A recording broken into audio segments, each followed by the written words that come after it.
Hello everybody, welcome back to some Fire Emblem Awakening Lunatic Plus. Fun little gameplay. There's something I definitely want to say at the very beginning. I just want to get this out of the way right now, especially for the people watching it in archive or people watching it live. It's all the same. This is not intended to be any kind of challenge run. I'm not putting any restrictions on myself. I'm not going to be strictly following any kinds of rules, and in fact, this is probably not going to turn into a full playthrough. This is strictly a playtesting stream. I get comments sometimes when I do these types of streams where people are like, when are you going to get back to, this playthrough? When are you going to get back to that playthrough? This is not intended to be any kind of full playthrough or even a challenge run. I'm just testing things out. I want to see how things might work out if I try to do a build order that doesn't use Robin at all or uses Robin as minimally as possible. So my real goal here is trying to find a way to build a team that doesn't involve Robin in the long term. And if I'm not going to be using Robin in the long term, I want to minimize the amount of experience and action that they get in the short term. So we're going to start by feeding Frederick as much as possible. Now, if we're not going to be using Robin in the long term, I think we should absolutely be running plus defense Robin, because that's the one that makes the early game the most consistent. So there's no reason to really run any other Robin other than plus defense. I always use minus luck as well. Hello, the lastest Yokai Watch fan, 9001. Welcome to the stream. This is going to be like a real Frederick solo run. Yeah, so I'm definitely going to be planning around early game Frederick. We are going to be feeding Frederick basically everything at the very start of the game and just seeing how things look and then kind of transitioning from there. My biggest concern is that I do think this is probably possible. I think it's probably not impossible, but for me personally, pretty much all of my strats that I've developed heavily utilize Robin. So I really don't have that much experience using Robin-less strategies. So I'm gonna have to do some testing and kind of figure some things out if we're even gonna be able to get this to work. Lately I've been turning the grid all the way up too. Right. Hello Casey Cat, welcome to the stream. How are you doing today? Are you excited for some pure low Robin, or hopefully Robin-less gameplay? I have some ideas. I have not done any testing at all off stream. This is purely something I wanted to do. So whenever I do like testing stuff, I always decide, is this something I want to do off stream, or is this something I want to do on stream? And for this case, this is something I just decided I would just do the whole thing on stream. So we're going to be doing it completely on stream. I have not done any testing yet, but I do have ideas about how I'm going to handle the prologue. I'm pretty sure I can use an adapted version of my current strategy and just feed everything to Frederick instead of trying to find ways to get experience onto Prom and Robin. I can just give everything to Frederick, or maybe a little bit to Prom as well. Shall we? So what we're going to do is we're going to pair up. We're going to remove our items because we don't want to dual strike here. We're going to pair up with Frederick. In fact, let's give him the vulnerary now. Make sure we unequip after trading. We're going to pair up with Frederick. He's going to go over here. He's going to one-shot this guy. Takes no damage in the process. Now on enemy phase, we should damage him, and then kill him. I'm going to do my normal strategy that involves putting Robin here and Lisa here. And what we should see is 2 wounded barbarians at the start of the next player phase. They've moved into a square that I really don't like them moving into because it splits them up. I would greatly prefer if they were here and here, because we actually want them to have overlapping attack ranges. And the way that they've moved, they actually have staggered attack ranges, which kind of doesn't really accomplish the goal that I want to accomplish. But we can still make it work. It's just going to make it harder to heal Frederick, which is annoying because we actually really want to heal Frederick. What I could do is check Crom's combat against these two. This is one of the other things I wanted to check. In Lunatic mode, Crom can fight both of these guys with a Frederick pair up. And it looks like we can actually do it with this configuration too. The problem is we have to make sure that Frederick can take this attack on the next turn, which it looks like he can. Okay, so we're actually in a really good position here. So here's what I'm gonna do. So normally, what I would do is run over here, pass Crom over to Robin, and then figure out a way to get experience on a Crom and Robin by having them fight these two before leaving the mage for for Frederick to deal with. But because we're actually not planning to use Robin, what I'm instead going to do is I'm going to feed the experience to Crom instead. So I'm going to put Crom here. Make sure I quit my falchion. Get Lisa and Robin into the corner.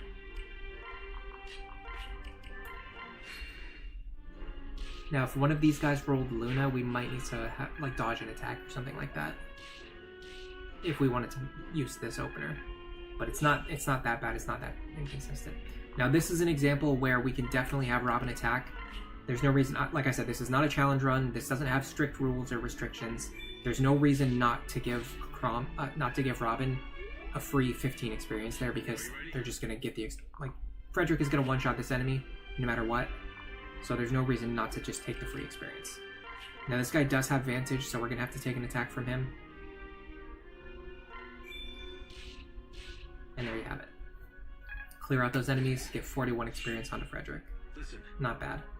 Hello, Snow Warning, welcome to the stream. Casey Cat, you're very excited. Snow Warning says this Robin should be called Sir Robin after the Cowardly Knight from Monty Python and the Holy Grail. I should have thought of that. I should have thought what I was going to name Robin. I wasn't even thinking. I have a good Robin name for the playthrough that I'm working on. One of the playthroughs that I'm recording off stream. Weapon proficiency is fine. But yeah, for the playthrough that I've been recording off stream over the last few weeks, on top of working on the Chapter 5 guide video, which just released today, by the way, if you want to check that out, if you haven't watched it yet. But yeah, I had a good Robin nickname for that one, which I guess you guys will see whenever the video is finished, hopefully soon. I wanted to release it like on Christmas Eve or Christmas, but I'm probably just going to do, like, for multiple reasons. One of the reasons is that it's taking a while to edit, but also for other reasons, I might just release it on like a normal Saturday release. Alright, our team is healed back up. Now we're going to think about how we're going to approach the top group. Now I could do a water walking strategy, but because I don't really need to give the experience, like I don't really need to stagger the experience out, I could do the other normal opener that just gets a bunch of experience onto Frederick. And none of these enemies look very dangerous either, so it's making me want to do that strategy. So the way that would work is we would have Frederick draw these guys out. We want Frederick to actually be unpaired if we're going to do this opener. So I'm going to test this out. So Frederick would be here, Lisa here, Crom here. So this should pull the Myrmidon over. We take him out. Now we take out the mage. We have to deal with another Vantage. Fine. Nice dodge. Alright, now I'm actually gonna give you the bronze sword. Pair up with Lisa. Now you're gonna come over here, you're gonna trade the bronze sword into Frederick's hands, and then you're gonna pair up with him. Then these two are just gonna run away. This should allow Frederick to clear out these enemies. In a way, the Frederick only opener is actually easier, but it's gonna... What's really gonna cause problems... So Robin's not really that essential for like Chapter 0, Chapter 1, or even Chapter 2. What's really gonna cause problems is that Robin is very, very helpful in Chapter 3, and they are very nearly essential in Chapters 4 and especially Chapter 5. So that's why I'm feeling like we're probably gonna start hitting roadblocks around Chapter 3, Side Story 1, and especially Chapter 5. Especially Chapter 5. Bronze Vixen, welcome to the stream. Technically, we are playing Lunatic Plus with Robin. I mean, yeah, obviously they're well, I'm like I said, this is not a challenge run. This is not any kind of strict. There's no strict rules or restrictions on what we're doing here. And obviously, yes, the game is going to send Robin into battle no matter what we do on these first few chapters. What I'm talking about here is, can I develop strategies? that don't rely on using Robin, because I want to get that experience onto other characters. That's the real goal here. Okay, these guys overlap.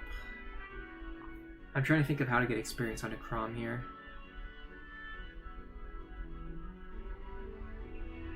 Or if we should just give it all to Fred. Honestly, let's just give it all to Fred.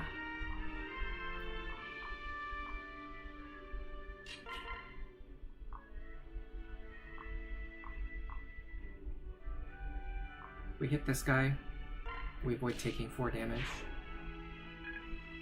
This is actually going to get us to level 2 before the next chapter as well, which is going to help us out, especially if we get a strength level up.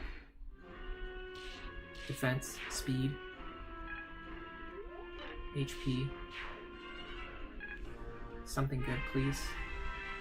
HP, strength, skill, defense, I'll take that. I would love speed, but honestly, that's fine.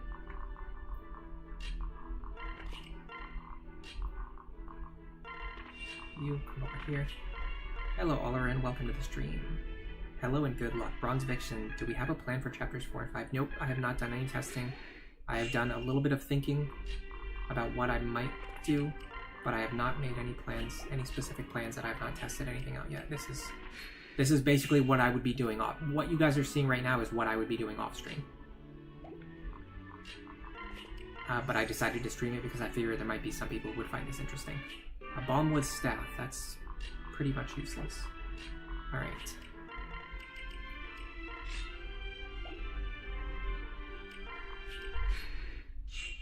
I haven't even figured out exactly how I'm going to fight this boss, because he's going to have a crit chance on basically anyone other than Robin, which is, this might be a case where, like I said, you know, we just use Robin here, because it's an as-needed basis, and we do need to use Robin here, most likely. I will see, though. So Frederick, if Frederick takes this crit, he actually just survives anyway. So maybe we do that. No dual strikes, because we want to milk this guy for as much experience as we can. We're not using Robin long term, so there's no reason to get any experience onto Robin. That's the idea. That's the concept here. This is not a challenge run. It's just, if you're not using Robin at all in the long term, then how do you find ways to build without him? How do you find ways to win battles without giving him all the experience, and him or her all of the experience? And how do you build a team without him? That's what I'm trying to figure out here.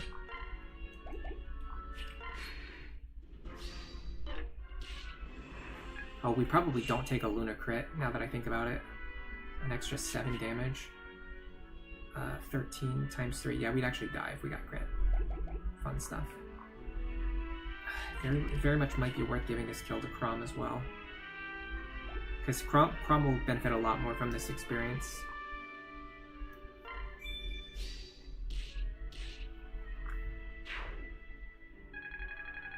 Yeah, now we've got Crom and Frederick both to level 2. Strength and speed and defense and HP. Oh, that's beautiful. Beautiful level up on Crom. That's the end of that. Crom will come through. Yeah, I hope so. Hello, Olarin. Yeah, we're figuring that out as we do the stream. Casey Cat says the 50% growths always feel like lies. It's possibly confirmation bias, but you feel like Lisa's magic and Frederick's speed are almost always below their average, or you just have awful luck. Yeah, it happens, but sometimes we do get runs that are like better than expected, or better than the expected outcome, and those runs don't tend to stick with our memory as much. Like, it feels awesome in the moment, but you don't remember back, like, oh, all the times that I got a absolutely blessed Frederick. Especially not in terms of like writing all the numbers down in a spreadsheet and tracking, you know, what percentages you actually got. Having said that, I have tracked some things in this game, and I do think that there's something going on with the RNG in this game, and I don't think that the displayed numbers, and I'm not even talking about like true hit versus, you know, dual RN, because we know about true hit versus dual RN. I'm talking about something else. I'm talking about how once you know what the numbers are supposed to be, it feels like you never really get the luck that you're supposed to get. And I've tracked it over a lot of numbers. especially when I first started streaming, because I had so much recorded footage.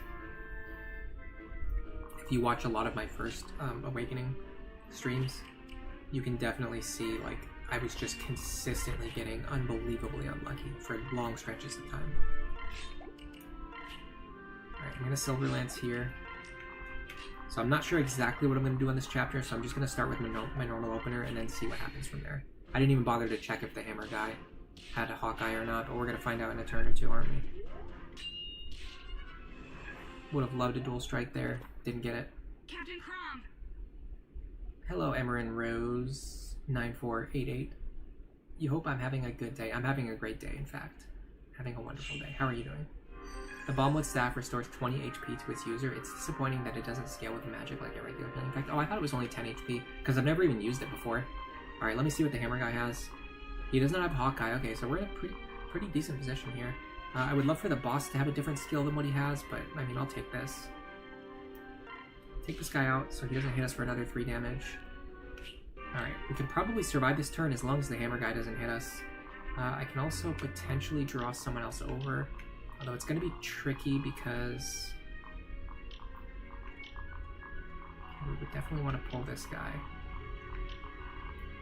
But he's not really that threatening to Frederick. I'd actually rather pull this guy. But if I'm going to pull this guy, I'm probably going to do it with Robin, because I don't think Sully takes the hit, not with the Lance equipped. She has a really bad matchup against a lot of the early game fighters. So 21 attack. Look at my calculator. By the way, the battery in my calculator is almost dead. Actually, 21 attack's not that bad at all. 21 minus 3. It's 18. She actually takes this. Interesting. Okay. Well, in that case, let me do this.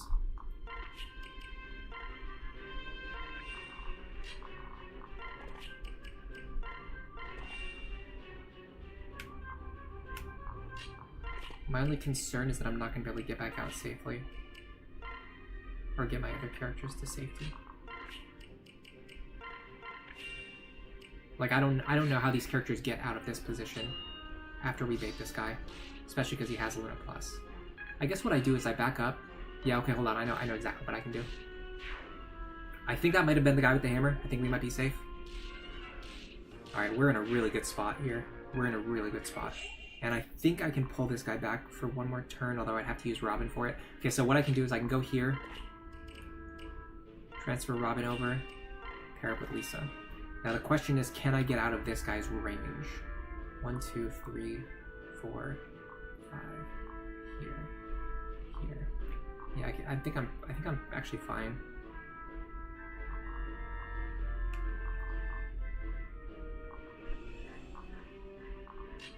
Can Robin take this hit? 21. Oh, I'd have to dodge a crit. How much does Viron do to him? 10? 7? Plus I'd have the benefit of Sully's pair up, which is actually just 1 extra damage, so 11. I wouldn't be able to kill him. He doesn't have Vantage though. It's risky. I could pull this guy away and give some experience to Viron, but I don't think it's worth it. I think Frederick's totally fine in his current position. In fact, I feel pretty confident I could even switch to a Silver Lance here for this turn. Get some Lance experience. Yeah, let's do it. Alright, so what I'm going to do is I'm going to run away. I gotta make sure this guy's not going to be able to catch me though. 1, 2, 3, 4. Okay. I think we're fine. Go here. I'm going to grab Lisa. Heal Sully back up in case I need her.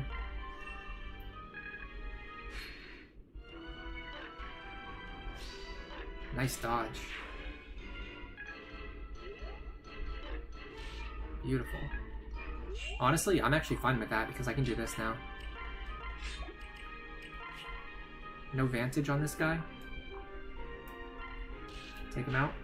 Don't even give him a chance to hit. Crom. Now Crom's totally fine. Now we can pull the Archer over here. Now I want to try to set it up so that Viron and or Sully could get this kill. So I think what we want to do is we want to have Robin face him. We want to have Robin be the one to draw him out.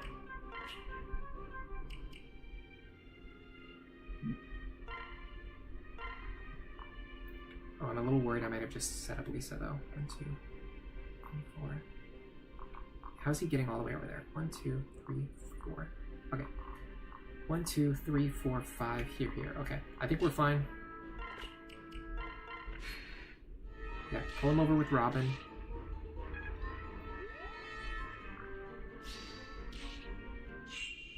Okay, now we should be able to...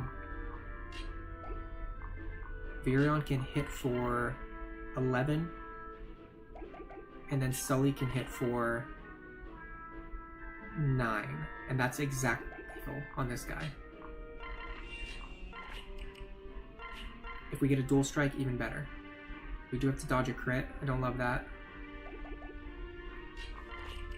It's a very small crit chance, though. Okay, no dual strike, that's fine. That means Sully's gonna get some experience. Done.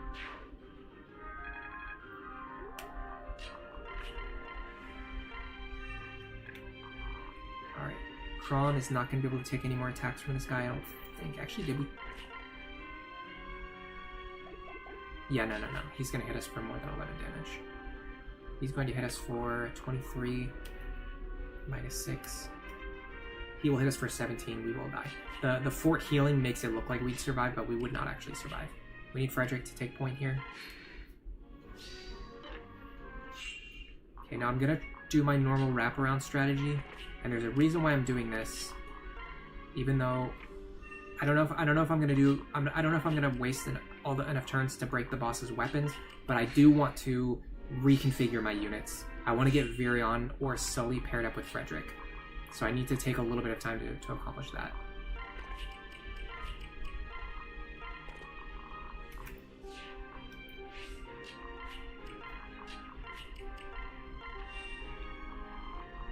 I need to reorganize my units so I can get a better unit paired up with Fred.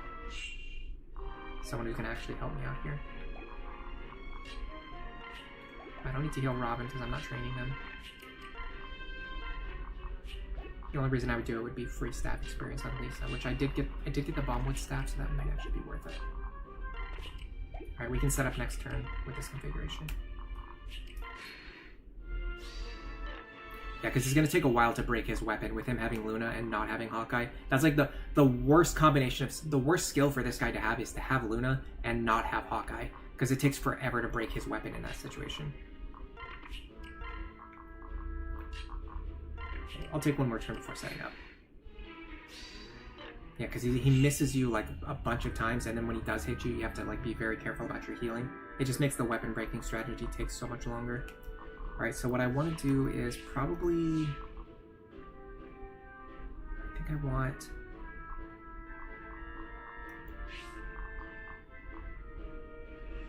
Hold on.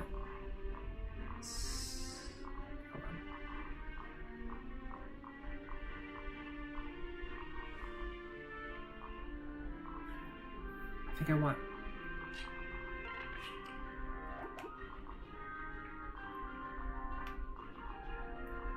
I want you here. You here. Oh, not that. You here. And then Lisa over here. Okay, we have to...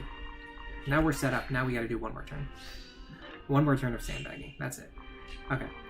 So, transfer you over. Pair up here. Go here. You can potentially get some support points, experience, or lance rank. Support between these two is fine. Now here.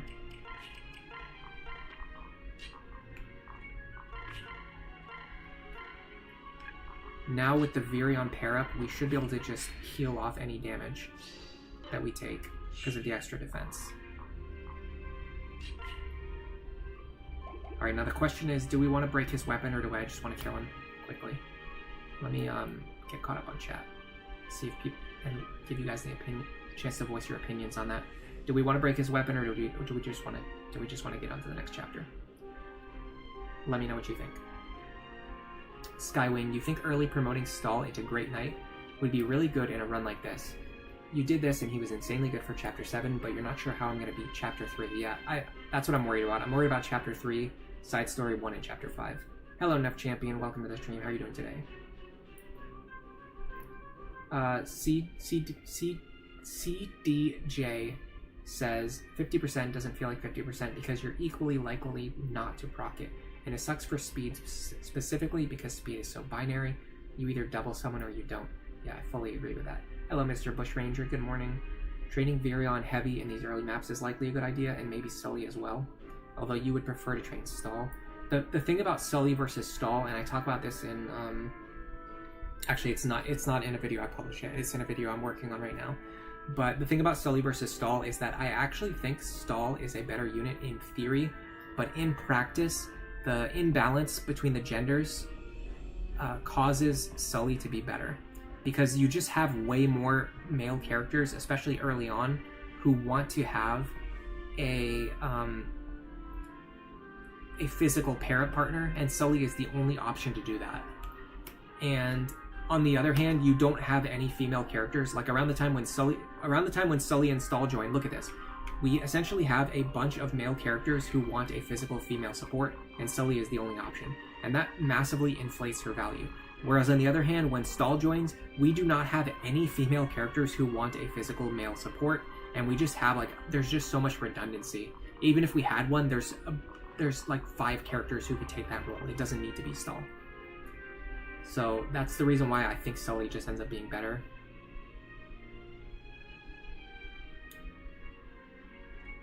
How much renown is being allowed? Am I going to grab Anna? I'm just going to grab the first 5 or 6 renown rewards. That's normally what I do in the early game. And yeah, I definitely normally use Anna. The question is, can we actually get to Anna? Can we get past chapter 5? That's the big thing. And honestly, can we get past chapter 6? Because even chapter 6 is going to be really tough without Robin. After that, we're probably fine, but I think chapter 5 and 6 are going to be the biggest potential walls. You think Archer Stall is good, but training at E rank so late in the game isn't fun. Yeah, that's true. But discipline does help for sure.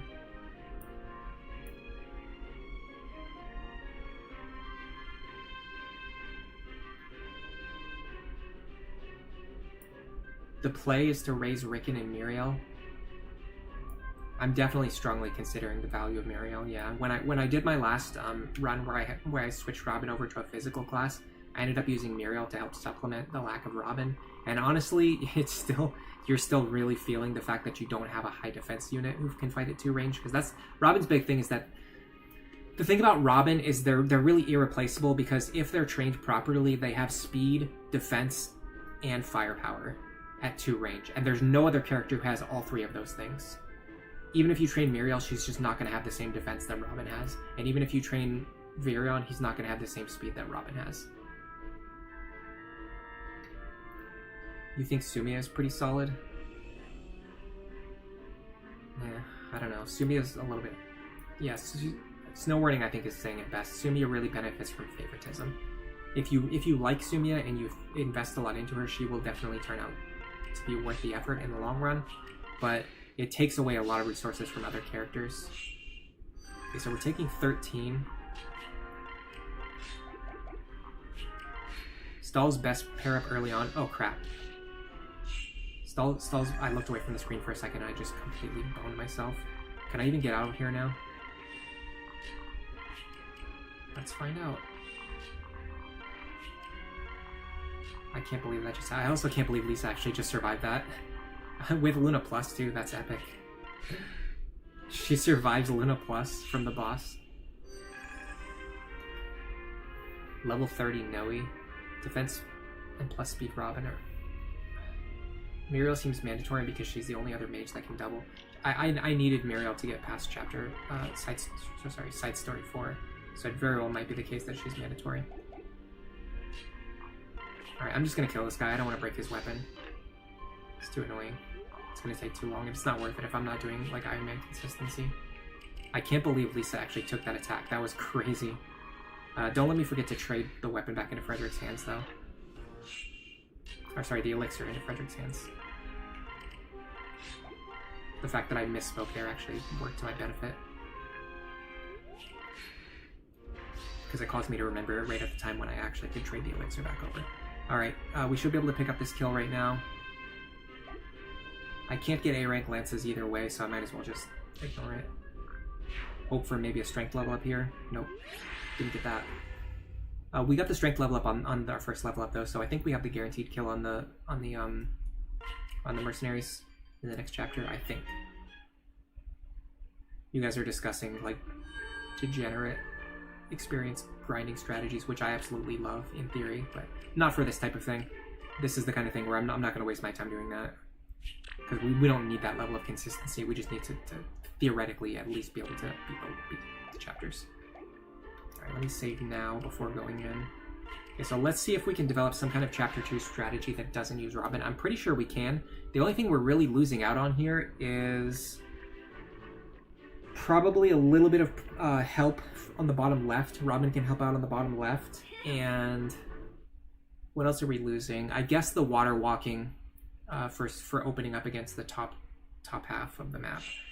We're losing out on Robin's water walking potential. Alright, so we should have 25 damage. We need the +4 from Vake, I think. Yeah, Virian's not going to cut it. But we have enough damage.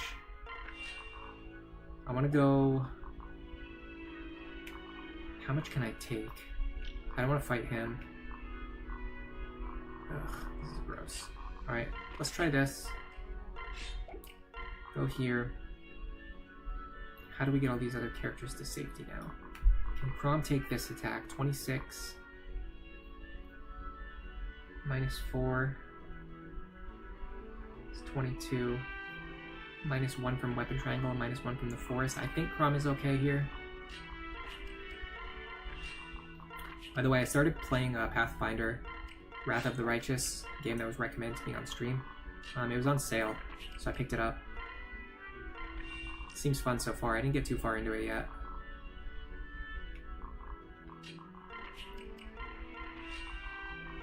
But in case anyone's curious, I did start. Ah, crap! Nice misclick. Alright, I don't know, just put stall here, I guess.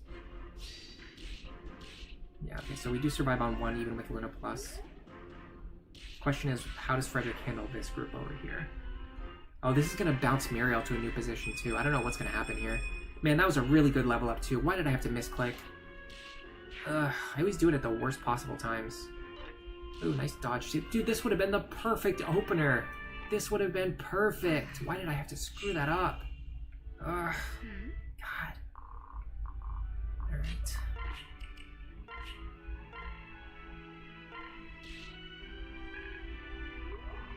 I feel pretty good about Muriel's position here, though. You would go here. No, the problem is we can't get Muriel to survive against this guy. He's gonna kill her no matter what.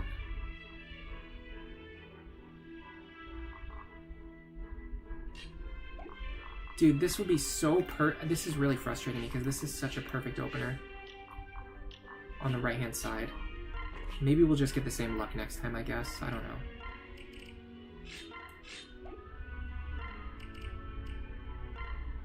Look how perfect this would be. Alright, what if we do this?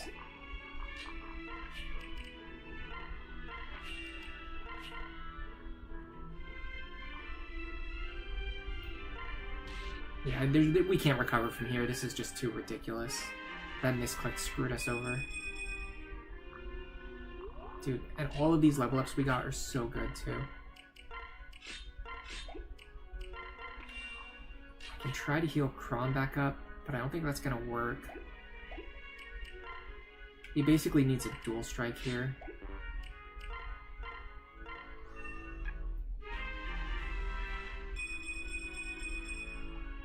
Look at this, man. This would be so good. This would be we're not gonna get this luck on the next attempt. Every single level up that we got was top tier. And we got all of the luck that we needed to keep Frederick alive on the right side. All of that lost because of one misclick. Lunatic Plus will absolutely punish you for the smallest mistake. Tricky, hello, how are you doing today? How's the run going? We basically just started, but it's actually going pretty good so far. Honestly, the Frederick, like using Frederick to lead Chapter 0 and Chapter 1 worked extremely well. It made that opener very consistent. Hello, Banini the Panini. Welcome to the stream. I don't think I've seen you here before, unless you had a different username at the time. With enough lucky dodges and dual guards, nearly everything should be theoretically possible. Yes, that's true. But there is a limit to how much patience I have. And how much time I'm willing to invest into something. Alright. This is actually... Oh man, Frederick might be able to take 4 attacks here. 5 attacks, maybe? I don't think we... No, we can't take that many attacks. Okay. Let's just take what we can take. Silver Lance here. Bake. Stick to him. We actually have better Krog luck on the left side this time. I really think we're not going to get... We are not going to get as blessed as we did on that attempt. I completely screwed myself over there. Can't believe I did that. Can't believe I did that. What I was trying to do is this. You drop Virion here. This allows Stall to just barely reach him and pair up with him. It forces this... You can force this guy to attack Krog, which is otherwise pretty difficult to do. Because otherwise he's just going to attack whoever he feels like attacking. Okay. Please give me strength, speed, speed, speed. Yes. Okay. Strength, speed, and defense. Great level up. You know what? I'm feeling it. I think we might be good here. Oh, come on, man. Really? It had to be this way? Okay. Tricky. Is this going to be the Vake run? I'm not sure. We're testing things out. We're figuring things out. The last streamed Iron Man attempt almost got to Olivia's big dance. You were really looking forward to her combat performance. I don't know if we'll use her in combat, but we'll definitely dance her up to level 30. There's no reason not to do it. Would Muriel be safe if Frederick killed the weak fighter? We had to get her off the field because the spear fighters, if they have Luna Plus, they kill her no matter what. Even with a defensive pair up, they still kill her if they have Luna Plus. I can't believe we had to take that crit too. Disgusting. Absolutely vile. Frederick, please. And now, okay, so now we're definitely not going to get the good level up. We got the good level up twice in a row. We're not getting it on this attempt, which is, of course, the one attempt that we would want it on. And we even got Crom to crit this guy. That's, like, the best possible outcome. Especially if you're doing, like, a low Robin usage. You want to crit this guy. We got everything, again, we got everything that we needed, and then just one thing goes wrong, and it's bye-bye. Bye-bye to the strength, defense, and speed level up on Frederick. Okay, we didn't get the crit, but we did get the Robin dual strike. That's pretty nice. Alright, let's see what we get. Just give me speed, please. As long as I get speed, I'm happy. Nice. Oh my god. Okay. I don't know what's going on here, but the game really wants us to succeed. Alright. That's fine. I can take that. We got A-rank lances now, too. That means we can use Virion. Alright, so we got a couple things to think about. This guy has pass, so we're going to have to figure out something to do against him. He's going to deal 22 damage. Can Robin take that? Yes, Robin takes it.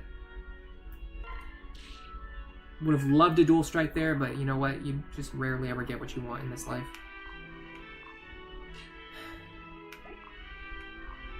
Can Frederick take all 3 of these hits?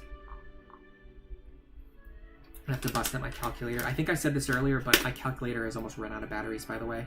I need to replace the battery. 26, 22, 26. We're going to take 74 damage. Minus 2 from Weapon Triangle. We're going to take 72 damage. Minus 18, minus 18, minus 9. We're going to take 27 damage. We actually survive here. So I want Frederick here.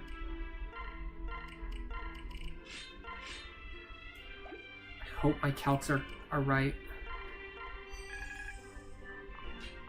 No vantage on this guy. That means Muriel can pick up the kill. I think we're okay. I think we're okay. Can I pull Crom over?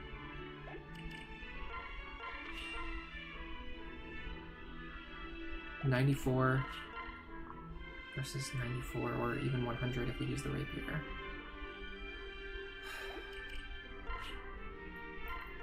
I need to send it on Muriel. I need to start getting her experience sooner rather than later.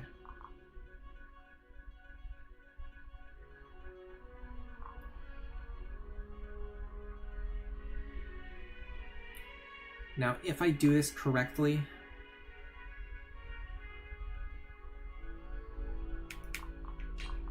I want Lisa here. My big concern is I don't know what's gonna happen next turn. But I think if I do this, I can do this.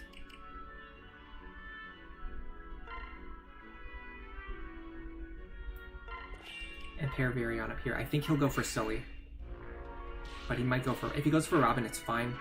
I prefer that he goes for Sully. Okay, he goes for Robin, it's fine. You could even argue that it's better because it preserves Sully's HP for next turn. Okay, we might be okay, especially if this guy does not have Vantage, which he does not. I think we're fine.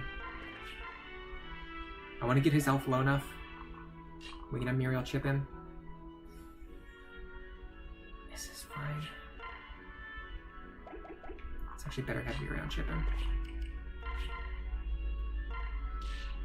Oh, beautiful, Virion. Beautiful. I think we can actually give this kill to Muriel now.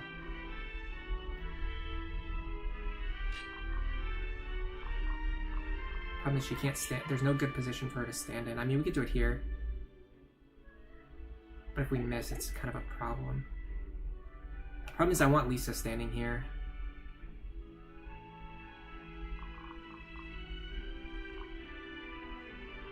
She can't. Can't use that position. I want to actually... Okay, hold on a second. This might work. 90%. Nice. Alright, now we want... Freddy boy here.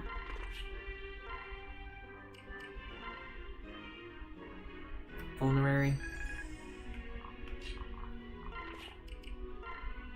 Grab Lisa. Heal Fred back up. Can we get Crom to safety? Yes. Alright. Come on, Fred. Okay. It's going to be tough to get back out of this corner, but if we can, I think we're okay. The guys with Luna are actually the biggest problem.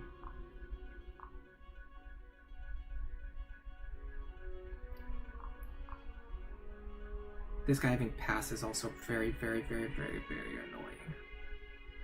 What if I sandbag for one turn?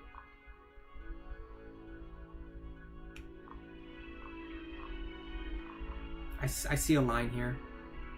I see a line.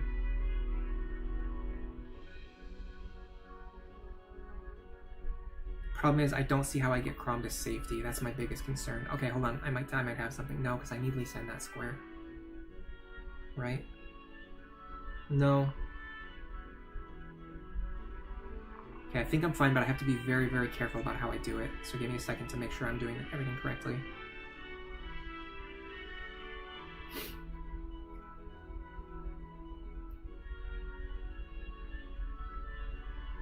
It's either that or we just start hitting these guys. If I hit him... The problem is he's the most dangerous one. I have to stay out of his range at all costs too. This guy right here, I have to stay out of his range at all costs. Or I have to make sure that I kill everything. Okay, hold on. He does not have pass. This guy does not have pass. I can work with that. I can work with that. I think I can do this. I think I can push instead of falling back. Okay, hold on. So Frederick would kill this guy. Muriel would kill you. Virion would kill you. And then we'd pull Sully into the lead to block for Virion.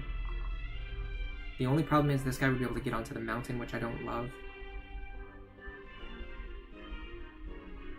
But it would get rid of everyone who has Luna Plus except for this guy. But we can take one hit from him. Let me make sure everyone can do the rolls that I need them to. 11 damage there. 9 damage there is not enough. I need to get a magic para back. Or what do I do? He doesn't have Vantage. But I need Virion to get into this square. I can also use Crom.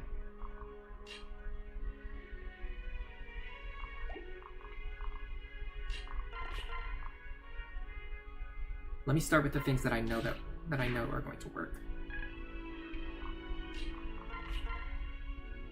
It's not gonna work.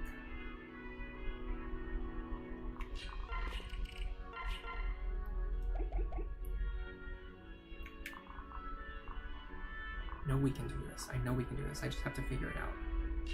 I could just let Robin do it. In fact, Robin can't do it either.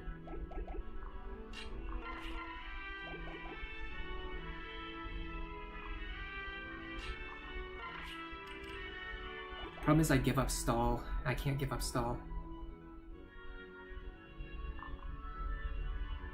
No, I can do this. I can do this. I can do this. This is brutal, guys, but I think I've got something here.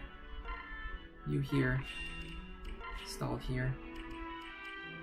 Split these guys up for next turn. We need this to hit. We need this to hit.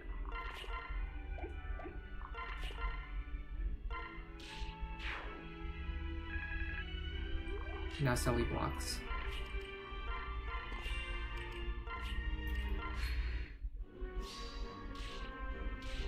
Oh my god.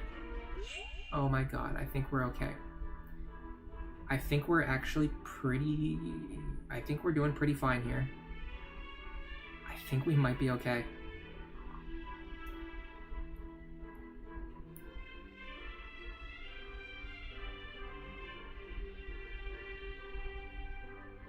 Skywing, the strongest enemy in Lunatic Plus is your own misclicks. Yeah. You want to try Frederick into Griffin? I'm not sure. I think Wyvern Lord is just so much better than Griffin. Did I have time to try the Chapter 12 testing on the old Iron Man file? I actually intentionally deleted that file, and the reason is because if you look at the Chapter 5 guide video that I released today, I talked about how I started doing a different Robin build order. So if I'm going to test out strategies for the future Iron Man stuff, I want to test them using the new Robin build order. So we're gonna do that at some point in time. I might do it off stream, I might do it on stream, depending on what people want. Are people interested in more streams like this where I just do like playtesting? Especially Iron Man playtesting? What's the rule? Robin can be used... there's no rules. There's no rules. This is just a testing stream. It's not even a playthrough. It's not... this is... Full disclaimer, this is not going to be a playthrough, so don't get your hopes up that I'm doing some kind of no Robin challenge run, full challenge run. I'm just playtesting. I'm just theory crafting. If I'm running a build, if I'm running a team where I'm not going to use Robin in the long term, how do I avoid using Robin as much as possible in the early game and get experience on other units? That's the only thing we're trying to accomplish here. Nothing else beyond that. Okay, so if Frederick stands here, I should be able to just body block. No, because this guy's going to be able to come off the mountain. He's going to go 1, 2, 3, 4, 5. He can hit anyone standing behind Frederick.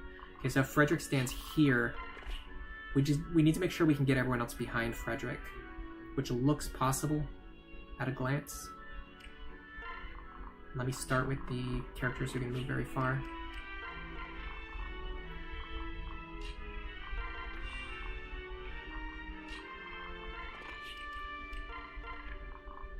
Virion up here.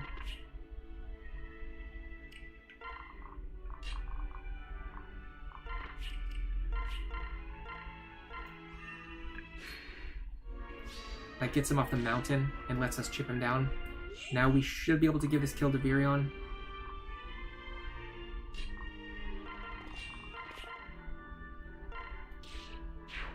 Beautifully done.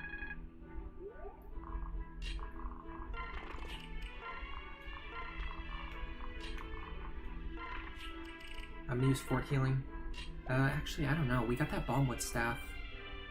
Man, it's really tempting to just use staff healing here because we got that Balmwood staff. We can get more experience on Elisa. I'll do 1 heal on each of them. We've actually got a couple of extra heal stabs anyway. Alright, we want Frederick to get probably experience here. 30 experience would be fantastic. Ah, I do this all the time. I do this all the time because you don't get access to the convoy in this chapter, and whenever I fish for that shiny spot, I always forget to empty a space in Frederick's inventory. It's so frustrating. It's fine. It's not that big of a deal. Hello, Baltimus. Welcome to the stream. How are you doing today? You think my content is good food. You don't mind watching whatever content I create. Thank you very much. It's very kind of you to say.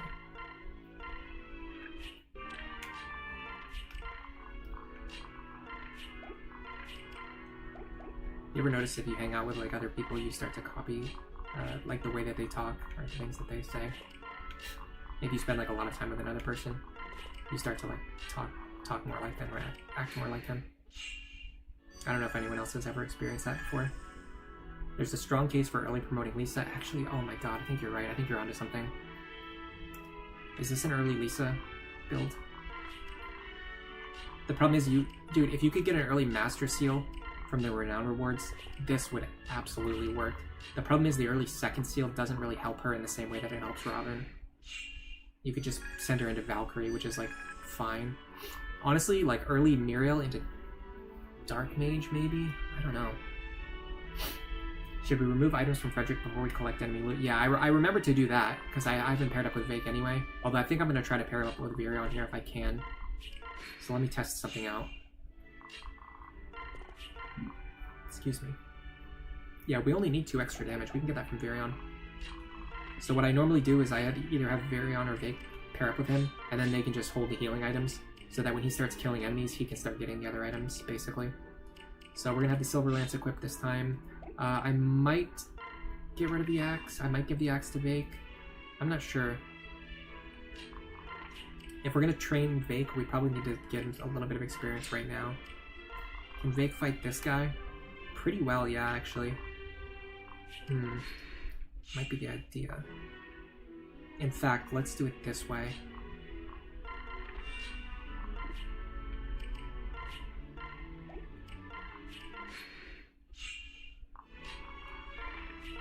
So Chrom hits for 14. Vake hits for 13. So we would do something like this. Well, here's the thing. If we're not doing Robin's water strategy anyway, why don't we just go here? Because the only reason you don't go to this tile is because it pulls the boss to the right, and then the water walking strategy doesn't work.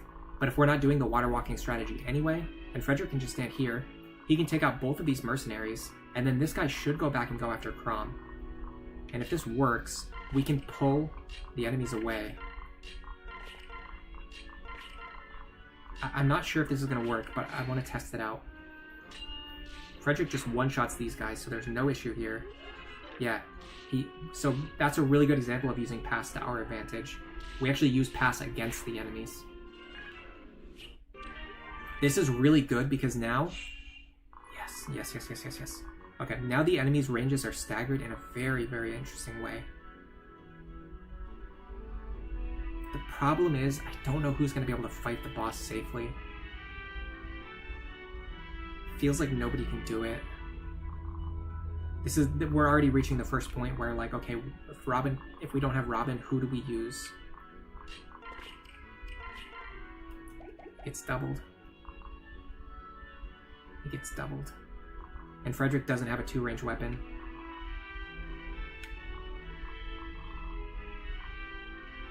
So it has to be Frederick, but Frederick can't do it. He crits Fred too.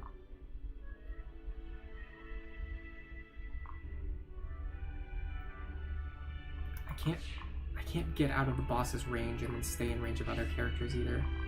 Okay, what if I do... The boss having Luna is really nasty. And this guy having Luna as well. Okay, these guys don't have Luna though, so they're not as scary. What if I do something like this? Having the sword equipped will make the boss less likely to hit us.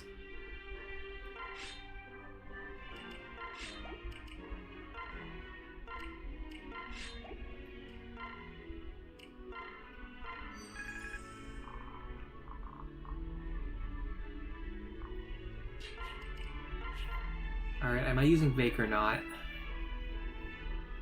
I feel like Vake always gets pushed to the wayside in my runs, but I just don't really feel like I have a great spot for him on my team.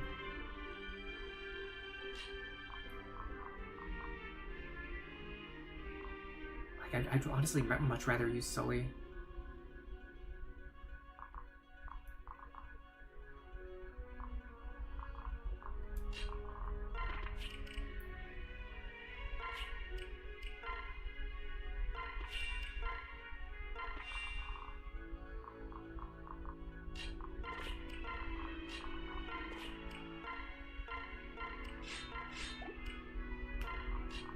Like, the Sully Crom pair-up is just way too good to pass up. Okay, now ideally, we're going to be able to pull enemies off of Frederick, but I don't know how we're going to accomplish that when the boss... The only way this is going to work is if the boss chooses to go to the right side, which I don't know. Okay, well, maybe he will.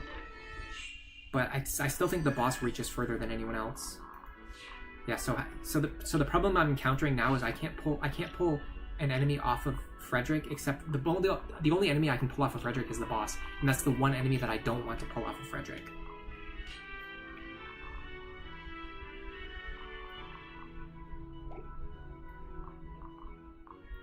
I can just continue to chip these guys down though.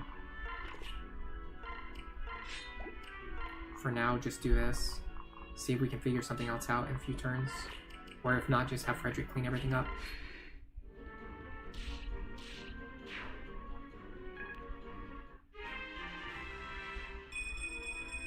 This Frederick's going to help us a lot on the next chapter, I will say that. That dodge was clutch. Nice. Can I get onto the fort? I can. I gotta send this.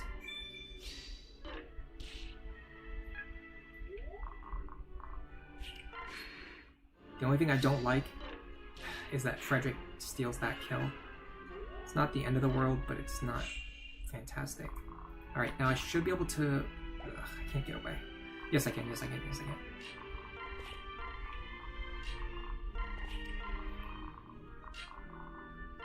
Guys, learn this formation. Use this formation. It will absolutely change how you play the game. Look at that. Alright, so I think if I do things properly, I can have everyone stand right at the edge of the boss's range, and then on the next turn we can try to jump him. But he has Vantage Luna, so it's probably not going to be possible.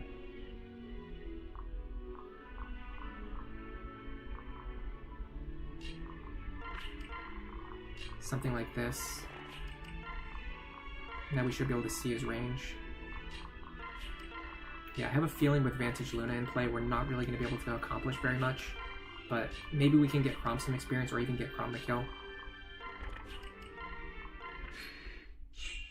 Okay, what does Crom's combat against him look like?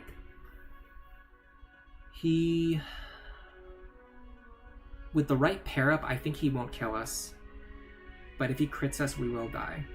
We also don't deal enough damage to actually kill him.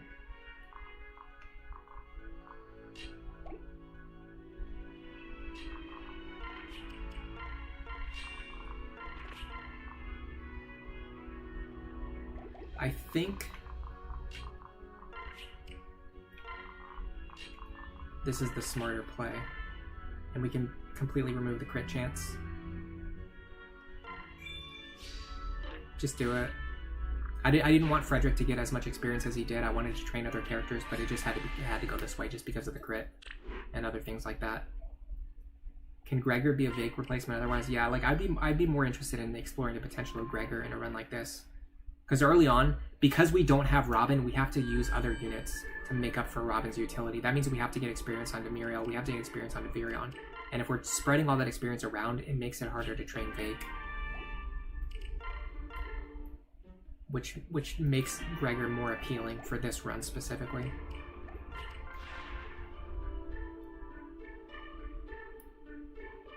You think Gregor is better than Vake? I think they both have their strengths and weaknesses.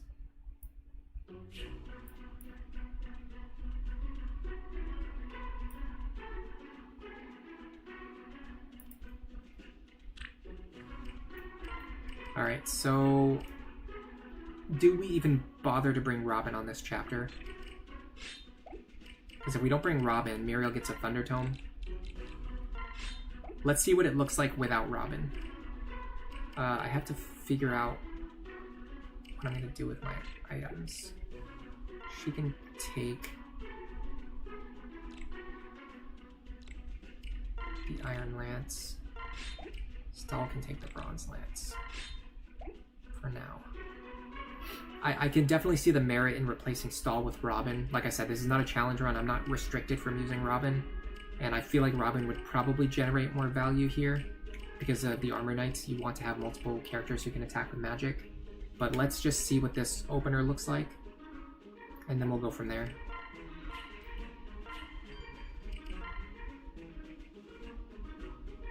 I'm going to want Crom and Muriel paired up. I'm going to want Vake in this position. Other than that, it doesn't really matter. Counter on this guy is probably worth just resetting. You used Gregor on your first no grind Lunatic Plus run. He was speed blessed and he kind of carried. Yeah, I'm very interested in exploring Gregor's potential. You've heard Vake is better than Robin. I don't really like any statements that, well, I mean, I do talk about like which characters I think are really good, which characters I think are really bad.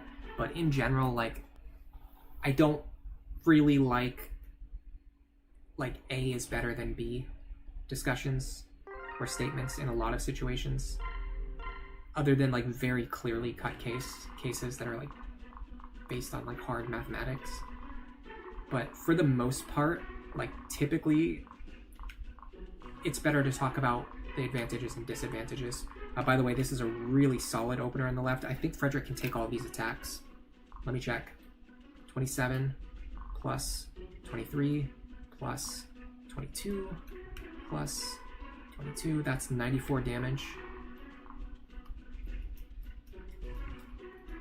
Frederick takes 30. Frederick survives with a Crom pair up here. We're in business. We are in business.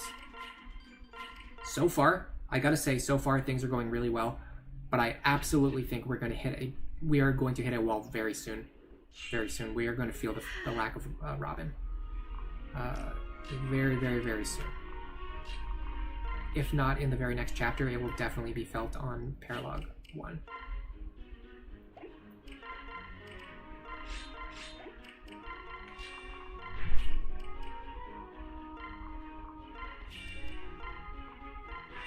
I need to make sure I get the elixir back in his hands. Let me do that real quick.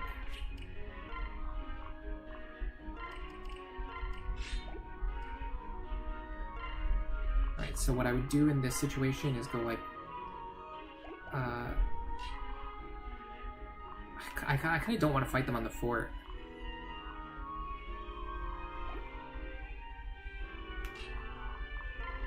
Or sorry, on the forest. I don't want them to be able to stand on the forest tile. Because they take 2 less damage. And that might prevent us from killing them. I don't know, we'll be fine. We'll be fine. Our Frederick is kind of jacked. He's been working out. We're not doubling, that's really sad. How in the world are we not doubling? Whatever, I think we'll double the archers.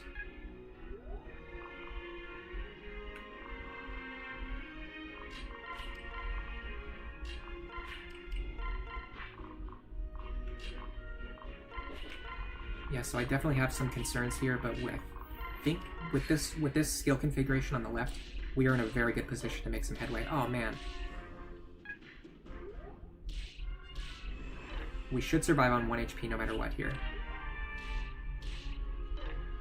Yeah, I didn't want to let them get on the forest. But there's no helping it. How are we not doubling these guys? We just missed the benchmarks. Alright. This guy's got nothing special, really.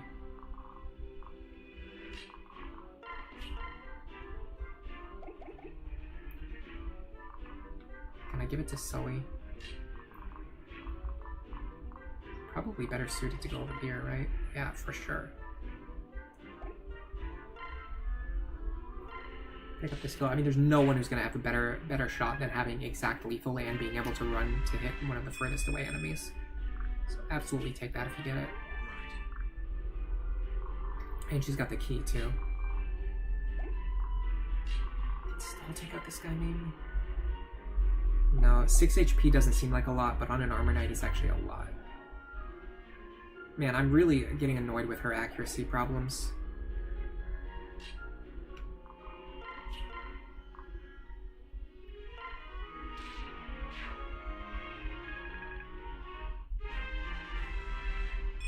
Can we take out that last archer? Oh my god, blessed. Blessed level up.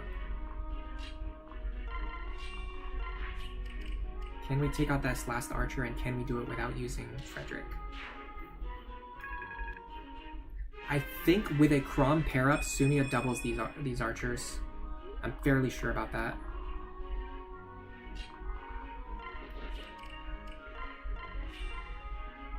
Unfortunately, we don't deal enough damage. What about Crom? Yeah, nice try. Alright, I can do this. I can fish for dual strikes. Very funny. Very funny. That's hilarious. That's hilarious. Very funny. That's cute. Okay.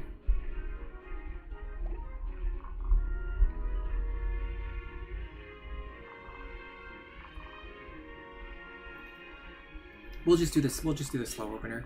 It's not worth sitting here trying to figure out how to make our way through this.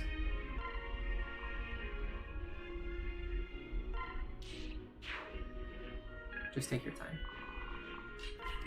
It would have been great if I could get Frederick over there, but if I can't, it's fine.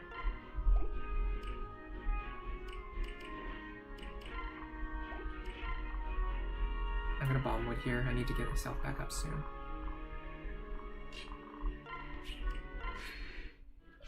Oh, these guys are catching up fast. Okay, we can have... I mean, if we don't double them even with the Crom pair-up, then we might as well just use the Kellum pair-up, right? Or even, in fact, the Virion pair-up. Of course.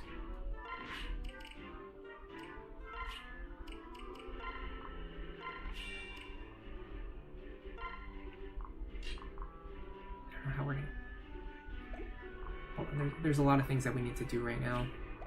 I need you to get up here to prepare to open this door. And I need to make sure Muriel can double this guy and hopefully kill him.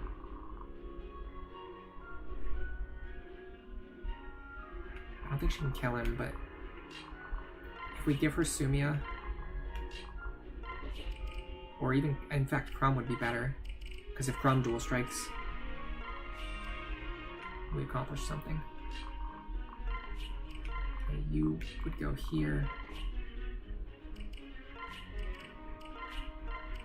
Javelin.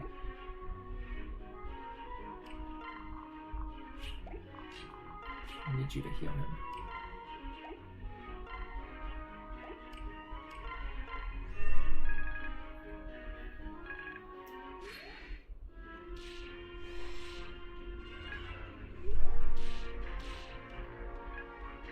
This turn is going to be pretty dicey, but if we can get past this turn, I think we'll be fine.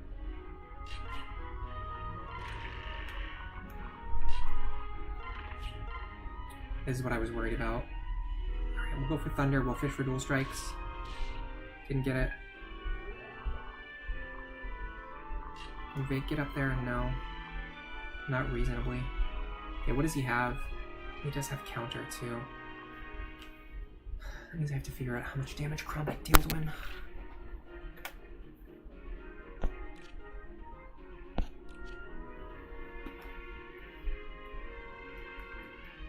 $23? No, that's not gonna work. Not with Aegis Plus. Alright, how much does he deal to Crom? 27? That's too much. Alright, just get Vake up there. We'll just body block for a turn. 20 damage. We can actually just hit him a couple times. There's no reason not to do it. We won't take enough counter damage to kill ourselves. Crom can actually take this hit too. The problem is we can't take the counter damage. So let's do this.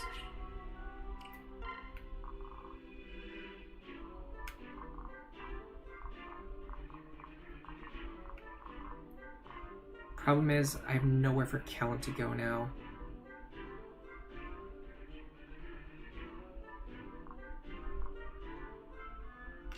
I think I can worm my way out of this, but it's not going to be pretty.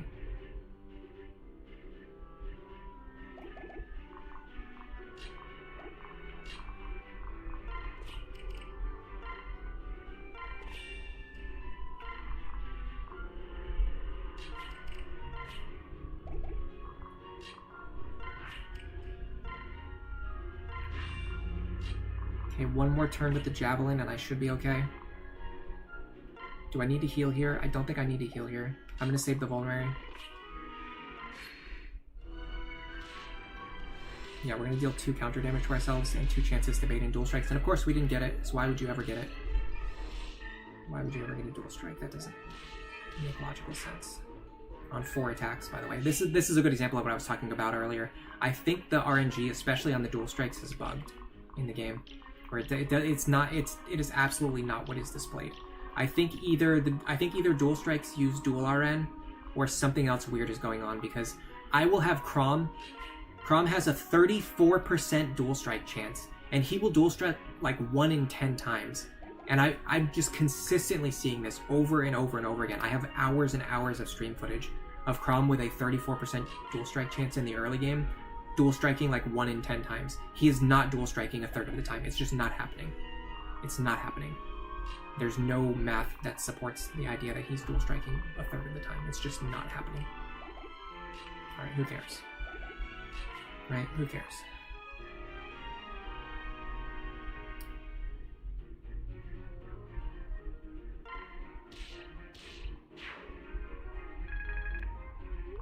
Alright.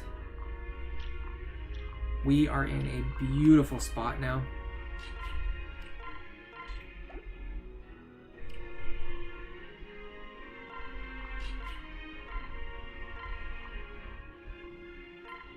We can start healing Frederick up.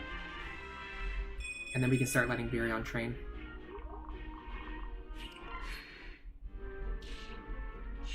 Taking absolute peanuts damage.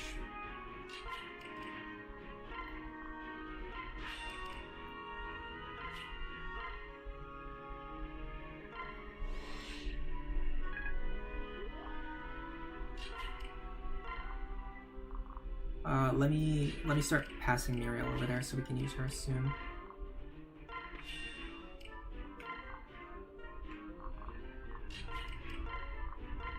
I do need to make sure I get the other staff from this guy sooner rather than later, but on the other hand, it actually doesn't really matter that much.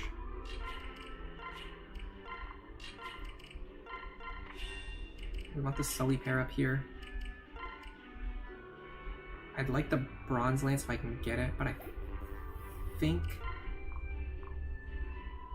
Stall has it. Okay, no, it's not that big of a deal. Dual strike here would be good. Didn't get it. Like seriously, count how many times in a stream I say that. If you start paying attention to it, it's really gonna stand out. It's actually kind of incredible, like how often you don't get dual strikes when you should be getting them. Okay, there is something I have to do now, though.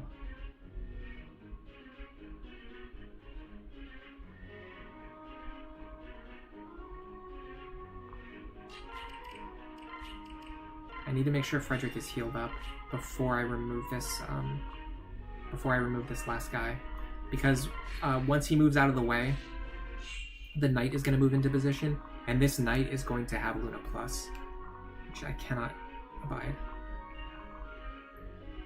In fact, I need to get Muriel over here. We're going to have Muriel hold this position. We'll give Virion the next few kills. But we need Muriel in this position so she can take out the knight as quickly as possible.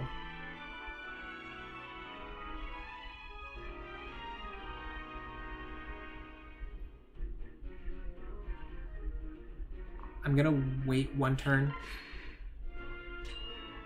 And that's not what I wanted. Well, actually, waiting 1 turn doesn't change anything, but I'm going to heal Frederick up. Actually, if I had healed there, I would have been in a much better position because of that dual guard, but it's fine. Yeah, so that's what I wanted. I just wanted to be in a situation where Frederick was on -2. Now we can pick up this kill. Now, the Knight sees the most damage against... He doesn't know that he has Luna Plus, but he does deal the most damage against Frederick, just, you know, without Luna Plus. So he will move in and attack, and then we're going to have to deal with the fact that Frederick is getting hit by Luna Plus every turn. Yeah, that's disgusting. That is vile. So, and we can't double this guy either. Oh, God. We cannot take 16 damage every turn. We just can't do it. We need to get rid of this guy, like, now.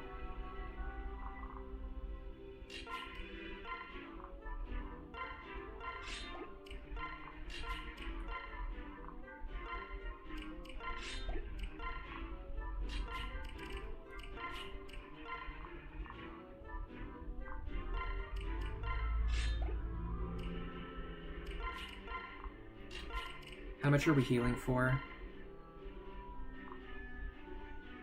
Yeah, he's dealing 16 damage. We're only healing for 13 damage. We need to get rid of this guy. Like right now. But I don't think we can. We can use the Bombwood Staff.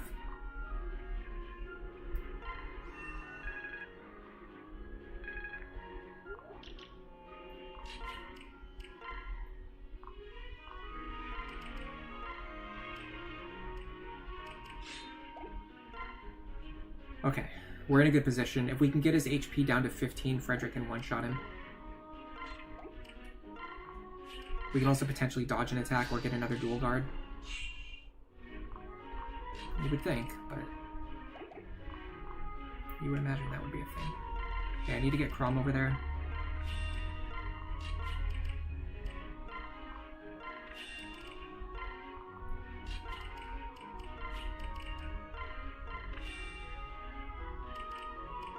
Again, we're baiting in Rapier dual strikes. Do I expect to actually see them? Oh, of course not. Yeah, see? So, I think that was 8 attacks. We've had Crom attack 8 times. He has not dual striked yet, even though he has a 33% displayed dual strike chance. It's just the numbers just don't add up. After this, neither of these guys have Luna, so we won't be able to trade Frederick's equipment, but he's not going to be at risk of taking counter damage. Or really much damage at all. So we should be fine. In fact, I can... No, I'd rather keep the Iron Axe equipped. Because the Lance Fighter is going to be more... actually, I don't know. It might have been a good idea to switch over... No, Bronze Sword wouldn't be better there. No matter what, Bronze Sword wouldn't be better. So Frederick should be fine. Yeah, he takes no damage. Absolutely fine. Alright, we're in a good position now. Now we can get back to training Virion.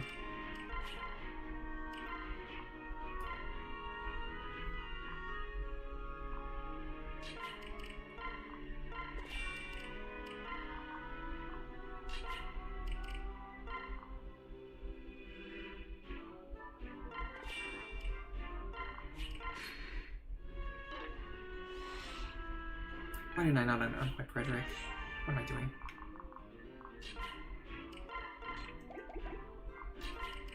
I was also supposed to rotate Virion into the rear position. That's fine. We can just sandbag for another turn.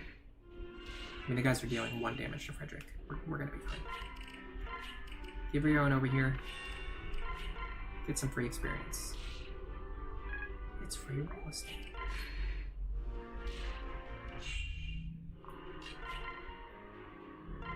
You want me to use Cleric Kellum in order to get a superpowered unit real fast? I mean, that is a very loose definition of real fast, because you have to get Kellum to level 10 before you can even start staff training him. And to get Kellum to level 10, we're going to have to get past Chapter 5. And I don't know how we're going to get past Chapter 5. So we need more immediate strategies.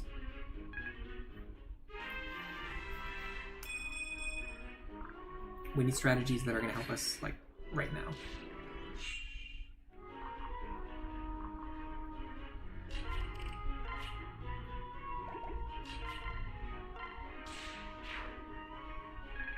I'd love to see that crit. Alright, now we're gonna go do the other side. And I'm not sure what we're gonna do about the top part of the map, because if the guy with the hammer spawns with certain skills, it's almost impossible for anyone other than Robin to fight him. And he got a really nasty combination of skills, of course he did. Why do I even speak? Like, really, why do I do it? Like, why do I ever say anything? It's actually kind of a puzzle as to why I would ever open my mouth and ever say anything about what skill I don't want the enemy to have. Because you always immediately thumb right over to them and they always have it. It's just a foregone conclusion. And if you just keep your mouth shut, it'll probably still happen anyway, but who knows. I just don't know why I haven't learned my lesson yet.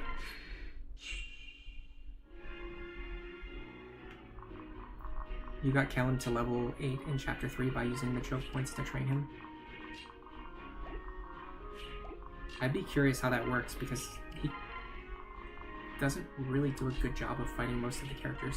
The way I use the choke point strategy really takes advantage of the fact that Frederick is body blocking, and you're allowing 2 range attackers to safely get chip experience.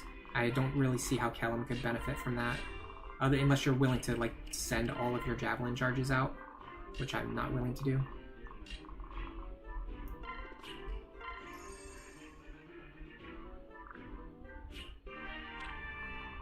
That's axe rank. We take it.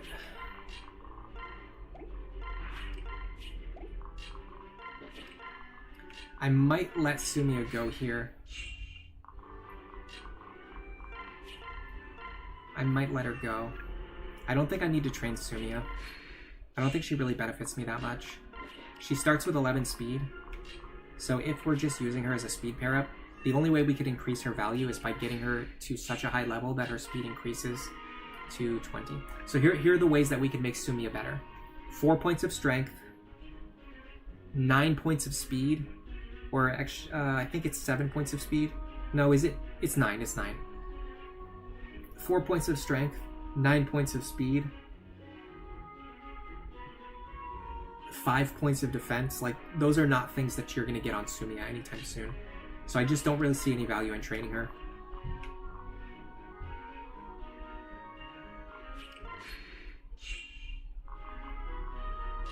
Like Sully, if you train Sully, like, you can get 3 points of strength. You can get 1 point of speed. You can get 3 points of defense. Like, those are reasonable benchmarks. Vake, you could get 1 point of strength. You could even get 4 points of speed, like, relatively soon. Crom, we need him to get another point of speed. Callum with a Frederick pair-up can use chip experience against the enemy armor knights to gain a lot of experience fast. He has so much defense. With Frederick, even counter damage isn't enough to kill Callum in this way. Alright, we can try it against this armor. He has counter damage too. Snow Warning says, not getting a 34% chance 8 times in a row has a 3.6%. It's rare, but it's not outrageously so. Yes, in isolation, yes, that's true. But I'm talking about hours and hours and hours of stream footage of this happening over and over and over again. Like almost every single early game attempt that I do, Crom is hitting like 10% dual strikes when he should be hitting 33%. Like, why is that happening? Like, why is he always hitting like way below the displayed rate? There's something going on. Maybe I'm crazy, but it seems to be the case. And ever since I started tracking the stats, it hasn't been like disproving me, it's just been like proving my theory even more. Like, ever since I started paying attention, it's even more apparent, like how absurd the distribution is.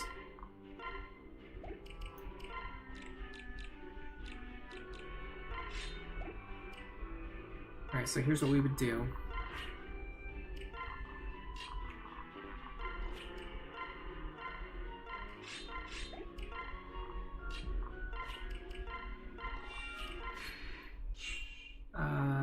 He doesn't have pass, does he? He doesn't have pass. I can absolutely use this to my advantage. Who has the key? No, really, who has the key? There you are.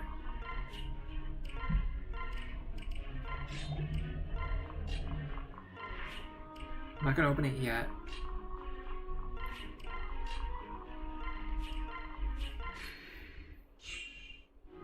Problem is, once I open the door, I'm immediately locked into a position where I have to fight him. So hold on, 27 minus 17, or minus 18, is 9 damage. So I'm going to take 9 damage from him. Then I'm going to deal 6 damage to him. So I'm going to take 15 damage total.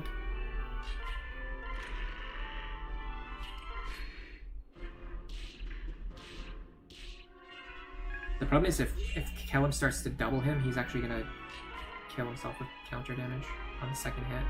I also have to make sure that I keep up on my healing.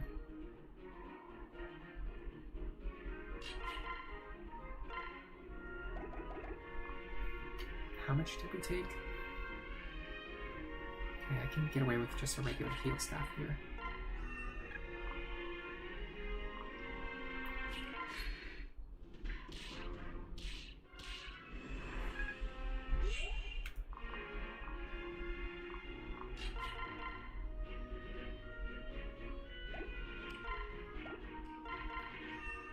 I mean, this is free experience, really. For both Lisa and Kellum, so I'm not against it. I have to bomb one here, though. And then once his health gets low enough, I could even potentially just give the kill to someone else. I gotta say, this is going much better than... The fact that this run on Lunatic Plus is going so much better than the No Frederick run on Lunatic really speaks to like how much more essential Frederick is to the early game compared to Robin. I've said this already, but it's just one of those things. We do have to dodge crits here, by the way. I didn't even notice that, but we can die to a crit here as well. I guess we could back up, get some supports. There you go. Why? Why do I open my mouth? Why do I ever say anything? I swear to God. Perfect timing. Perfect timing on that one. Perfect timing there. That was phenomenal.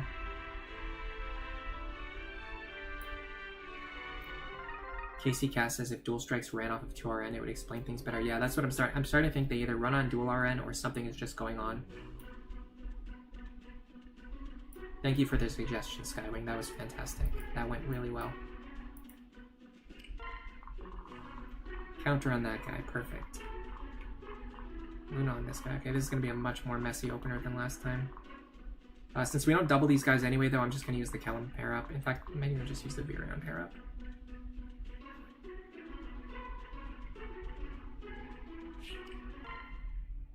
I mean, it was a 2% crit, but we let him hit us like 5 times in a row, so we were really playing with fire there. And if I was paying attention, what I could have done is backed Kellum up, had Kellum stand here with characters all around him, and with characters all around him, that would have reduced the crit chance to 0. So that was 100% a misplay.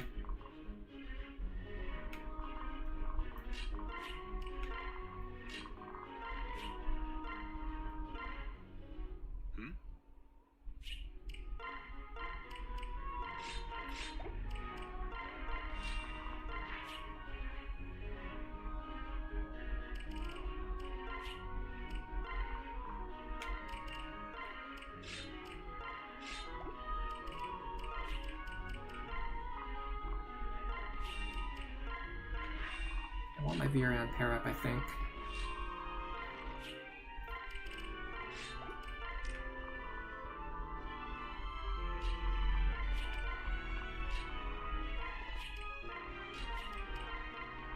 Get all my other characters unpaired. Honestly, Summi's not in a great position, but I guess here's fine.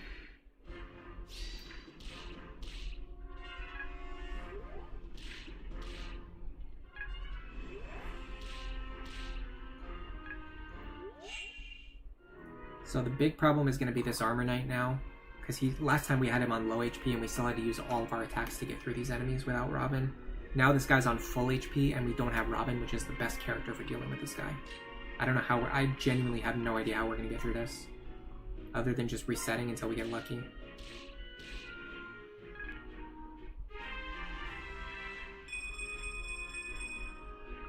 Phenomenal level up there.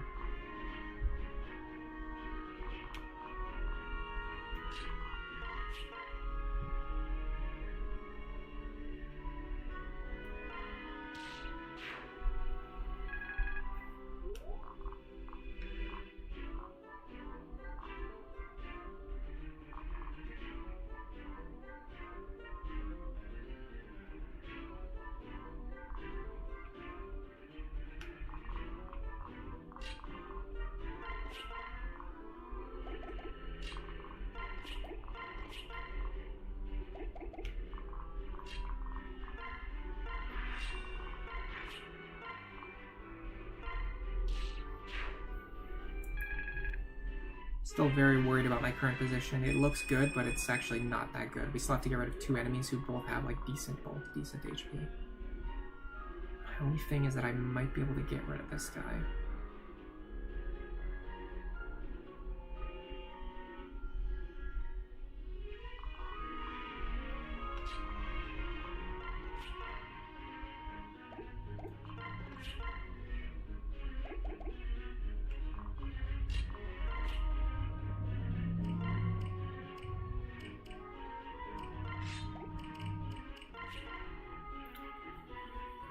It would be really great if Virion could get that guy.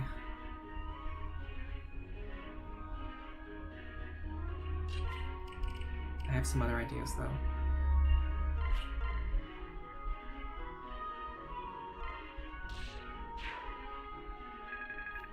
We might be okay here. Lovely level up. Beautiful level up.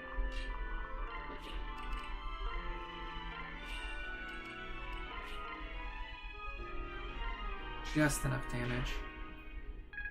Alright, we're good.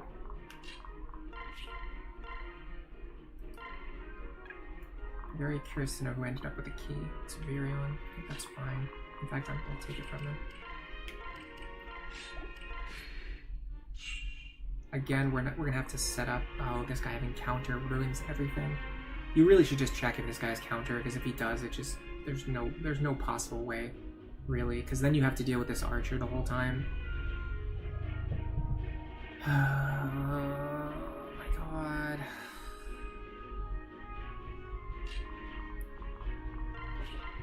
Seven, 6.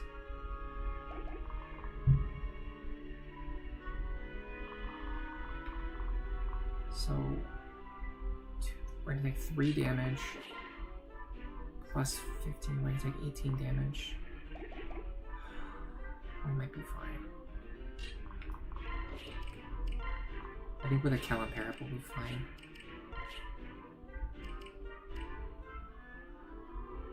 I'm gonna have to use a roll here though, because I don't think Lisa can stand in the position where I want her.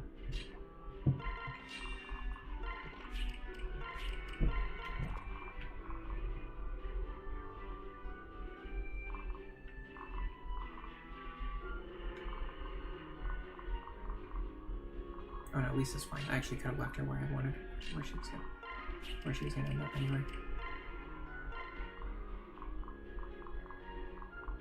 Great, we're not gonna have any way to deal with that armor right now. I guess this would be the best way. Then we have to find out a way to get Vake out of here.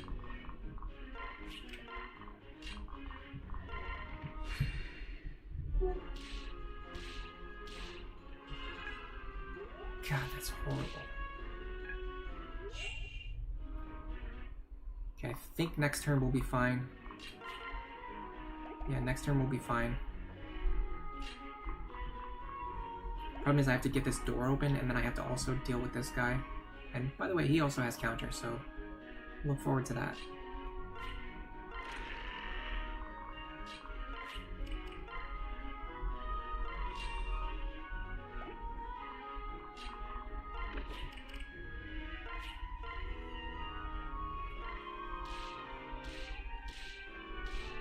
Sure.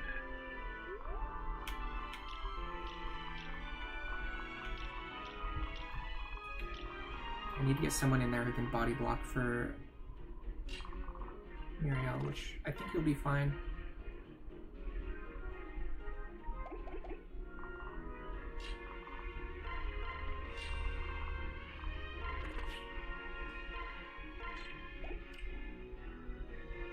Don't need you to damage him, we just need you to survive for a turn in that spot.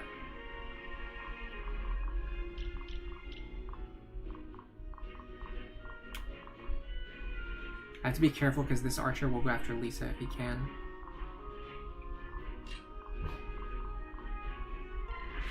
So I need you here, and you here.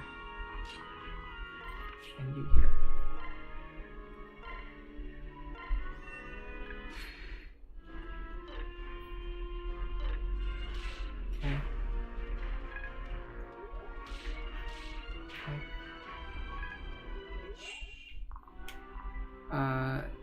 The knight is going to go after me, which I'm pretty okay with, actually.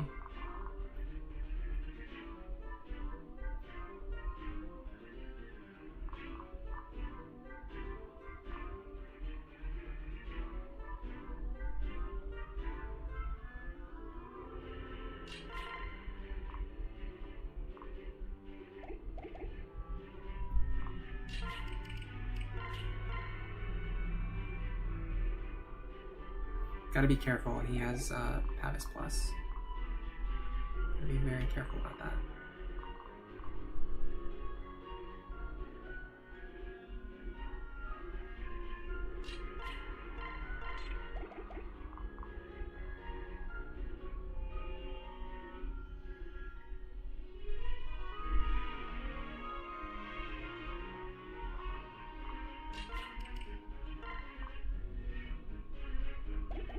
That's not what I want to do.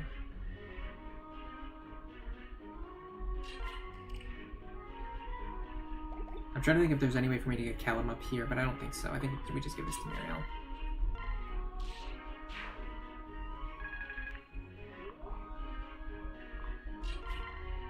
Let Callum hold this spot for a turn.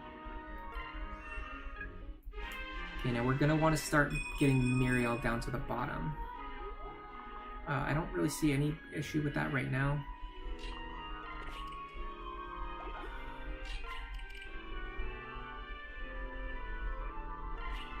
I would want this position though. Okay, so the knight should move first. There you go. Alright, so we move Muriel over.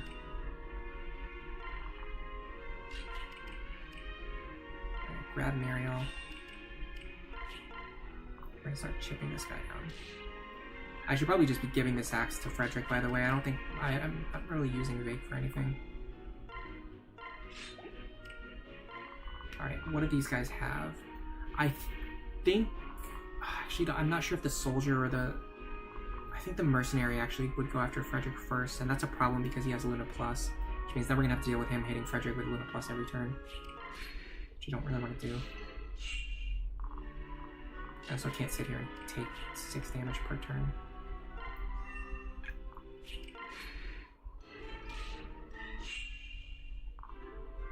Oh no, we could have definitely done that safely. I was just being a bonehead.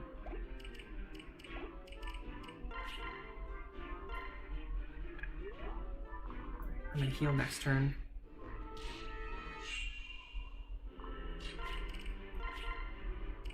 It's a full.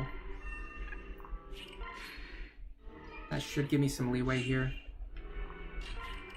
to pick up this kill.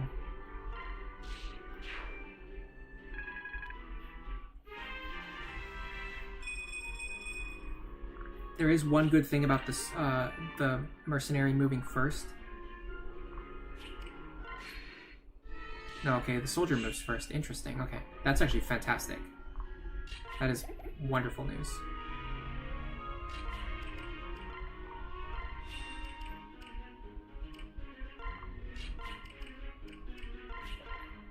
If that's the case, we can just train Virion. How much are we taking per turn? 2.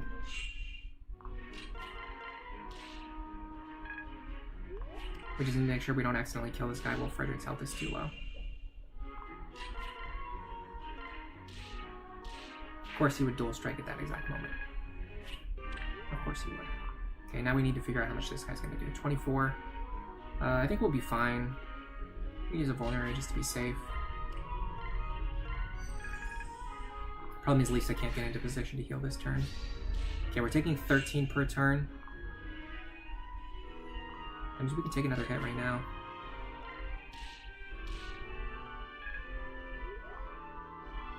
Do I just give this kill to Frederick?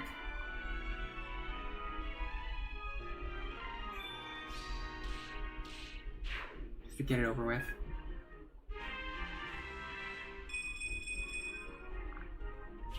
Oh, I didn't see what level up I got. Someone let me know. Did we get anything good on that level up? I was looking away from the screen. Oh, hold on a second, I can watch the archive. It looks like strength and speed Good level up. Alright, get back over there. I lost like 30% of the viewers, by the way, because of that reset.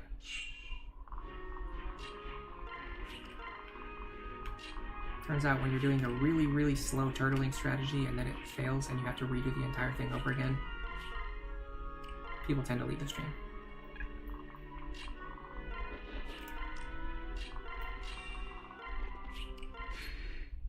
Oh, it wasn't speed. I thought I saw speed go up, but I was looking at a small game window on a small screen, the one that I normally use to read chat, and it went by really fast.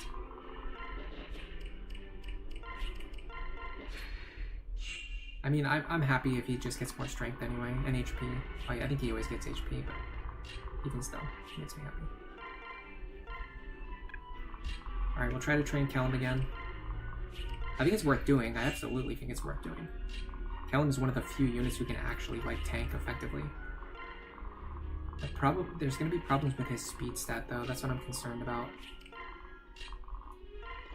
But if we can do things properly, we might be able to train him. Oh, cool, he's got counter again. Does he have pass this time? He has pass this time, which means I don't think we can train him. Because we're not going to be able to eliminate the crit chance. We can get like one safe combat against him, but we're not gonna be able to train like the way we did on the last attempt because I don't want to risk another crit like what happened last time.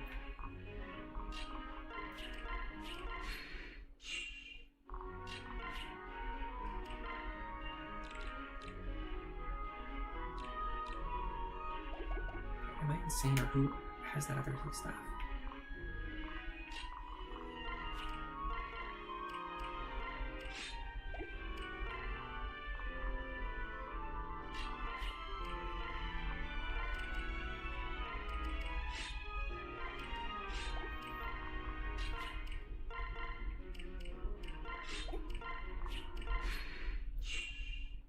Kellum needs 9 speed to double the enemy knights. I don't need him to double anything. I'm just worried about his speed becoming a problem if we try to use him as a primary tank in the coming chapters. There's going to be enemies that can double him, and in a game mode where enemies can roll Luna Plus, getting doubled is just a death sentence.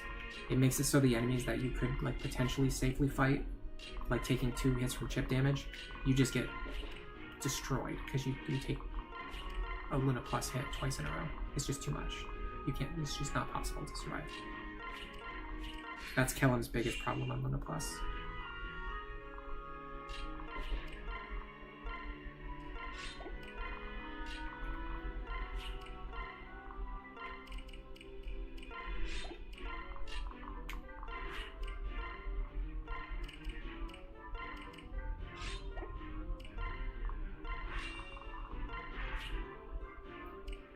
I feel like counter pass is like the worst possible skill for this guy to have, by the way.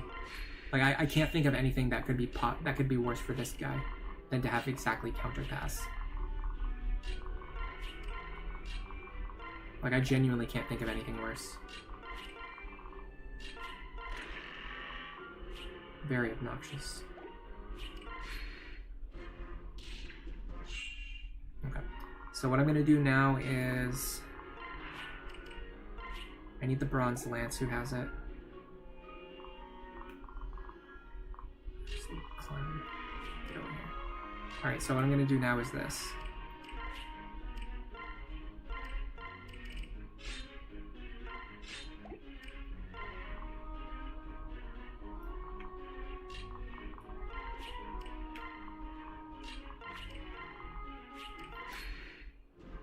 That reduces the crit chance to 0. Allowing Kellum to get 10 free chip experience, which we otherwise wouldn't be able to get.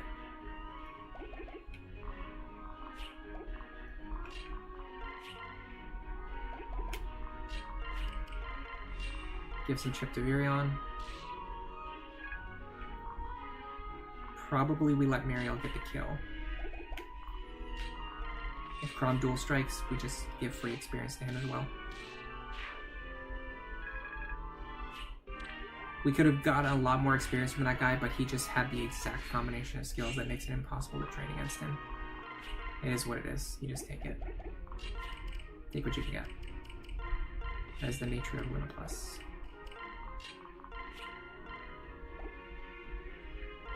Sure, I'll use 2 stabs.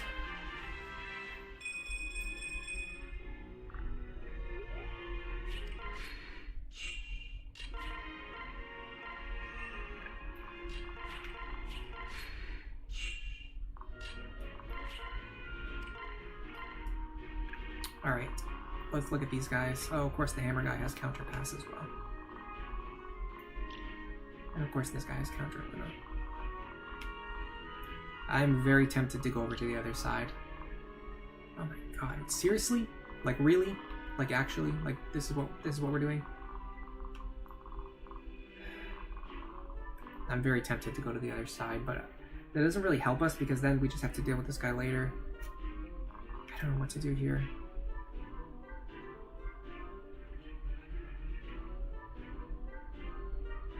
How are we gonna break through these guys? There's no way to fight this guy safely without Robin. I don't know, I genuinely have no idea what we're gonna do. And this guy having counter Luna, there's nothing worse, there's no 2 skills that could be worse for this guy to have other than counter Luna. It's kind of incredible.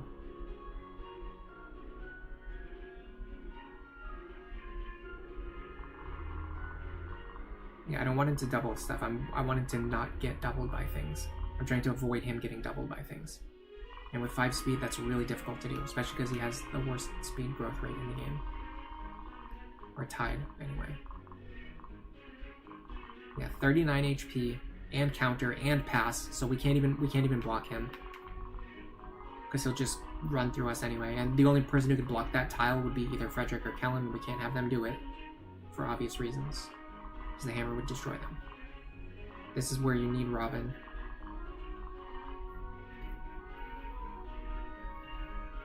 Could Frederick one-shot the Merc? Maybe. Yeah, we could maybe if we can one-shot the Merc, that helps a little bit, but not really, because you really don't want Frederick to be up here. You want him to be over here. And that might not seem like a lot, but that's multiple tiles away from where you really want to be. Alright, let's see how close we are to one-shotting. The problem is the enemies scale up in HP and defense pretty fast. I think we can actually do it with the Virion pair-up.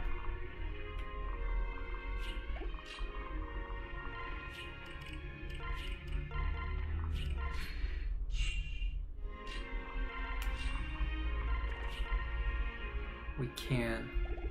Like I said, the problem is, though, it'll put Frederick out of position, but I think I have a way around that. The only other problem is that it actually causes these two to sync up their attack ranges, and if these two sync their attack ranges, that's it. It's game over. Like there's no way out of that situation.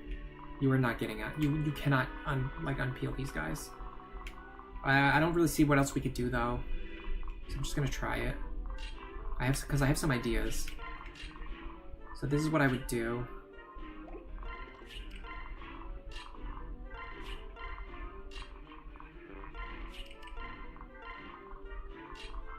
I don't feel good about this at all, but I don't know what else we can do other than just sending it and like seeing how things go. I need to get my healing items back.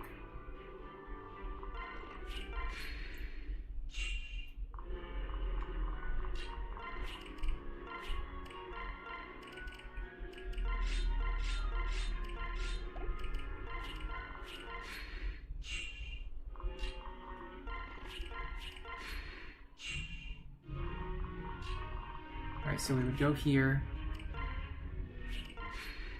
One-shot this guy.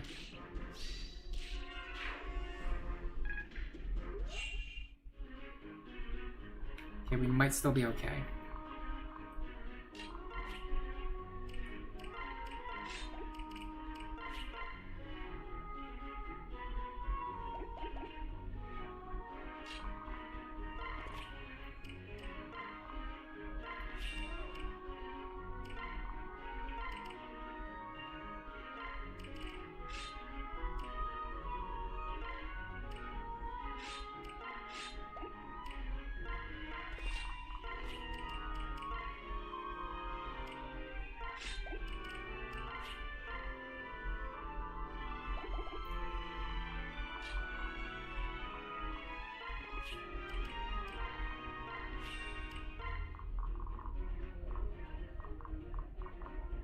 Okay, so we want Frederick here with the javelin.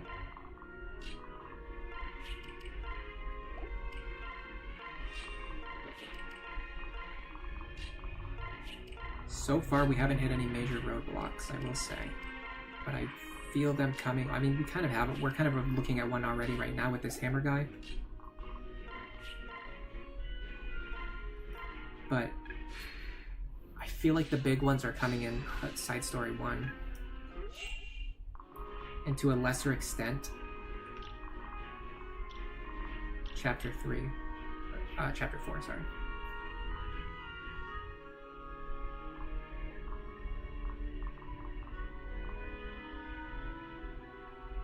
If we can loop Frederick around, we might be able to enemy phase these two with a Kellum pair up. I'm not sure though, because they both have Luna.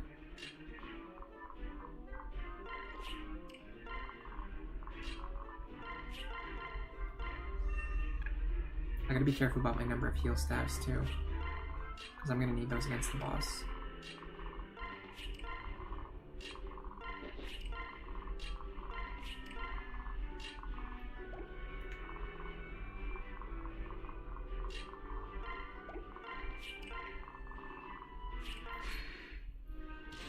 I'm not as worried about javelin charges. I used to worry about them a lot more, but ever since I because actually on my old, you guys might not even believe this because it sounds so insane, but in my oldest like routing that I used to do, I would always play chapter 6 before I did side story 2, and so I always like tried to budget my javelins and my hand axes and like not use very much of them. But ever since I started doing side story 2 before chapter 6. Like, I don't really care that much about the javelin charges because I know that I'm going to get more. Alright, so here's the deal. Most likely, we're going to have to dodge this attack. Most likely. At some point, we're going to have to dodge this attack. But we might be able to figure out something else. So I'll see what that looks like first. I don't really see any other way to win other than dodging this attack, though. But what I can do is wrap around and deal with these guys first. So they have 46 damage. I mean, 46 is really not that much at all in the grand scheme of things.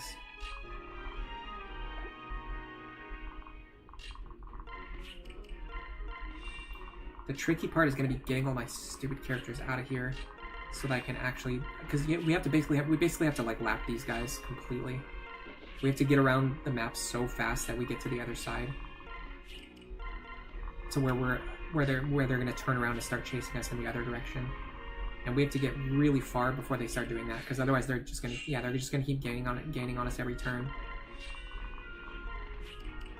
And the annoying part is once you get up here to the top platform,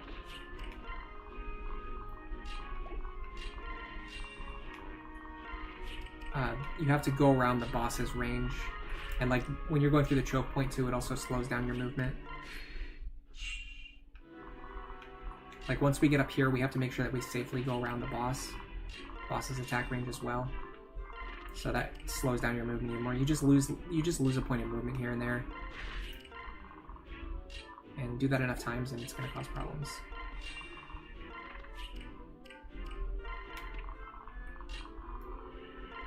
Alright, let's see if they turn around. Nope, they're still not turning around. Good God. Just turn around. Just turn around. It's not that hard. What does the boss have, by the way? Luna. It's not that bad. The Pavis Plus is actually a little bit tricky.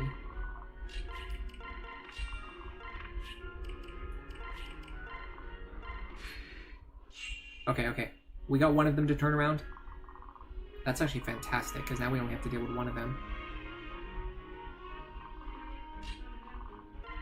Instead of having to deal with both.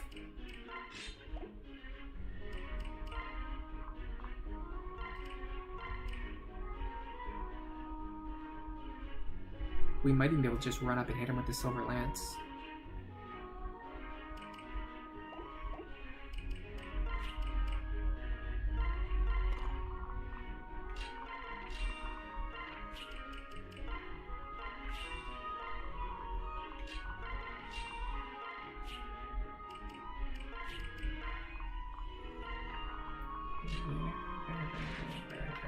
Very careful. Okay, this is fantastic. They're staggering like crazy.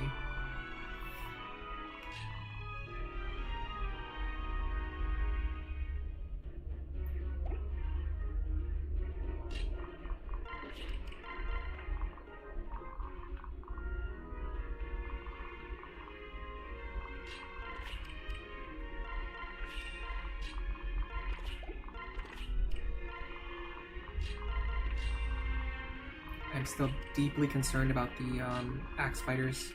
I still have no idea what I'm going to do other than probably I'm going to have to dodge one of their attacks. But we can see there might be something we can do. But now that we don't have 4 enemies to deal with and it's just those 2 axe fighters, and they're both melee fighters, which means we don't have to worry about as much coverage. The problem is they both cover each other perfectly. So unless we can force them to split up like we did with the other guys, it's going to be pretty tricky.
Don't go too far. Alright, now the archer is a kind of annoying combination of skills, but nothing we can't handle. I think the big thing is that we really want to get Frederick over there. How far can she go? Okay, I think we're fine.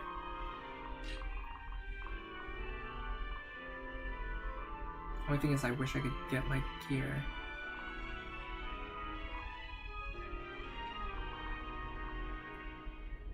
I don't think Viron can fight him safely.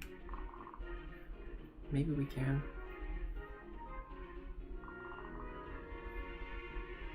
We would need speed and defense and strength, so that basically get the Frederick pair up.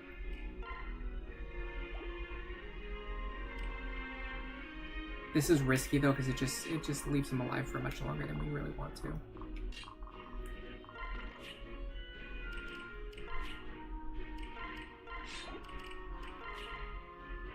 Let's just do this.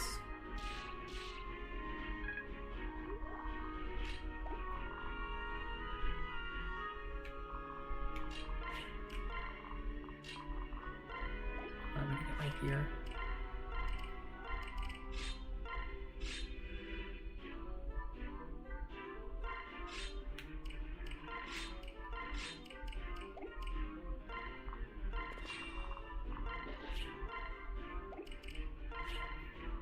Really, we don't double.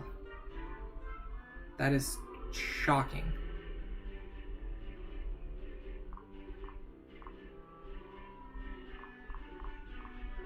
Guess we use a Silver Lance charge. Eh. Nice. If I didn't get that dual strike, I was just gonna have Muriel run over and kill him. Although she technically couldn't reach, but I could send her over to stall. Okay, now we have to devise a plan to deal with these hammer bros.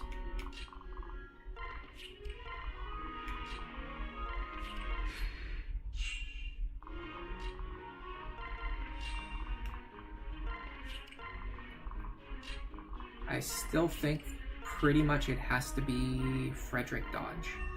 Frederick just needs to dodge. And I hate that, but I think that's what it has to be.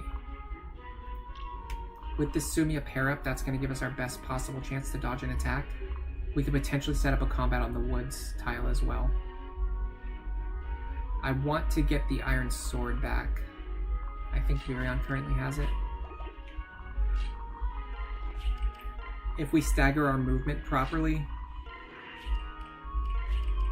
we can potentially get a combat on the woods tile at some point. Like right here. So if we do this, we're gonna need the Iron Sword. Actually, hold on. I think the woods tile.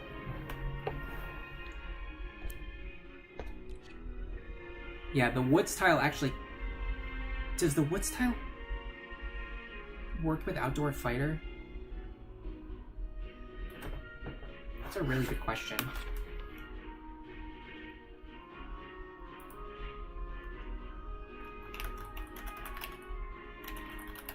I'm gonna look this up. I was actually wondering this the other day about whether putting Frederick on woods tiles actually boosts his evasion at all, because you gain 10% evasion, but then you lose 10% from Outdoor Fighter. It just says outdoors, but I don't know what counts as outdoors. Yeah, there you go. What counts as outdoors? I don't know.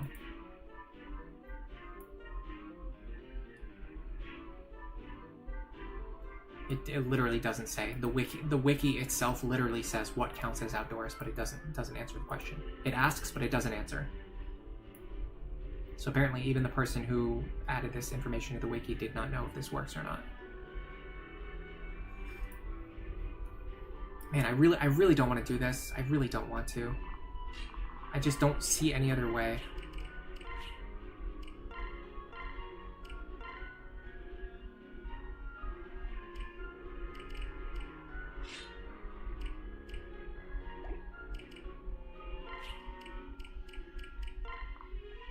Put Virion behind him.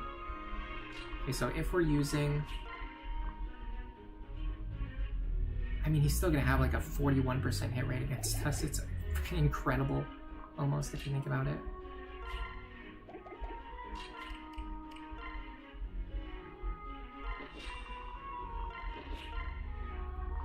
It's going to be 35, and then it's going to be less because we're going to be standing next to both Virion and Lisa. And possibly Crom as well.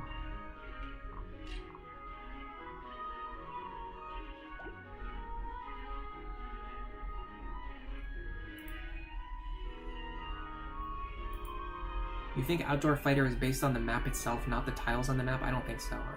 I think it's based on the tiles. But like I said, I don't know, and apparently even the wiki doesn't know.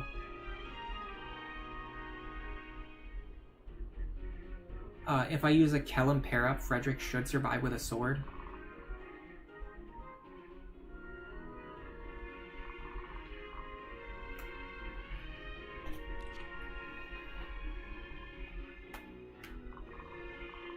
He's going to deal 47 damage.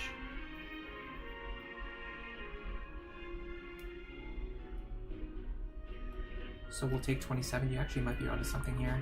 No, but then we'll take counter damage. Skywing, we would take counter damage and then we just destroy ourselves. So we're gonna be playing for a dodge anyway, so we might as well just play for the dodge.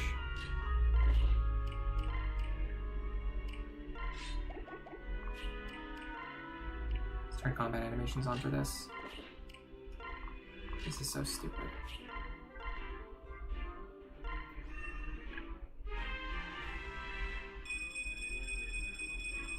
Oh, nice Omni level. Alright, so having Crom standing next to us, Lisa standing next to us, Virion standing next to us, getting the benefit from the woods tile and the extra speed from Sumia. Honestly, the Crom pair-up might have been better because we get speed and luck, which gives even more evasion. Let's see what the final dodge chance is. We got his hit chance all the way down to 10% by stacking all of these things. Nice, and we double him. I think that was relatively consistent. Considering we got his hit chance all the way down to 10%, I feel okay about that. I don't feel great about it, but I feel okay about it.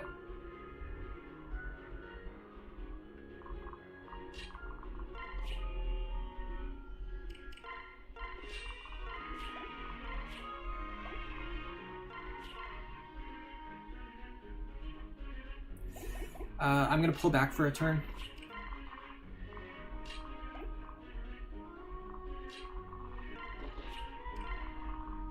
Because I think we can pin this guy from multiple angles. And there's no reason to fight him in that choke point, which just gives him the advantage on terrain. I'll even go back one more. I'll even fall back for one more turn.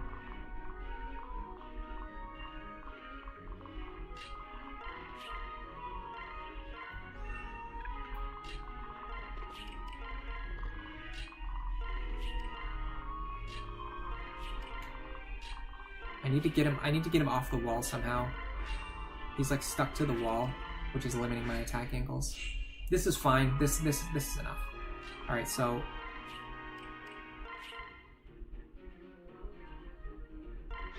oh, I gotta skip this one because the spell animations lag the game, and we don't need the combat animations on anymore.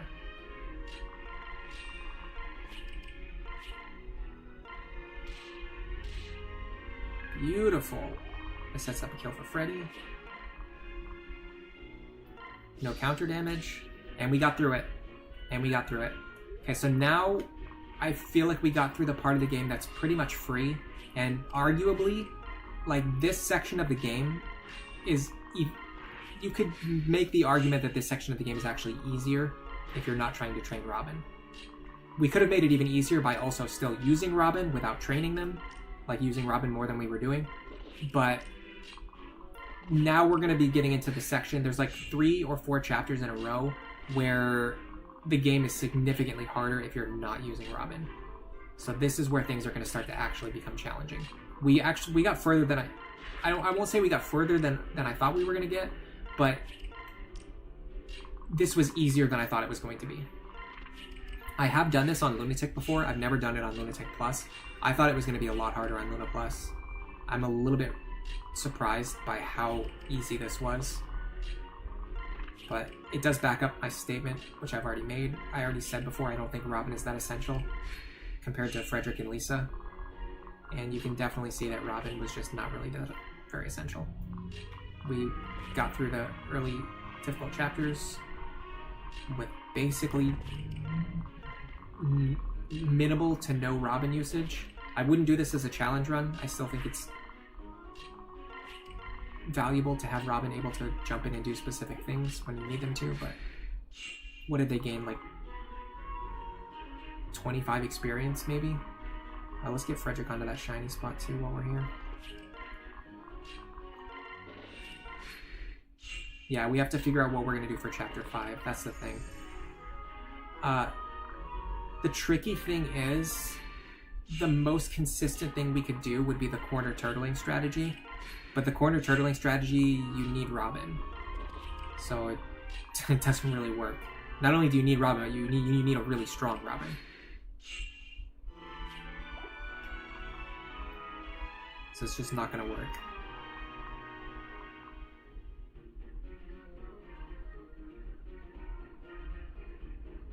If we could guarantee an early Master Seal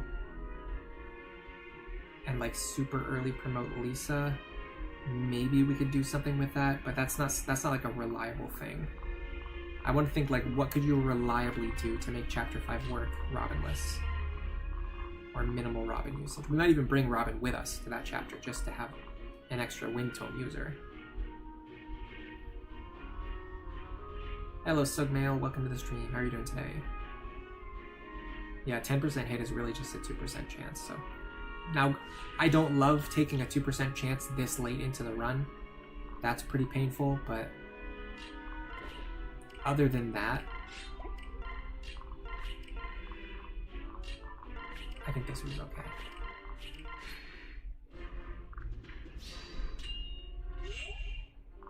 I want to see...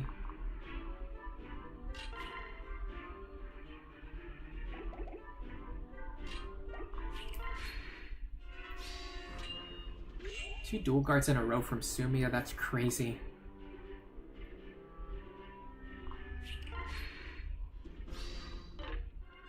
Okay, so we really don't want misses because when they miss, they don't use weapon charges, and we need them to burn through their weapon charges, or we just fight them at one range. They don't have a crit chance on us. I was worried about the crit chance. It looks like they don't have one. Okay, is there anyone who can actually hurt the boss without a parrot bonus?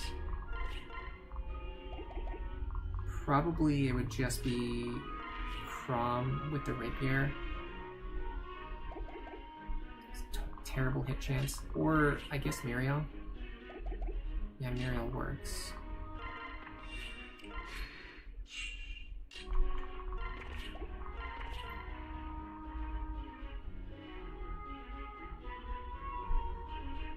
So we'd essentially just be doing this to bait in Muriel dual strikes. We could also switch to the hammer if we need to.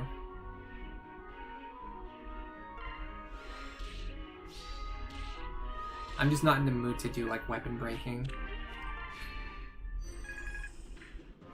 Okay, that's really bad. They actually totally heal off the damage that we deal. So hold on. That's fine, we're learning valuable information. And we are wearing down their weapon charges, so if we do want to do a weapon break strategy, we can still do it. But what we want to do is an enemy phase first.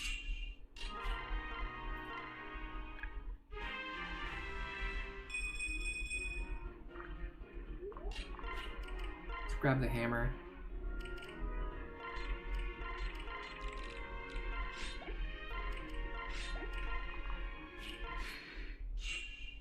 Yeah, the hammer will make this go faster. It's not necessary to win, but it will make this go faster. So we don't want a player phase, we want an enemy phase, because they'll just heal off the damage we deal on player phase anyway. That's good. Do I give this kill to Muriel?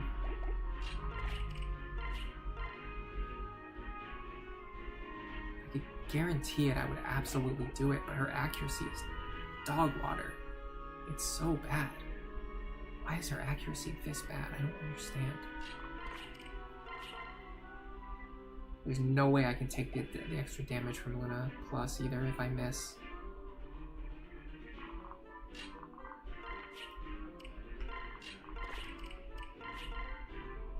I can't get any better than 84. I'm not doing 84. Not happening.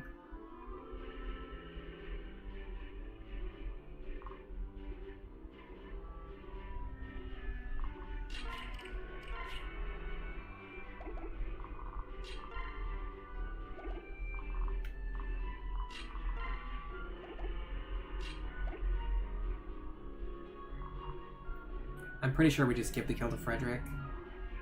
I don't see any reason to let anyone else do it.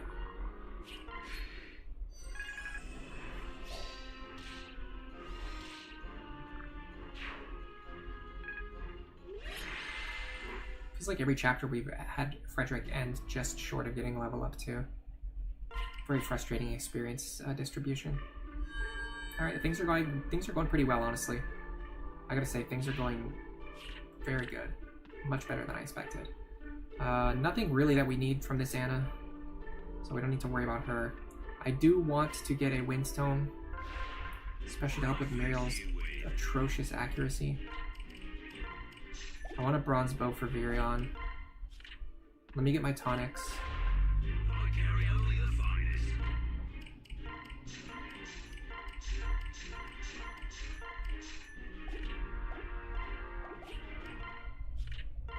We did get an Anna, but it's like a completely useless Anna. She's not offering anything that we want. An iron sword, not even on sale. An extra hammer, we don't need. Goddess icon. I would rather sell one than buy one. Did we get that bronze bow already? Alright, let's get the bronze bow. Oh, come on in.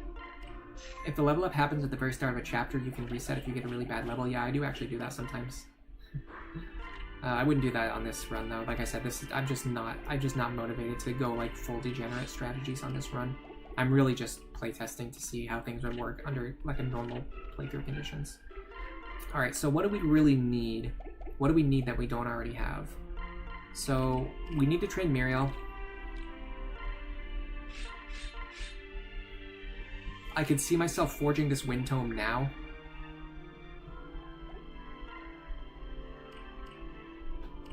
Up to 4 might. So I have an accurate 4 damage weapon. And then later on I can forge extra damage onto it if I need to one-shot the wyverns. So that's one idea. Next up, Frederick's definitely coming. He needs the hammer in this chapter. Also, let's grab our renown rewards before I forget.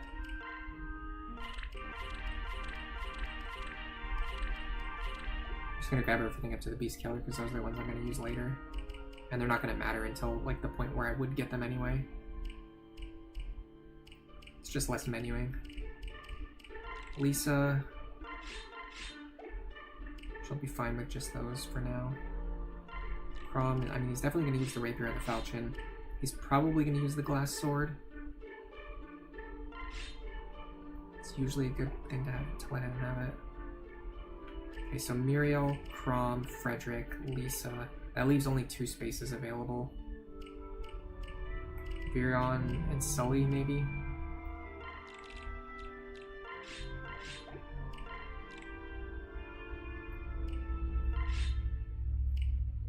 I wish they gave you like 2 Bronze Lances and 2 Iron Lances instead of 1 Bronze Lance and 3 Iron Lances.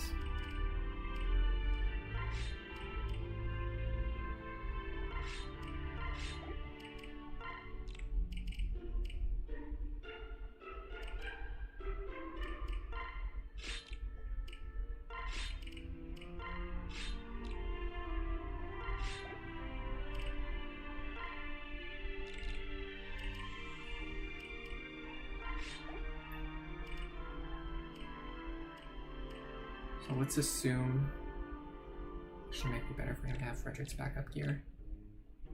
I actually don't know who Frederick's going to be paired up with. That's the tricky part. Let's assume it's going to look something like this.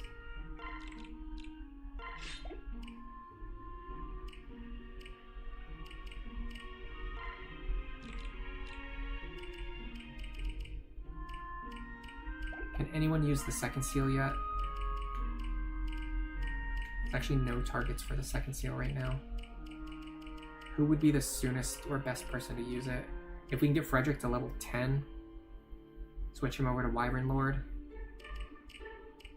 Other than that, there's not really any great options for this early second seal. Other than like Muriel Dark Mage, which we kind of already discussed, which actually might be the play. Hello Hazel Cord, welcome to the stream. You just came to the stream, how's it going? It's actually going much better than I expected. We're only 2 hours into the stream, and we haven't really hit any roadblocks yet. We've made great progress, and not only did we use Robin less than I expected, but the battles have been easier than I expected. No Vake. I just don't really see the value in Vake in a run like this. If it was Lunatic, I would absolutely replace Robin with Vake, but on Lunatic Plus, Robin's utility is more about playing around Aegis Plus, and for that we need Virion and Muriel. And if you're training Virion and Muriel, like, where are you getting extra experience to train Vake? The thing about Vake is that he is a little bit of what I consider to be a high investment unit, in the sense that if you are going to use him, you need to make sure you feed him a lot of experience, and we don't have the experience to feed him. So I just don't see, like, I pretty quickly identified that I wasn't going to be able to get much value out of Frederick. And figuring that out as soon as possible is important, because it prevents you from wasting experience on a unit that you're not even going to use in the long run. Definitely not doing this one. I'm just going to reset. The enemy skills look disgusting. Oh yeah, this is much easier than the No Frederick run. This Lunatic Plus without Robin is easier than Lunatic without Frederick. But Frederick is way more essential to the early game than Robin is. We already know that. Alright, this should be fine. I think we can work with this.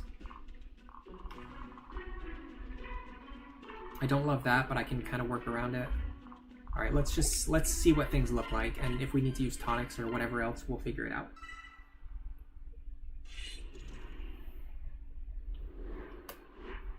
You never thought Crom would be so low level? Yeah, I mean, the thing is, we just have to rely on... If you don't have Robin, you have to rely on Frederick so much more.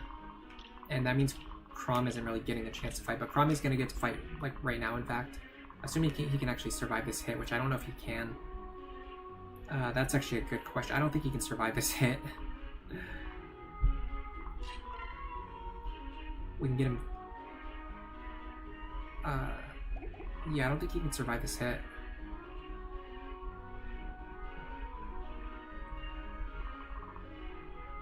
$28. He can't survive. What do we do about this? Oh, he can fight this one.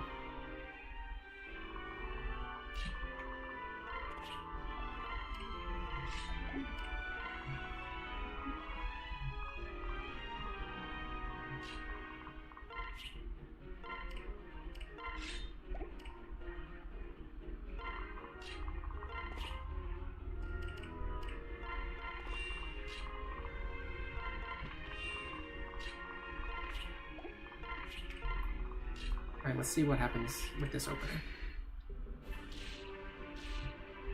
Oh, I would have liked Crom's damage to be just a little bit higher there. And we missed another strength on left too, that's really bad. And we got hit by the Luna Plus. Oh, he has Hawkeye.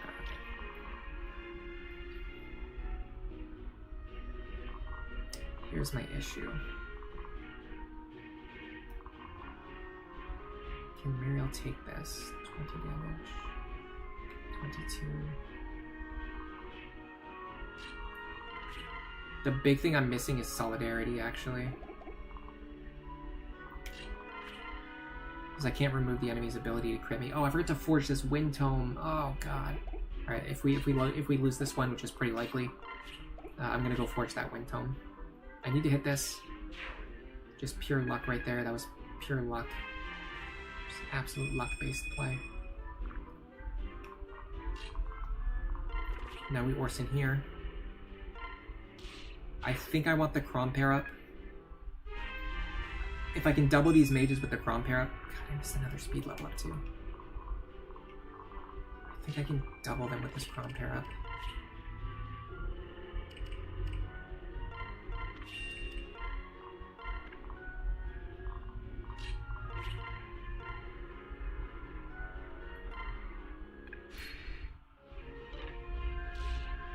Okay. Alright, we're okay. Oh, I forgot to switch the swords too. I needed to switch over because the glass sword is just a waste.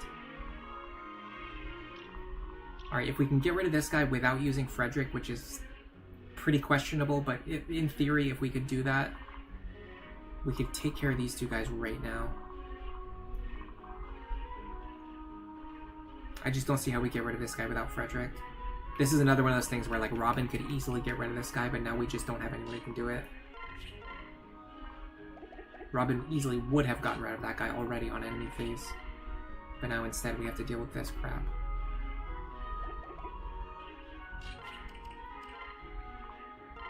Give me the glass sword. Pair up with Virion. I gotta dodge a crit here.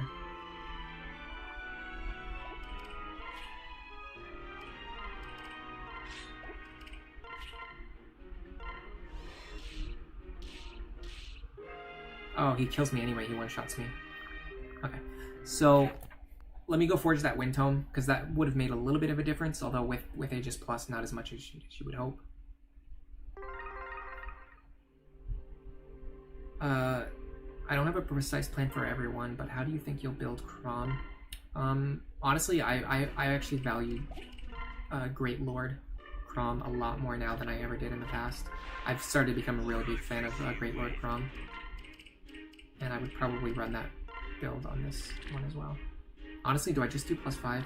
We can get away with +4 for now.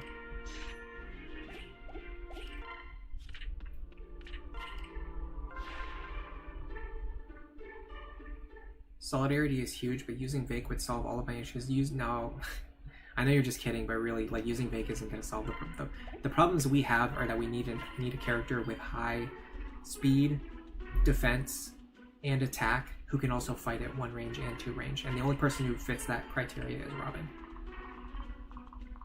It is what it is, though. We'll figure something out. I'll just reset till these guys don't have counter. You don't normally see Virion Fred pair up. Oh, really? I actually use it a lot. I used to use it a lot more, like, I don't know, like years ago before I actually started streaming Fire Emblem. Or streaming anything really, but I used to always use this pair up. Okay, I want these guys to not have counter. Instead, we're getting both of them with counter. It's the opposite of what I want. How is like the stream audio and things like that today, by the way? Is there a point in staying in Great Lord after Chapter 12? I mean, honestly, I'd probably just stay in Great Lord until... Honestly, just like until the situation changed. Like, it's just gonna depend on things like Crom's level, like which seals I have available, how much money I have, if I need mounted movement, if I need to make sure I don't have mounted movement, if I need bows, if I need to, you know what I mean? There's just so many factors. Are you kidding me?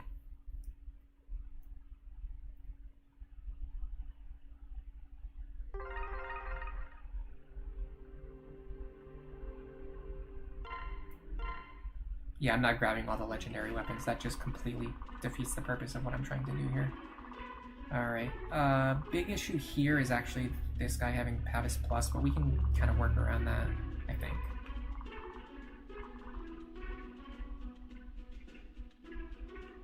If we use the Crom Peric, we could double, but then we wouldn't have anyone to fight the other guy.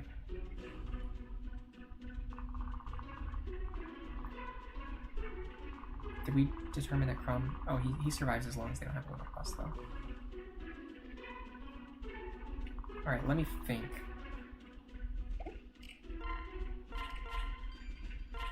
So far, I don't see the need... I haven't identified the need for any specific tonics yet. If I could get a res tonic, that would be fantastic, but other than that, I don't see anything.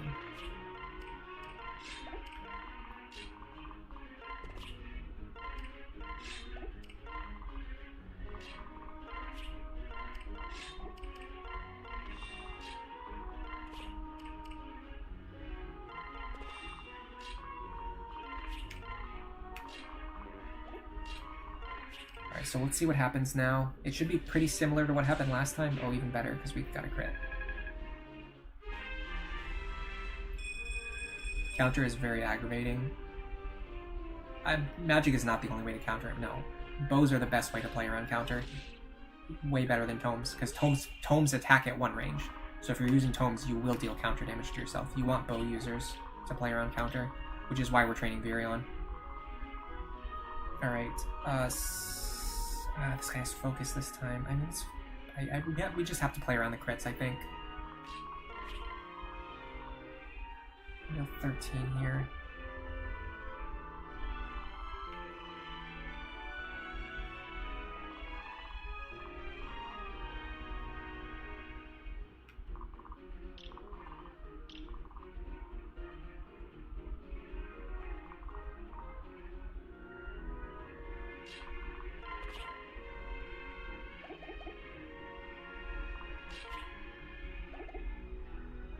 How do I get the Crom pair up?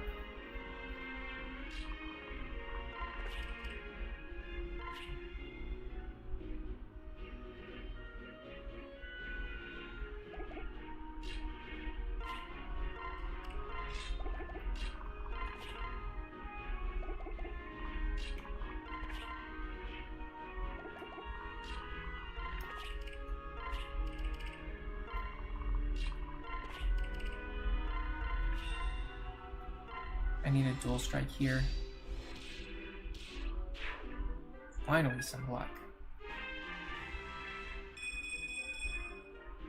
One thing I love about this map is how you have to have your characters bounce back and forth between the left and the right lane, depending on the situation. Unfortunately, this guy has exact lethal on Muriel. I could use the Lisa pair up, but then she doesn't get to heal Frederick.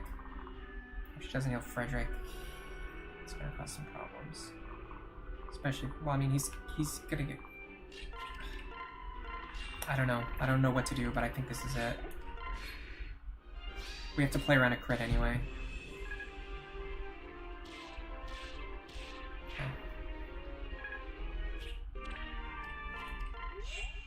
Okay. Again, same as last time, if we can get rid of this guy without using Frederick, we might be able to get something to work, but killing this guy without using Frederick's gonna be tough.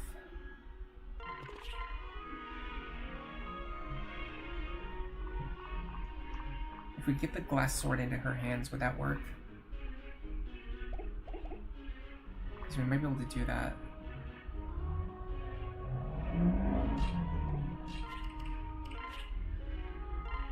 It has 11 attack. We'll gain 8 attack power. That's actually enough for the kill. So we go here.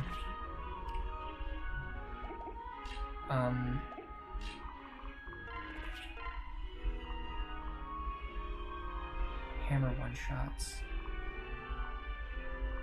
Hammer one-shots, though. If the hammer one-shots, we could actually kill both of these guys.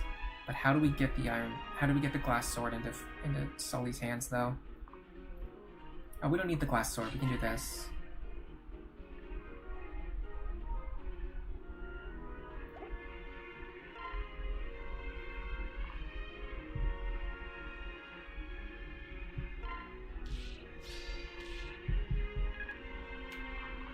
Who has the elixir? I'm sure Virion has it, because I'm an idiot. How much are we going to take from this guy? 10. Problem is this one having Luna Plus. We're not going to be able to get rid of him anyway. I should have thought about that.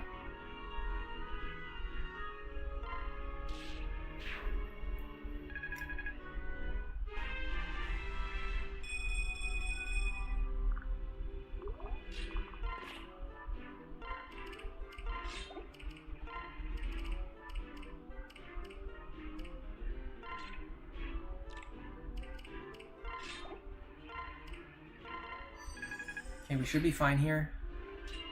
Nice dual guard. Now...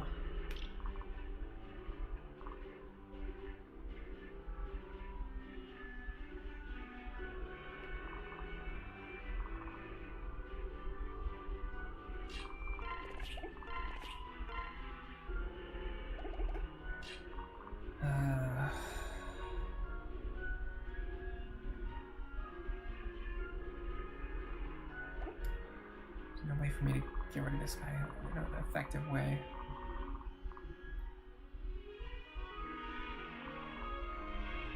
Other than giving him a more appealing target. Okay, let me do this.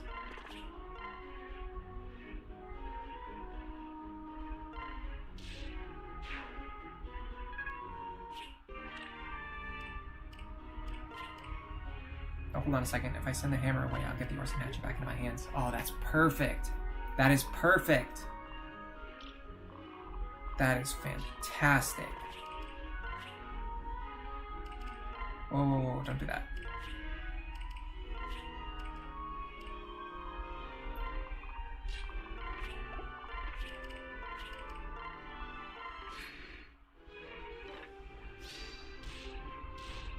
Nice.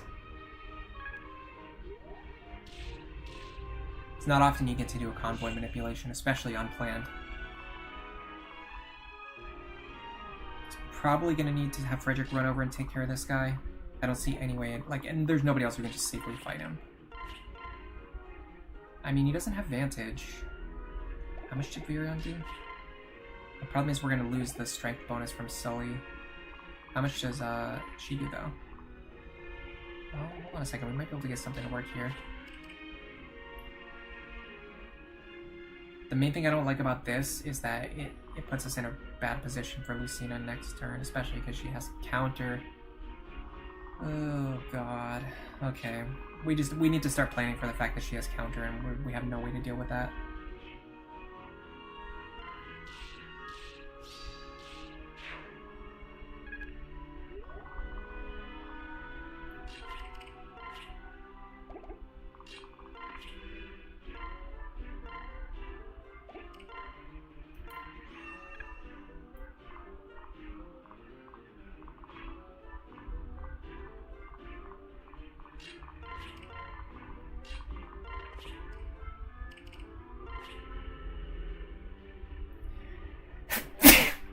Excuse me.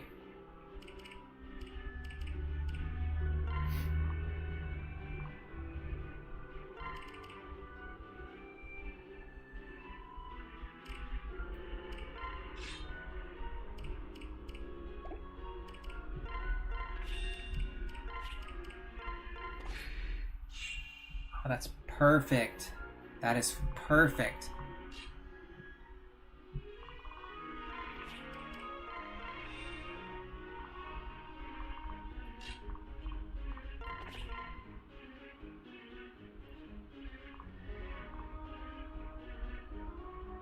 Okay, what we want to do is use the bronze lance. We should be fine if we do that.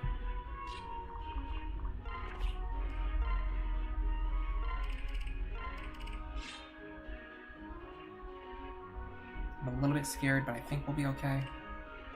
I'm not going to break out the calculator. I'm just not in the mood to do it right now. You'll have to excuse me for that.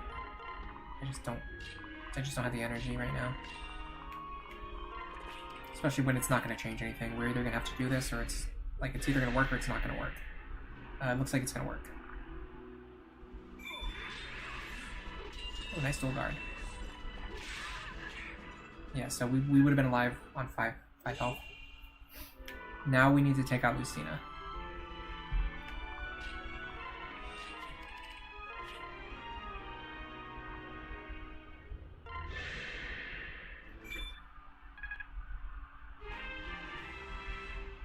Free level up.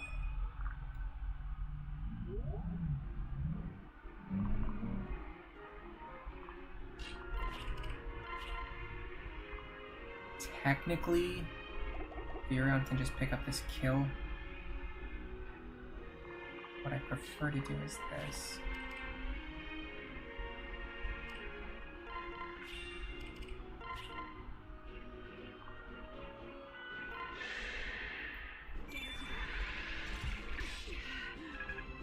So if we got the dual strike there, we would have gotten some nice experience.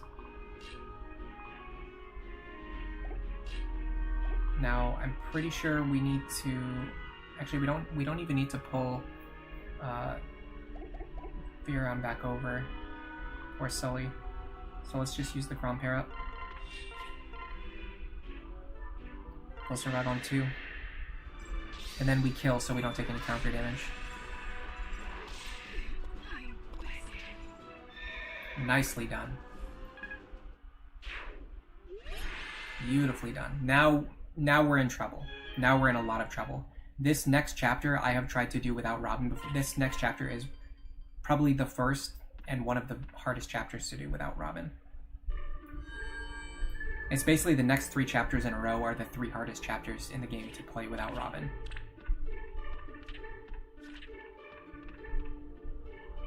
Is there anything that can help us prepare? Is there anything we can use to our advantage that I haven't thought of yet? Let's do some theory crafting. Does anyone have any ideas? Yeah, we're going into Donald's paralog. I need some ideas for how we're gonna do this without Robin. Because even on the run where I did it without relying on Robin as my mage, I still was using Robin as a mercenary. I can't remember how I did it on Lunatic. It would have been like 6 years ago when I played the game without Robin.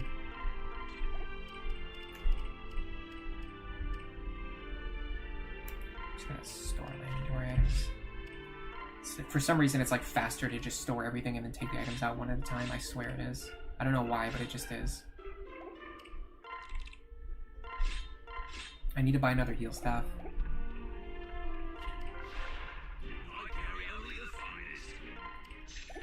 So I don't run out of heal charges in this chapter. And then I'll just pass it over to Maribel in the next chapter anyway. Okay, we need a bronze sword. We also need an iron sword. We need the Orson hatchet. And we need the silver lance.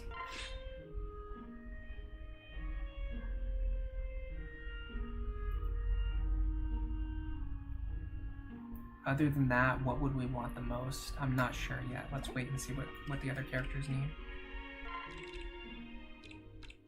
I could definitely see some merit to forging this bronze bow. but I'm not sure. It's something we would have to commit to now.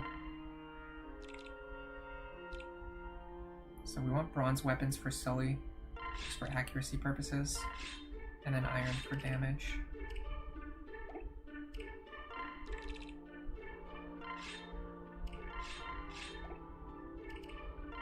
I'm going to use Lonk here. I think you get 7 characters. It might be at one more. If I'm getting one more, I'm gonna bring Sumia. She can carry Frederick's equipment. Is there anyone who's ready for the second seal yet? Still nobody. This is a chapter where we can start training characters that are going to help us beat Chapter 5.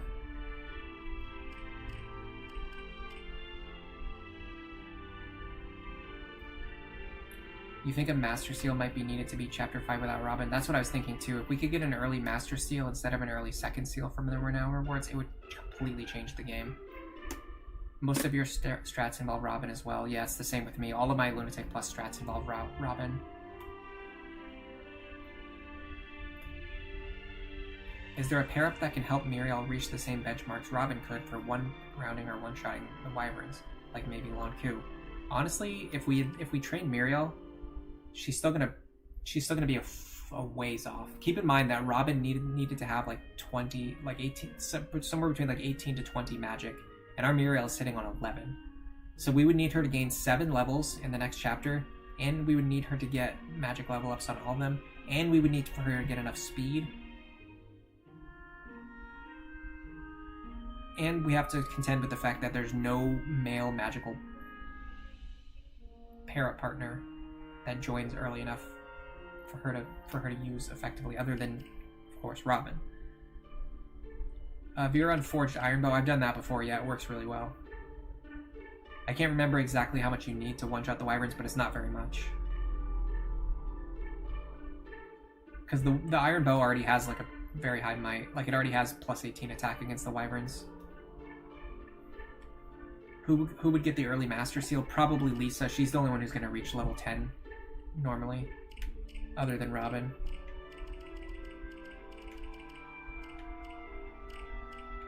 If I can get Muriel to level 10, I think I can get something going too. Like Muriel to level 10 might like if I just train Muriel as much as possible in this chapter, we might get something out of this.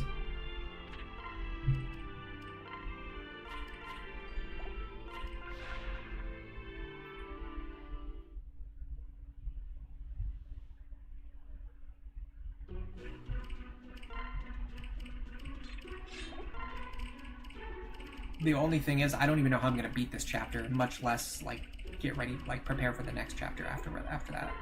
So this is our first potential like really big roadblock. Like this might be it. This might be where we get stuck. In fact, I don't know why I didn't put this on the poll. This is where I was most likely expecting to get stuck. If we get Lonku to level 10 in Donald's Paralog and then Master Seal him to Assassin, there's no way you're getting Lonku to level 10 in this chapter. You have to let him kill every single enemy on the map, and that's just not possible. Because there's too many enemies that are aggressive and have linked AI, things like that. I can't use a corner strategy here because of the guys with the short axes and all of the archers.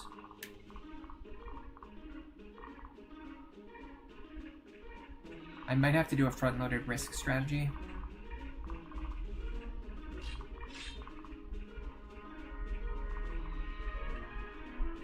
I don't know how I'm going to even get rid of this guy.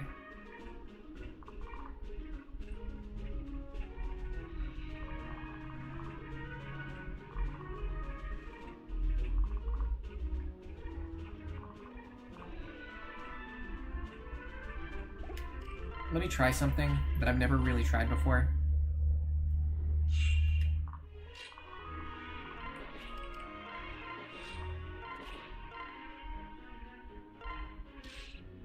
Okay, we definitely want a strength tonic on Frederick. He's one point of damage short of where I need him to be. If I do that, if that's my first move, for some reason I've never really done this before, but it kind of makes a lot of sense. If that's my first move, Then I just need to worry about this guy. Now, unfortunately, he spawned with, you guessed it, exactly counter. I think I just need Lonku to crit here.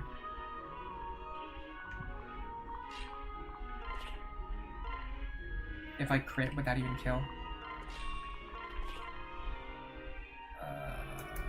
Math is hard. Yes, if I crit, I will kill him.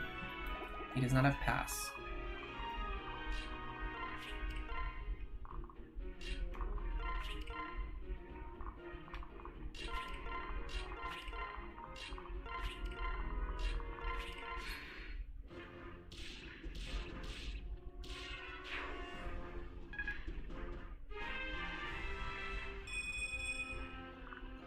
I don't expect this to work, but this will give me some ideas. Crit? No, didn't think so. All right, let's get that strength tonic and let's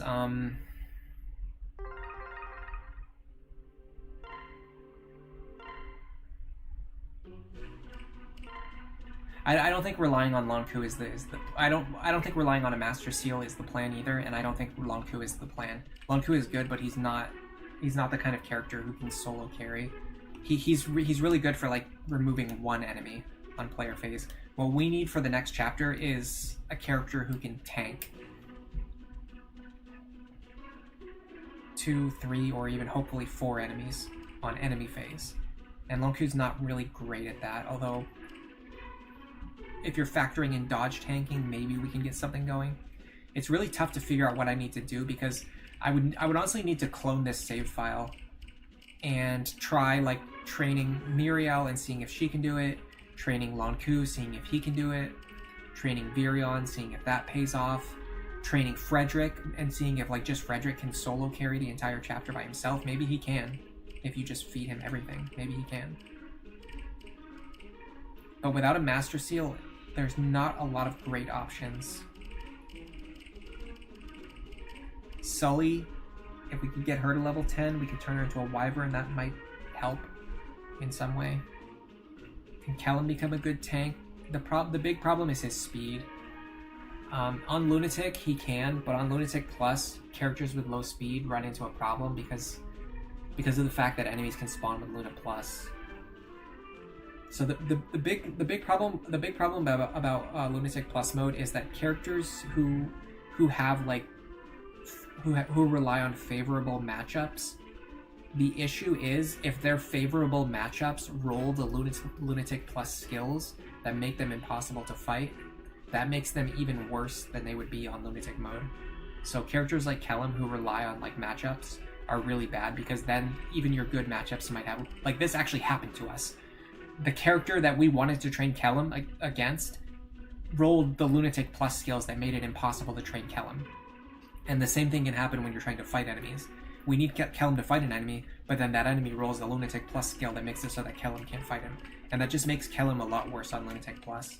And characters who just have high consistency, like Frederick, who can just fight every type of enemy, are a lot better because the Lunatic Plus like randomization of skills doesn't hurt them as much. Just Master Seal Robin, that's not gonna work. We have a level 1 Robin. Can I clone the save file? Yeah, I can, but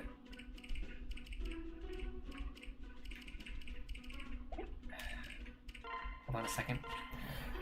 This actually is God, how am I gonna do this while I'm streaming? Hold on a second. I don't know what's about to happen, but you guys are gonna see something.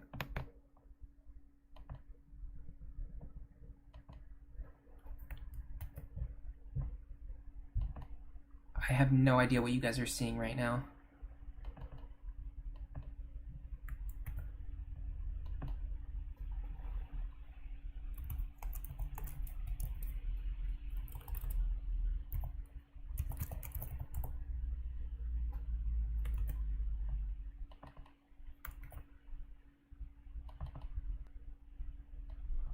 All right, we should be back.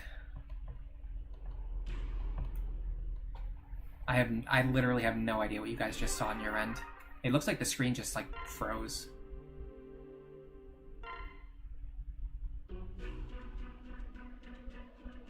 Oh yeah, the screen just froze. That's funny.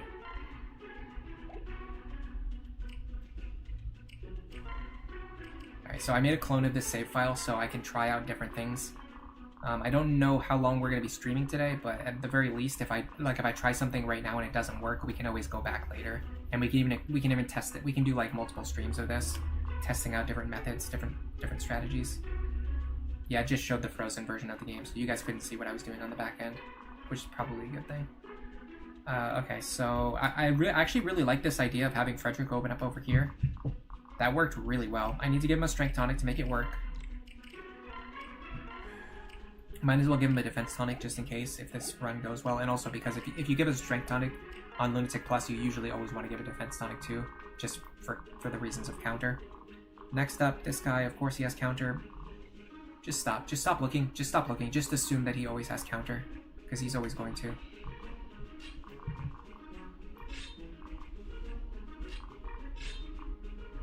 I think I want Sully here. Problem is Lonku's not going to be able to fight this guy with Pavis Plus. The skills on these three look really good, but I think I'm just going to reset because we need Lonku to be able to fight this guy. So we might as well just reset until we get a configuration where we can at least make an attempt. At least some kind of attempt. Something, just anything. And I think I'm going to focus on Lonku.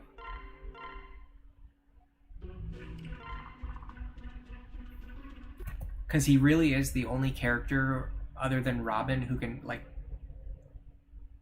fight a group of enemies by himself. If he gets lucky and dodges a bunch of attacks, granted. But it's at least possible. Okay, this should be fine. I don't know if this will win, but it's at least worth attempting. Oh, this is something to keep in mind too. Remind me to give her Bronze Lance to Sumia.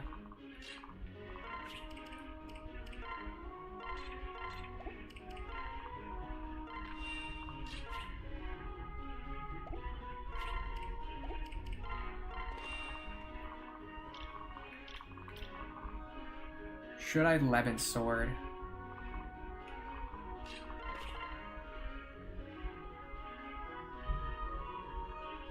I think Killing Edge is better. Just because of that potential to instantly remove him. Okay, so now we should get this kill even without the dual strike. Beautiful. The rest of our characters can just hang out over here.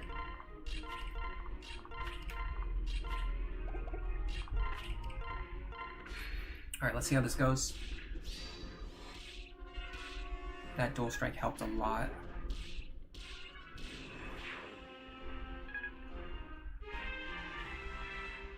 Yeah, I think we're gonna have to use Killing Edge crits and just dodging in general. Oh, beautiful Lonku. God, I love this man. Love this man. I just do. I'm tired of pretending it's not true. I freaking love Lonku. He's so epic. All right, yeah, we're training Lonku, and if that doesn't work, then we'll try other stuff. But man, this feels like a tenable strategy. This feels like it could genuinely work. All right, let me get something going. Man, I could even. So if Muriel can survive against him, which he might be able to with the right pair up. In fact, he's going to lose attack when he switches to the short axe anyway. He's actually going to lose 4 attack. I think we just survive.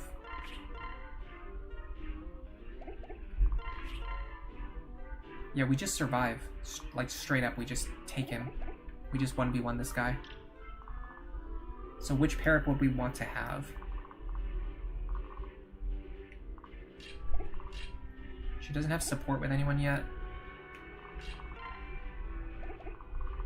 Donald would maximize her crit chance. Which doesn't really matter. It's not high enough to matter.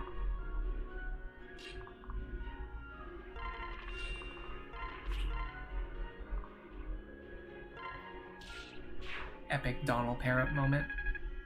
Alright, yeah, we can get this guy, and then actually Frederick can just take care of this guy. Dude, we're in a good position here. We're in a really good spot. Can I get these guys with a javelin? Unfortunately not.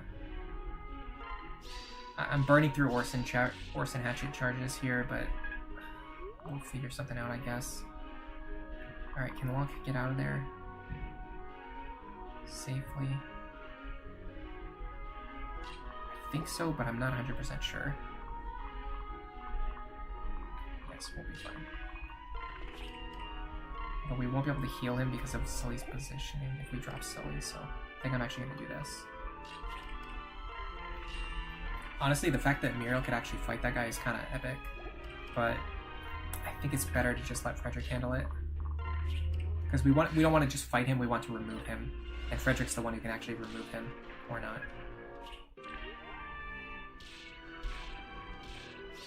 Yeah, we're burning through so many Orson Hatchet charges. But like I said, I don't really value them that much because we can just get hand axes anyway. Alright, so... Can Muriel get this guy?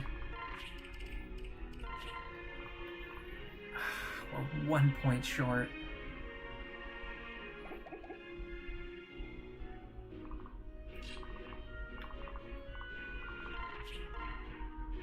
That's not gonna work. We could just do... Oh, yes, counter.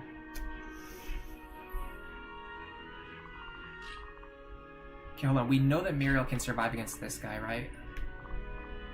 So what if we do this? 16.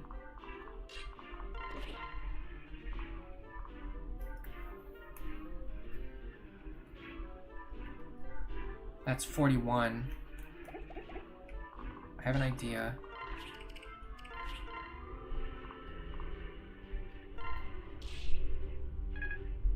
Seems a little strange, but...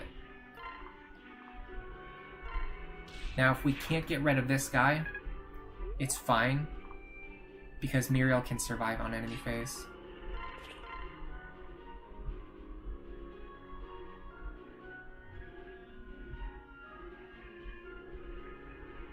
Although I just realized I think we have to body block so that he can't get into one range with her, because if he can get into one range, he can kill her.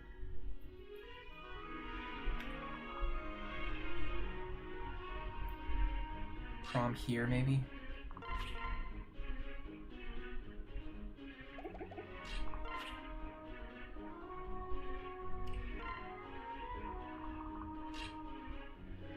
We can't let Virion get doubled.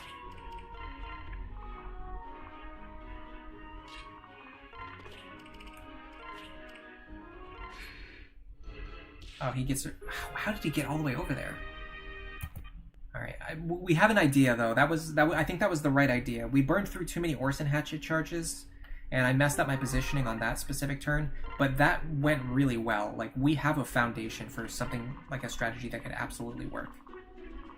We want this guy to not have counter. Hello, Poochievert. Welcome to the stream. Hello, TVP. Is this a sacrifice Donald moment? I could have sacrificed Donald if I knew that was going to go bad, but I actually thought that was going to work out. I just miscalculated.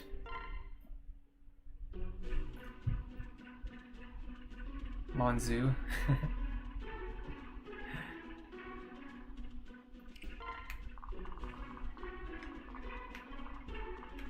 This is okay. We can make this work. Yeah, Lunku is epic. Or sorry, Lonzu. Lonzu is epic. He really is, like, genuinely. Like, I don't know what else to say about it. He's just awesome. I have an idea. What if we do... 6?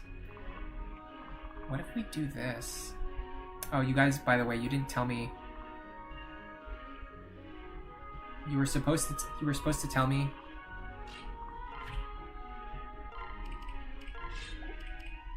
Watch this. Let me do what I'm doing first, and then I'll tell you what I was gonna tell you. You guys were supposed to tell me to give Bronze Lance to Sumia, so check this out. I'm pretty sure this archer will come attack Virion, And then this guy will attack Frederick and get one shot by the Silverlands, although it won't work because he has freaking Pavis Plus. But in theory, that's how it would work.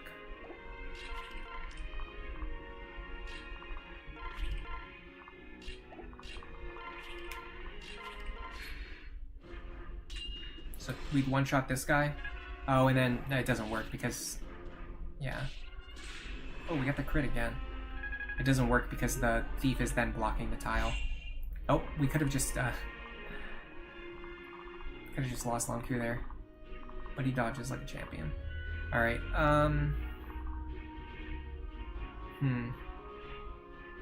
yeah, I kinda screwed that up.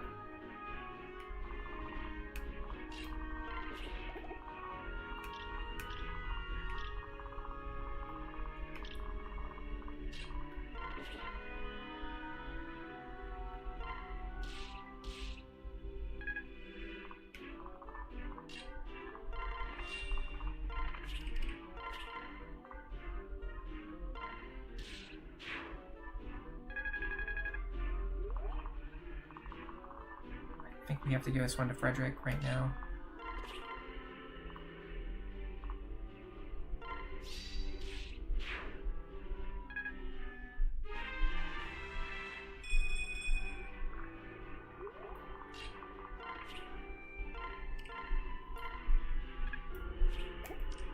Oh, I forgot to move these guys. That's a problem too.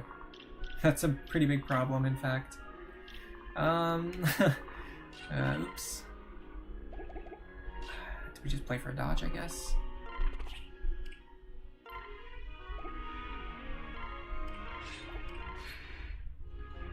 Yeah. Okay.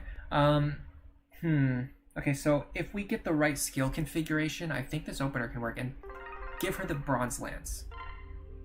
Give Sumia the Bronze Lance.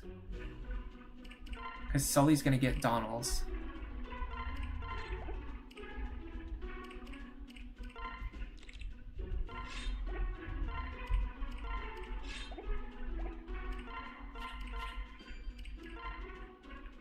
Alright.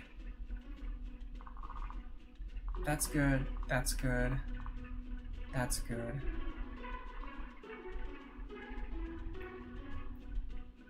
I want Frederick to have the javelin in his inventory.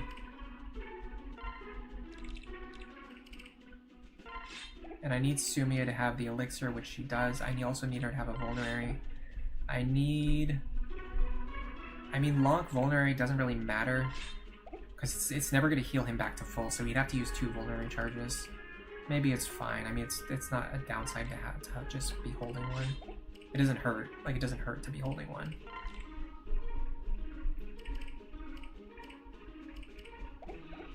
Alright, let's try this. We need a long crit here, but we might as well just roll for it.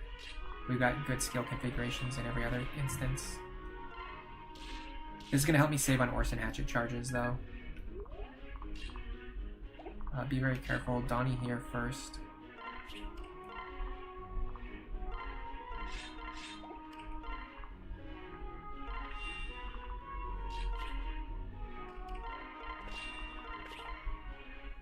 Yeah, I need to crit this guy.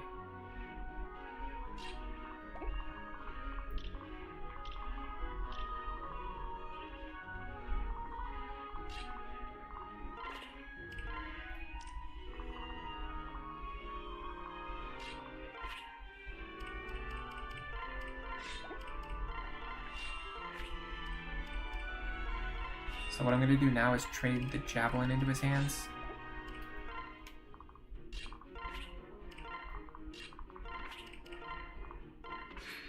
That way we save on Orson Hatchet charges.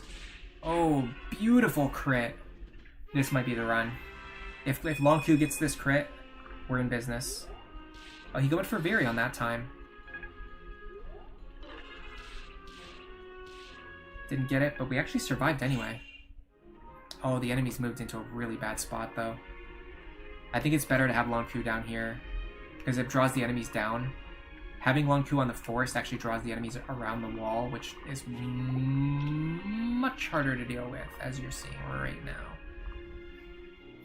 That is significantly harder to deal with.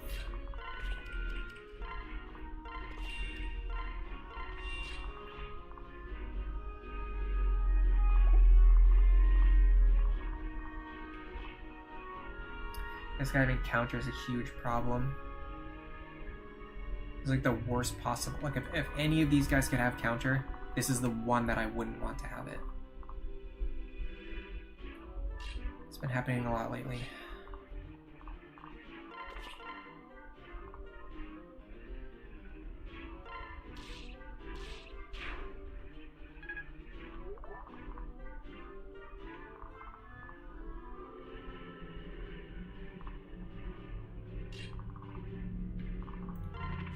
She survives against these guys as long as they don't have Luna Plus and as long as they can't hit her in one range.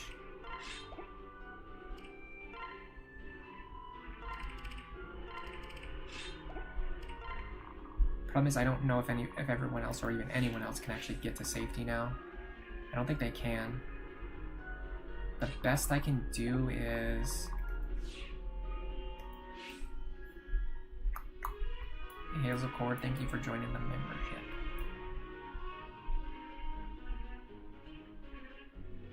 Oh, that reminds me, I can actually give out some gift memberships.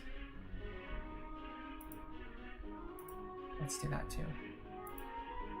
In honor of Hazel's membership, I'll give out 5 gift memberships. Epic. Let's see who else gets them. Just Another Weirdo, Black Asura, Fanfare, Salarius, and Benjamin Hauser. I actually recognize like more than half of those names, which is crazy. That means you guys either have been commenting or chatting a lot in past streams or past videos.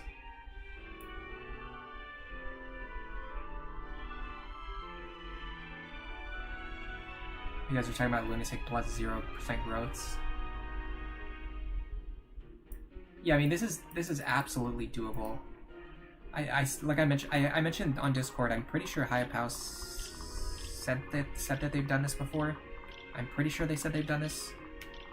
It was one of their bounty runs. No Robin, Lunatic Plus. So it should be possible.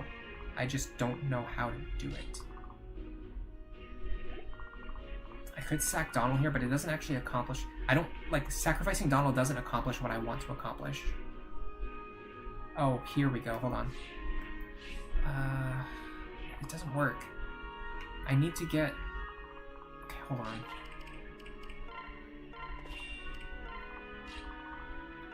The best I can do is this. Sully in the lead. I think he'll prefer to attack Muriel. Certainly, he must prefer to attack Muriel, right? Remember, they prefer it dealing damage. They don't really care about other things. They just want to deal damage. So he should prefer attacking Muriel here. No, he prefers attack. What is going on? What is going on? Why would he prefer to deal 15 damage to Sully rather than 19 damage to Muriel? I just fundamentally disagree with the AI on that one. That's the 5% of the Awakening AI that's just incomprehensible. I've mentioned before. Hazel Cord, I deserve it. Thank you. I don't know if I really deserve anything, but thanks anyway. I just have a weird hang up with the word deserve. Alright, we have 2 enemies with counter, which is gonna make this pretty much impossible. Honestly, I feel like just resetting here, and we're just resetting for better skills. Because I don't see how Frederick clears all 3 of these enemies in any reasonable amount of time. I mean...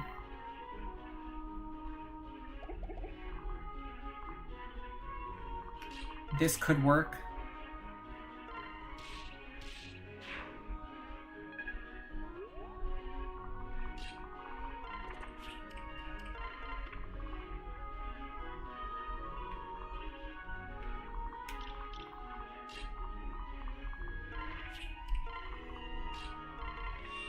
Does he have pass?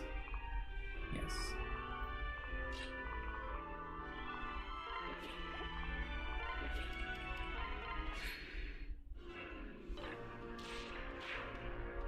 So we got around his counter by just killing him with 1 attack, and then this guy will get around his counter by fighting him at 2 range. Or this one doesn't even have counter, but either way, we'll fight him at 2 range. Alright, we got through that. Now the problem is we have to actually get over to the bottom left corner really fast. We're like nowhere near where we need to be. This guy's advantage. We need to have someone attack him who can take one hit.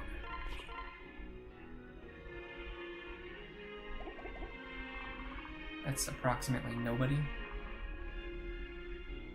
Well, it's not exactly true.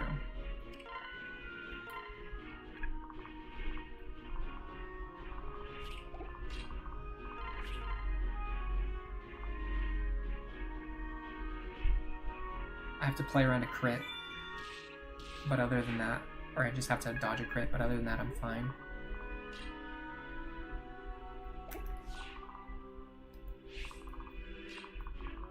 No counter on this guy. Iron Sword gets the job done.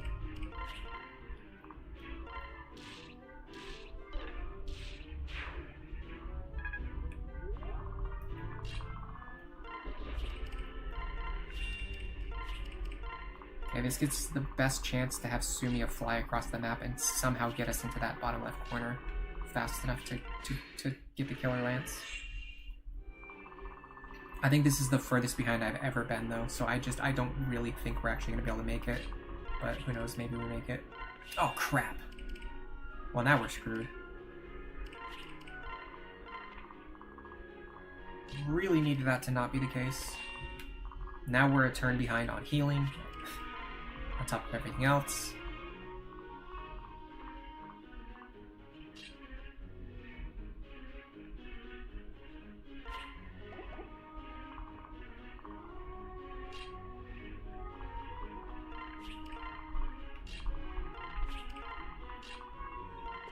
One way that we might be okay.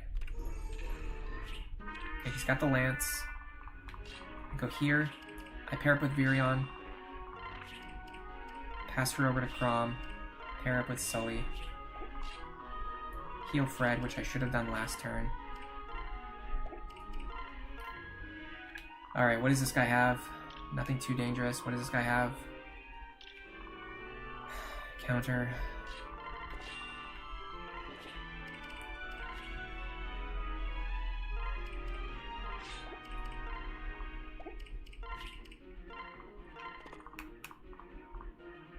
I just messed up. I don't think I'm safe. I don't think I was supposed to drop him there. We're gonna find out in a second, but I don't think I was supposed to drop him there. I think that triggers their aggression. Yeah, it does. Yeah, we're done. All that work for nothing.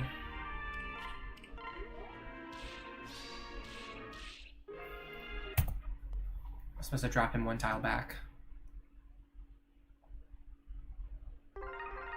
Skywing, you think it's very reasonable to say all people deserve any good results that come from any actions you committed a sizable amount of time to.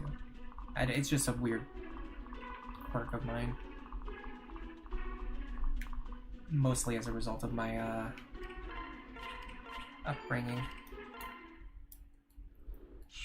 I kind of learned very early on that life is extremely unfair, so I don't really expect anything, and I don't consider that I quote-unquote deserve anything. I just make the best of what I have. Alright.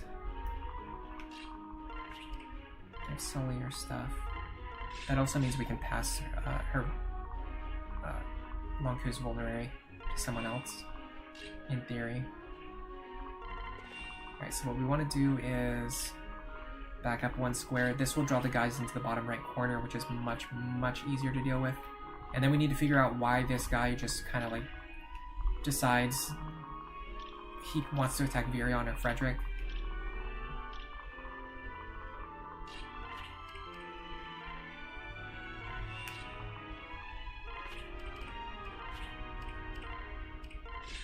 Because we absolutely would prefer for him to attack Frederick.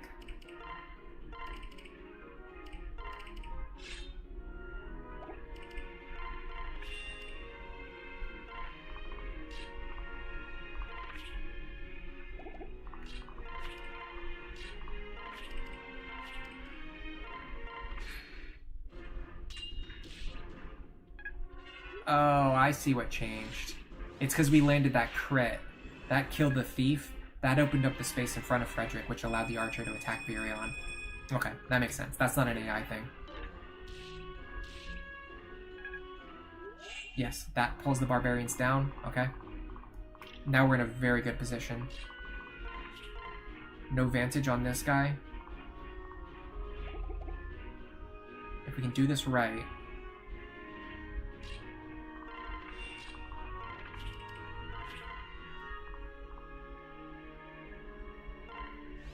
Got him.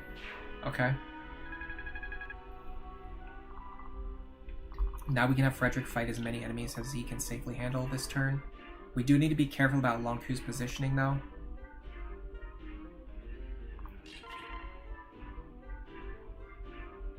I really don't want to fight him again with Lonku, because then he'll be left alive on 2 HP, which will just make him annoying to deal with next turn. But I don't see a better way. Fight this guy and this guy. If I stand here, then next turn I'll only have these two to deal with.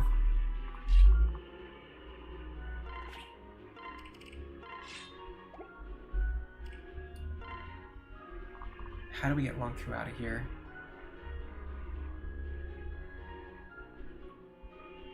I don't think there's any way to get Lonku out of here.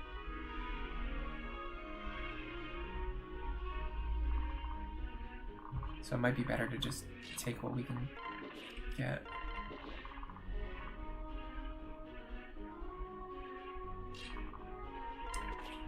We're just gonna have to fight him again. Luckily, we're still on full health. Nice, okay, we got the crit that time. Cleaned him up. Now Frederick should be able to sweep a couple of these guys. That actually saved us 2 horse and hatchet charges, so I'm not too mad about that. Much better spot than last time.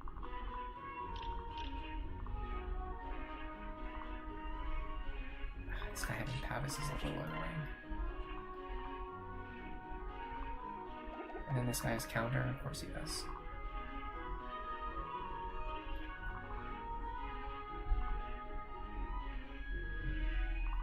I don't want to have to use Orson Hatchet charges to deal with this guy,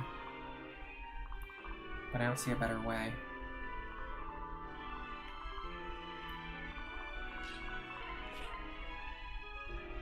Could aim for a crit here.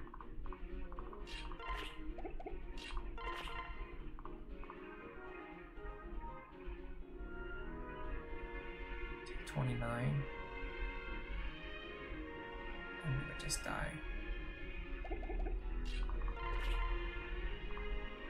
Yeah, we have to be able to take an extra... Why does this guy deal more damage?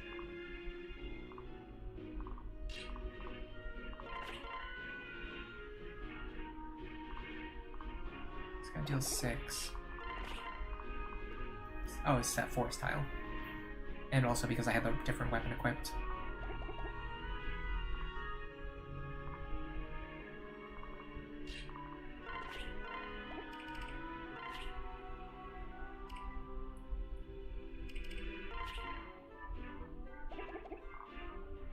I just don't see how to play around this guy with counter. Other than just wasting even more Orson Hatchet charges. Don't you love doing that? It's absolutely a waste. Gotta do it. Okay, this guy cannot get behind me this time. I'm confirming that for sure. So what I can do now is trade him over. The Iron Sword. Now if he attacks Muriel instead of Frederick, I'm going to throw a fit. There's no reason why he should ever attack... Or sorry, if he attacks Frederick instead of Muriel, I'm going to throw a fit. Okay. Perfect. This is much better. And this guy does not have anything that really threatens me. So I'm just going to do this. I gotta play around another crit though. Am I okay with that?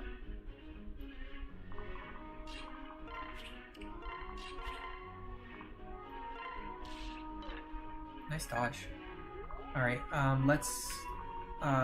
we said we were going to focus on Lonku, so let's give this one to Lonku. That's perfect, that's set up exact lethal for him. I should probably give Lonku a cheaper sword if I'm going to be hyper-training him.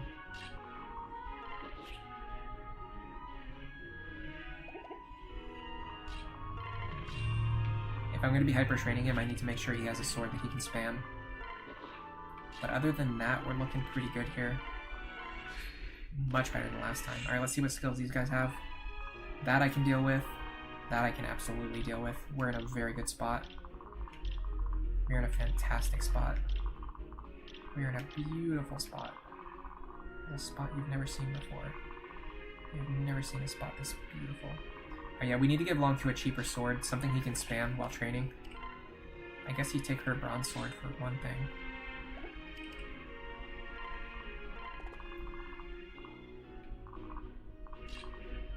Alright, let's do this smarter this time. Oh, I should have paired up the other way around. It's fine. Okay, this works.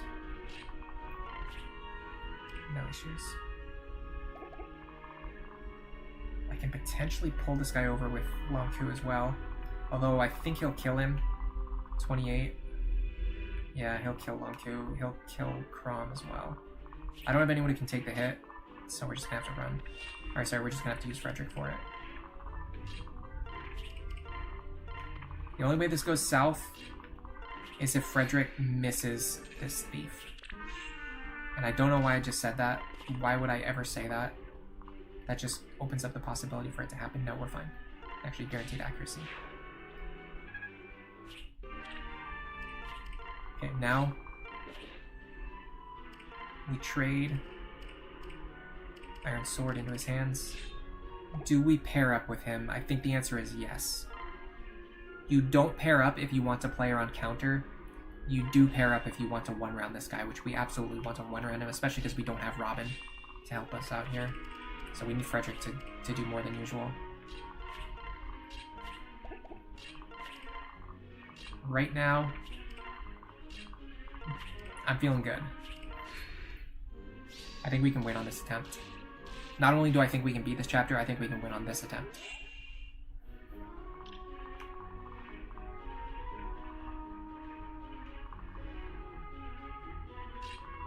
Can I get him with the Javelin? Because I really don't want to waste more Orson Hatchet charges. I cannot.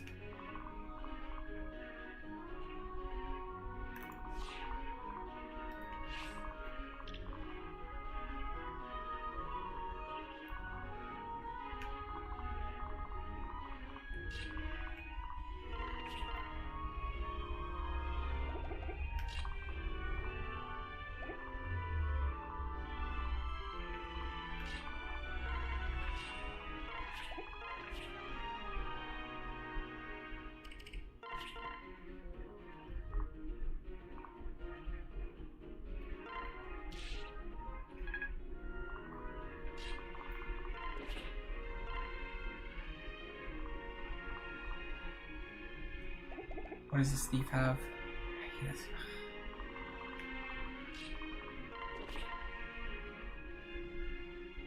Didn't even matter.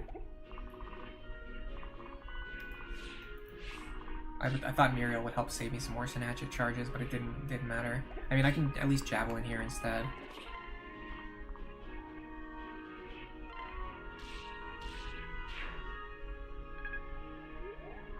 Alright. I can maybe pull this guy out with Virion, although I strongly suspect that he would prefer to attack Muriel, but you never know.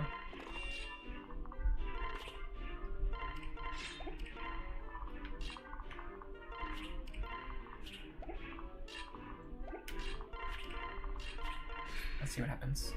Yeah. There's the dual strike.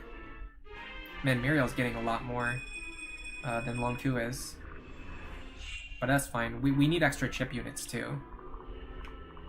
Alright, now we have to be very careful with this guy because he has that Pavis Plus. We need to find a way to break through him while accounting for the fact that Frederick's going to deal half damage. This might be enough to set it up. Yeah, that's fine. Alright, so we can take this kill. Now we just need to get rid of the archer. Which Long Q should be able to do. Yeah, we're fine.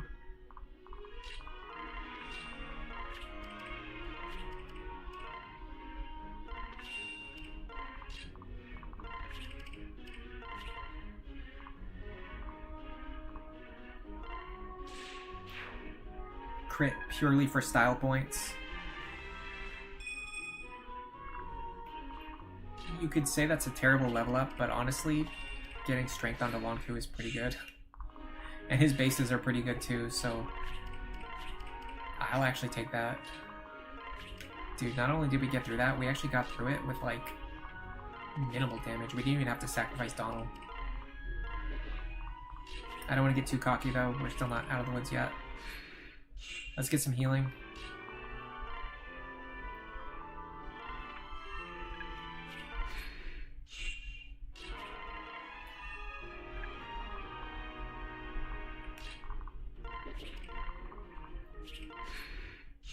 That crit was 100% necessary. Yeah, for style points. I know how it goes. Alright, let's see. These guys both have counter, but I mean, that's not that big of a deal. This guy having counter and pass is kind of annoying because it means we can't train against him.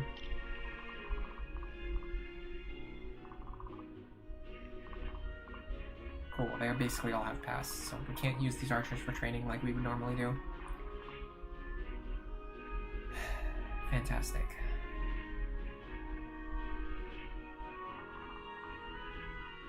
$24.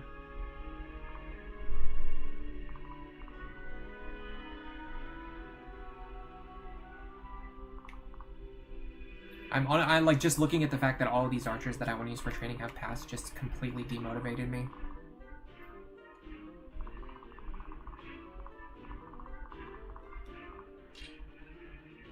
How much speed are we getting from Sully?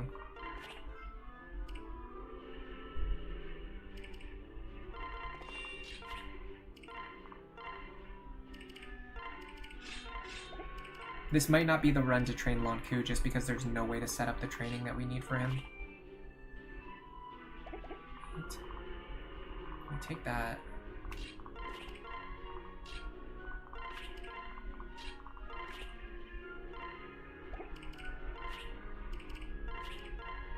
So we should be fine here. Oh, crit.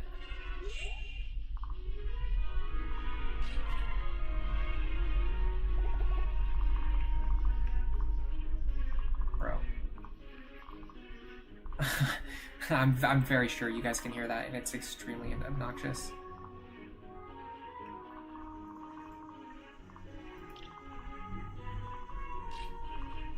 What do you think? Do we train Lonku here, or do we just like go all in on Muriel? Because honestly, Muriel's been picking up a lot of experience, so it might be fine to just like adapt, like based on who gets, like based on enemy skill distribution. It's gonna be easier for certain characters to train, and I think with this configuration of skills, it was easier for Muriel to train in the first half, and it's gonna be easier to train her in the second half.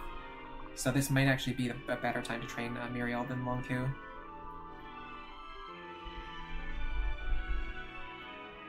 There is a way to use chip experience on archers even if they have pass. Well, don't leave me hanging here. You need to explain it.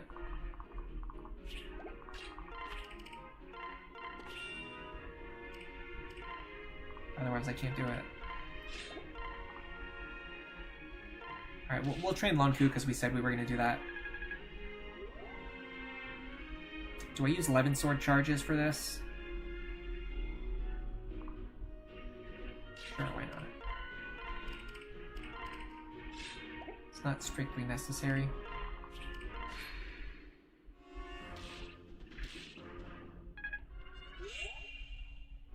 It's very complicated, but it's 100% reliable. You have to manipulate them into the top left corner of the map and then block all of the tiles of their movement.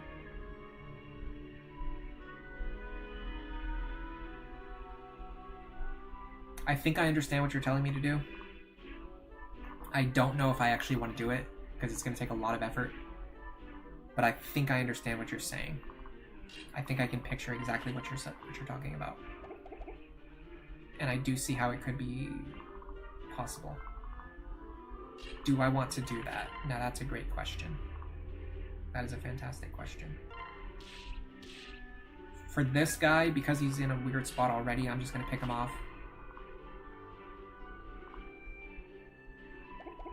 Hold on a second.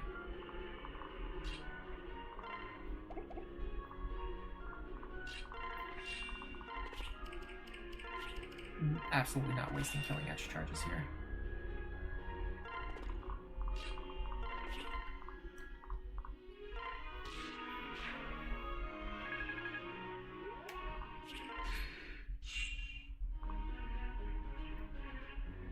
Want to see something really cool? Watch this. Oh, that doesn't work. It's the other way around, sorry. If I paired up Chrom with Sully, we would have activated the shiny tile. I couldn't remember which direction it goes. But you can activate shiny tiles with the pair up action. Actually, I'll show you. Do it this way. So we go here, we pair up. And Frederick gets it. Oh, Sumia gets it. That's what it was. That's why I had it confused too. It's because Sumia, like the person who pairs up actually gets it rather than the person they're pairing up with. Isn't that crazy? I noticed that one time when I was, I think it was when I was just playing Chapter 1 over and over again, when I was riding for my Iron Man. Okay, so if we get Lonku close to this guy, I think he can just attack him a bunch of times and get some experience. The tricky part is going to be dealing with counter, because we're going to slowly be taking chip damage to ourselves the whole time. But other than that, it should be fine. We need to make sure we're like not critting though.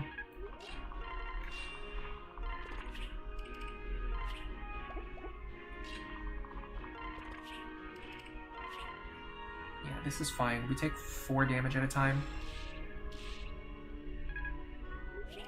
I've never trained Lonku on this map because he's always just like strong enough in the next chapter where you don't really need any additional training. But if we're trying to think about using him as a replacement for Robin, getting that extra experience and like seeing how high we can really push his level might be an interesting experiment. More strength too. Very cool. Okay, gotta be careful now because we're gonna take 5 damage from this. And now we have to back off.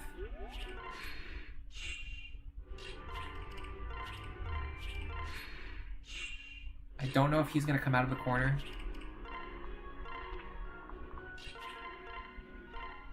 Or if he'll just stay there. He actually just sits there. That's so funny. Did he just like forget that I was attacking him?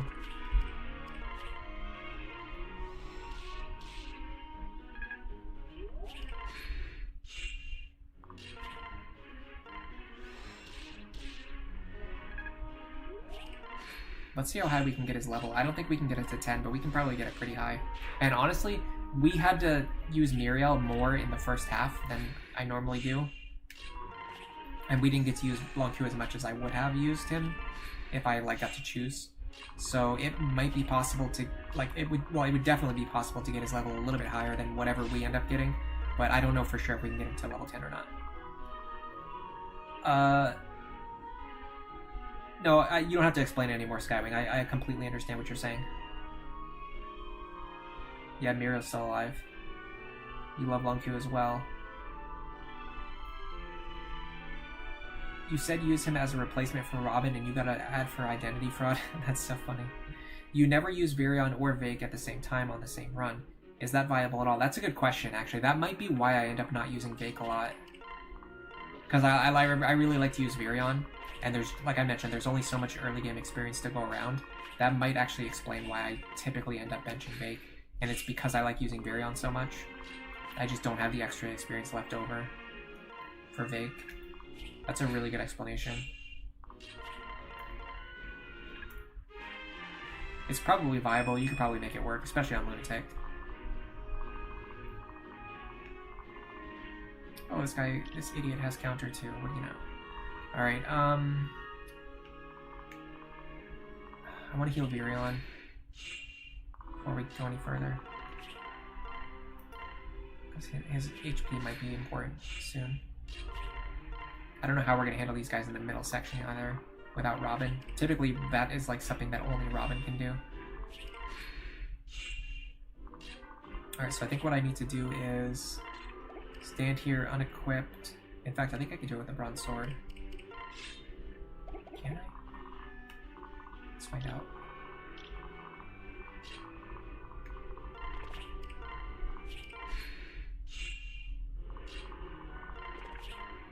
We're gonna take 4 damage, and we're gonna take 26 damage. We're gonna take 30 damage. We'll actually be fine. In that case, let's fish. And then get Lunku up here, get him ready. And Muriel as well.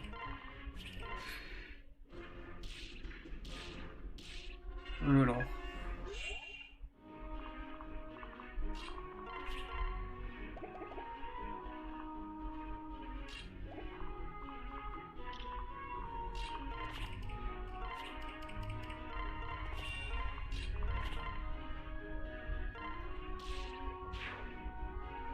More delicious experience for Lonk.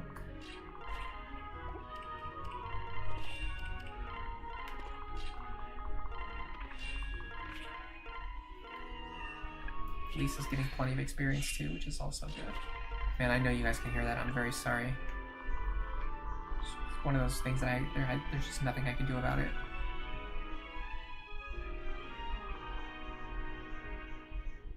Okay, again, without Robin, I don't have anyone who can tank this hammer. Which means I don't have anyone who can tank both of these guys. I would probably handle it by having Frederick run in and kill this guy at 2 range. And then draw this guy out with Muriel.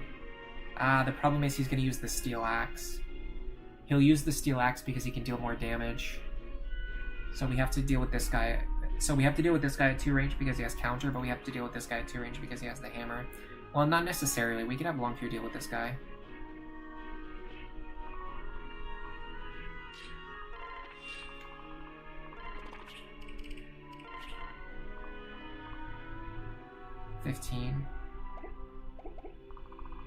If we get a good speed pair up, the problem is we can't get close enough.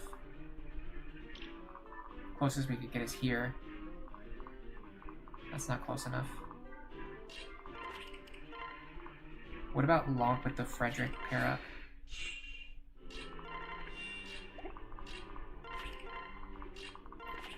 I have an idea. So you'd go Lonk here. We don't get enough speed. And we would need to dodge an attack. That doesn't work.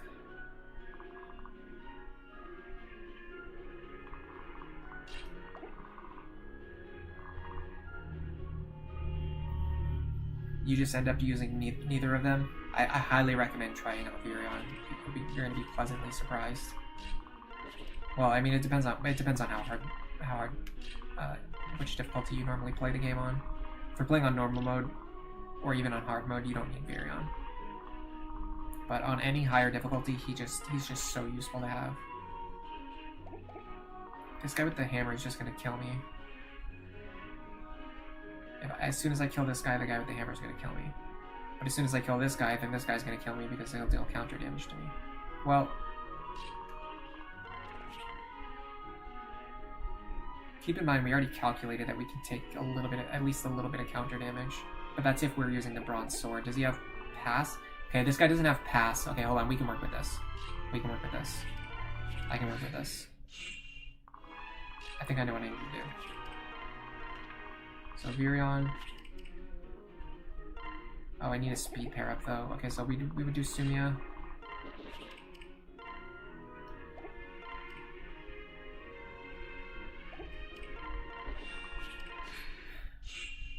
We actually want these two up here. We want everyone else down here. I'm trying to figure this out, guys. Give me some time. Give me a little bit of time to figure this out. I think I have a line that works. Not just based on chance, but based on like certainty. So what we would do is, because this guy does not have pass, we go here, we kill this guy with the, unfortunately, Orson Hatchet, which means we have to use even more Orson Hatchet charges, which I really don't want to do. Can we use the Javelin? No, because we can't leave this guy alive because he has a hammer. So hit this guy with the Orson Hatchet. So maybe if for Long Q to double this guy. We just can't get in his range. And then also have enough speed to double him.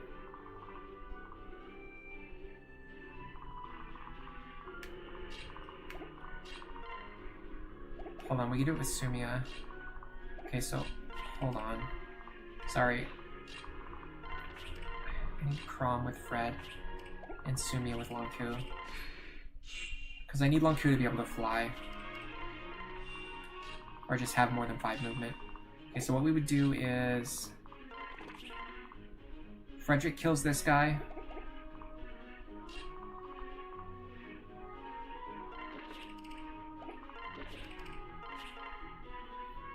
Lonku takes this guy down to...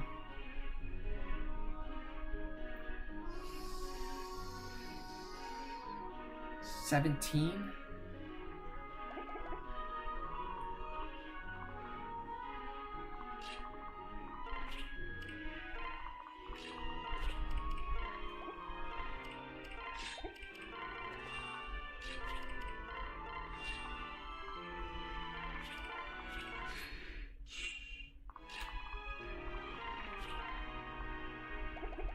I think we can do this.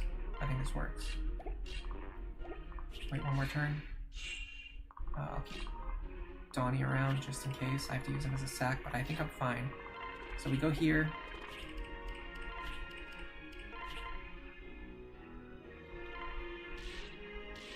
Free experience for Crom. Now we go here.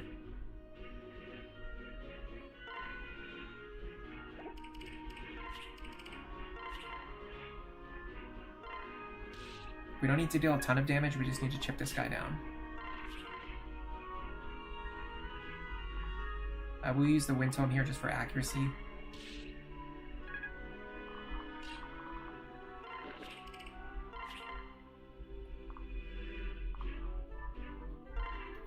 Got it. And that's a level 7 long Q.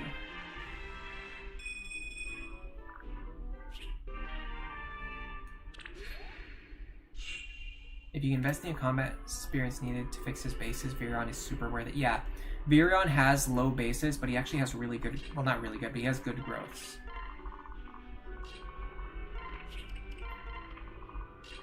So if you invest the effort into him, it does pay off.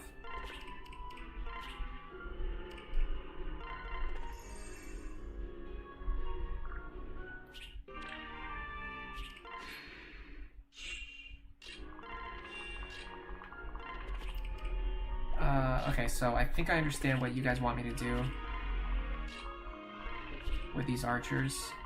Problem is I don't have Kellum available, but I can use Virion, I guess.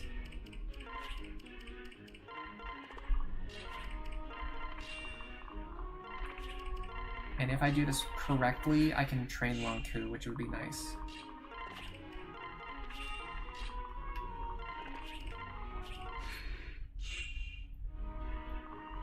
Where's Long? He's here. Okay, we want Long Sully. Here. Frederick Virion. Which one is this guy? This guy has Luna Plus. I probably don't want to screw around with the guy who has Luna Plus. I'll bait him. I'll bait this one into the corner because he doesn't have Luna Plus. I don't want to deal with Luna Plus. So let's fight this guy head on. He has 22 damage.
So what I should be able to do is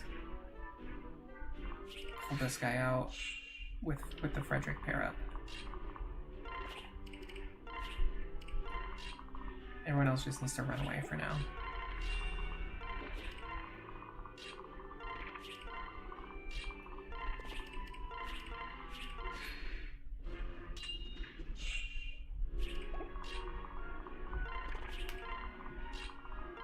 If I can't get him into the corner, then I'm just gonna give up and just kill him.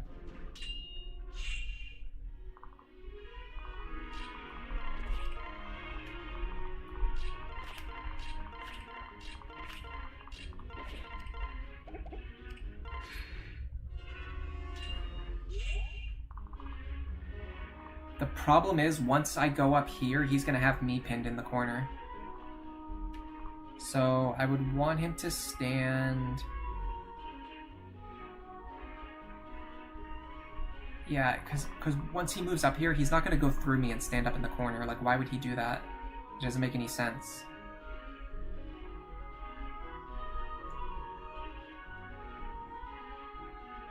The only thing that's going to happen is I'm going to get blocked in the corner.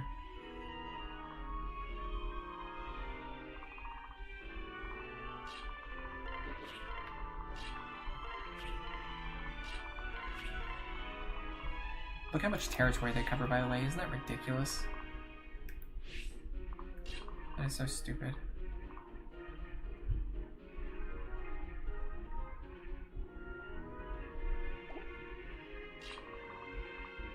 Okay, hold on. If I'm standing here, he'll stand here. Then I move here, then he moves here. Then I move here, and then theoretically he would move here. So let me just start by moving here. So if I move one to the right, will he go up into that corner? No, see, he just moves, yeah, he just moves down and blocks me.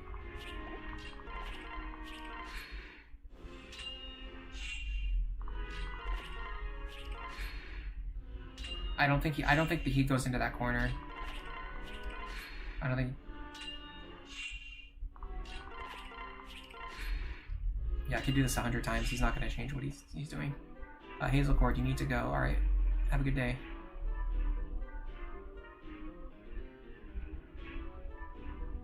You can break his weapon. That's actually true.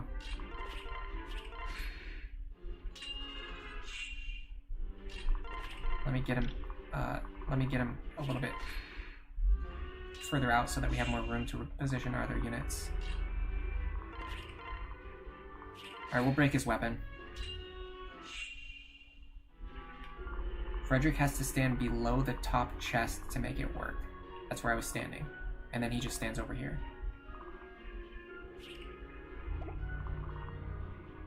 Then you have to block all the tiles below the archer with your other units. Yeah, but then why would he attack Frederick? Then he would just attack one of those characters who has less than 21 defense. We'll just break his weapon, it's fine.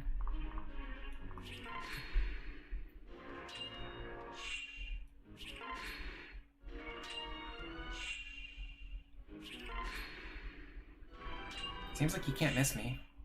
That's good at least. That makes weapon breaking go a little bit faster.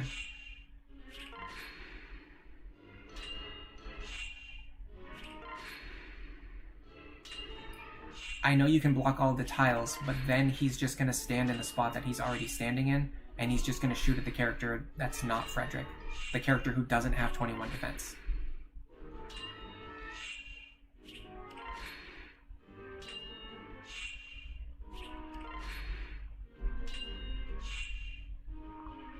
Look. The archer's standing here, right? Frederick's standing here. Then you want to make it so that the guy has to move up here. In order to block all of these other tiles, you need to have characters who are standing 2 tiles away from the archer. Then he's not going to move into the corner and shoot at Frederick. He's going to shoot at the guy who's standing 2 tiles away from him, who doesn't have 21 defense. It doesn't work.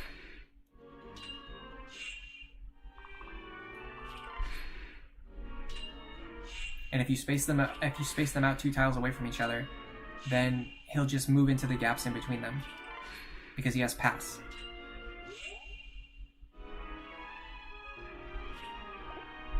You have to make a checker pattern with your units.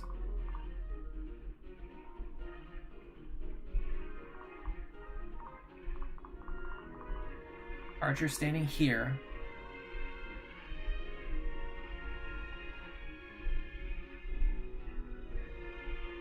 Whoever's standing here, then he can just move up and then shoot at them. You can't make a checker pattern. If the archer's standing here, he can shoot here. Or if he's standing here, he can shoot here. So you can't make a checker pattern. You'd have to block all 3 of these tiles. Or all 3 of these tiles would be threatened. And if all 3 of these tiles are threatened, then you can't. There's no checkerboard pattern that works.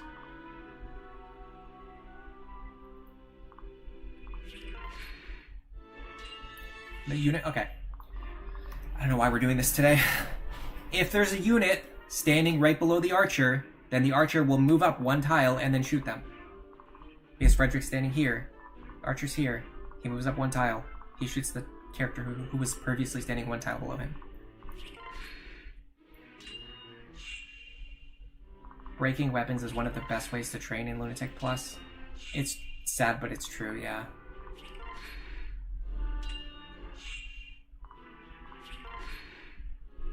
I will say I've never broken this archer's weapon before. I've never needed to do that. But, unfortunately, because we want to train Lone Coup here, it's kind of necessary.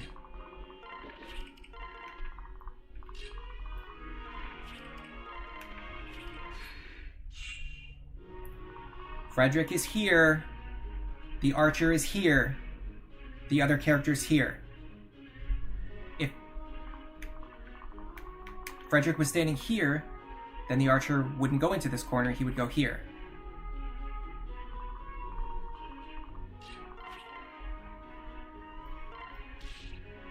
Oh, hold on, I want to get some levels from Muriel.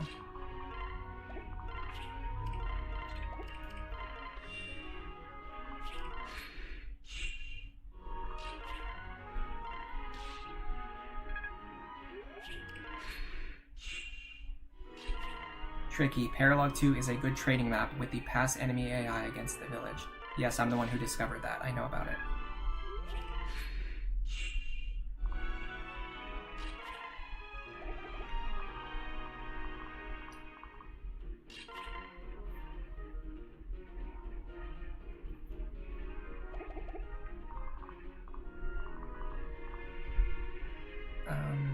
What was that I was trying to do?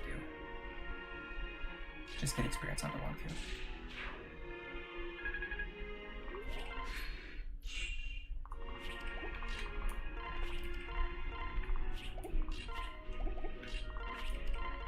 Okay, look. Frederick is standing here. The archer is standing here. If I make a checkerboard pattern,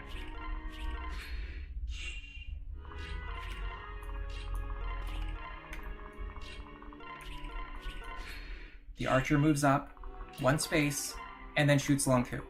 That's what's going to happen.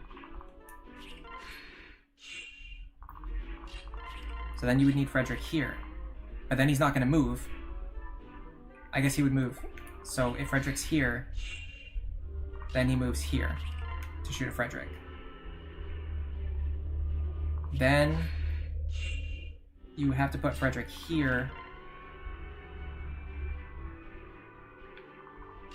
And then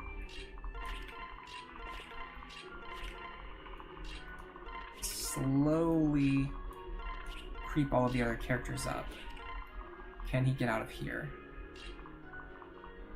No.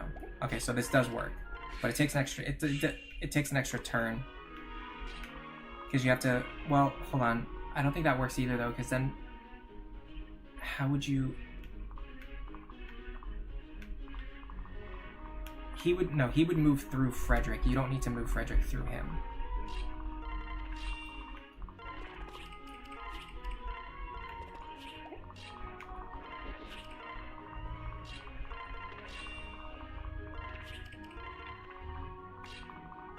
I don't need Donald for anything. We could just kill Donald if we want to, but I don't want to do that today.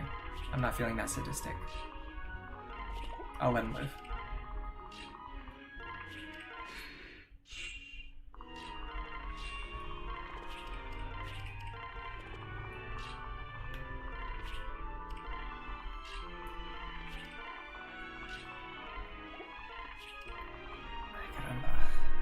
Okay, Long Q, level 7.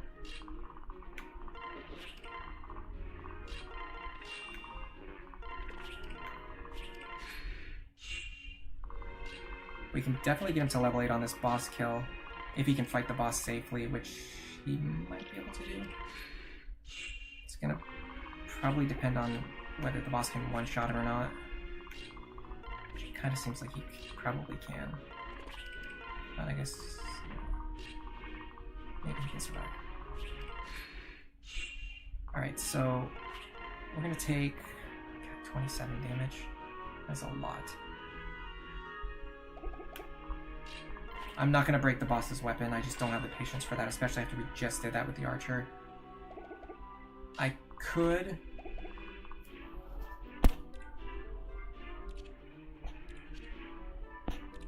use the Levin sword here.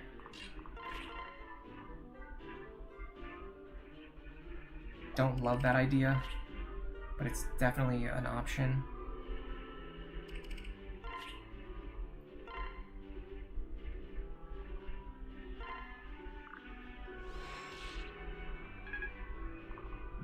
I mean, in theory, we're just generating even more experience this way.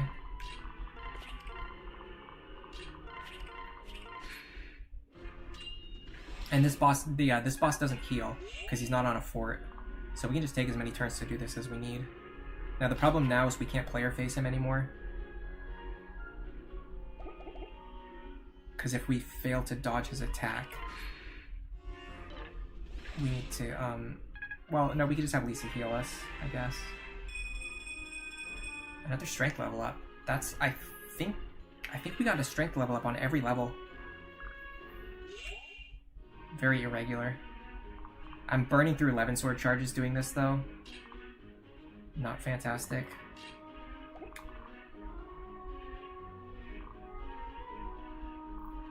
It might be time to just secure the kill.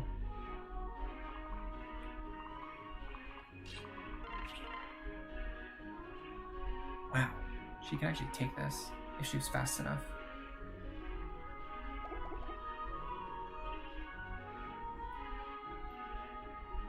Well, in that case, let's use that to our advantage. Yeah, okay, hold on a second. We want to build the long Q parrot with her anyway. It's kind of my plan right now. How in the world can she tank that? That's crazy.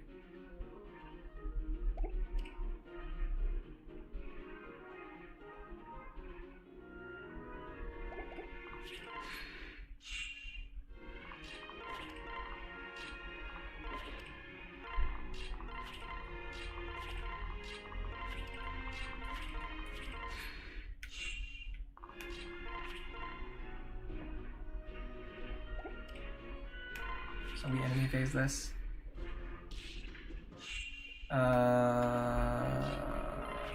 Helps if you equip your weapon.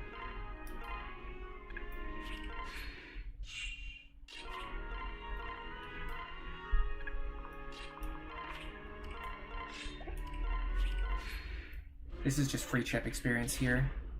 Oh wow, she's dealing a lot of damage too. Okay, hold on a second. If we do this, we can get his health low enough to where Long Q can get the killing shot. As long as we don't crit here. And if we do crit, I guess it's not the end of the world. Okay.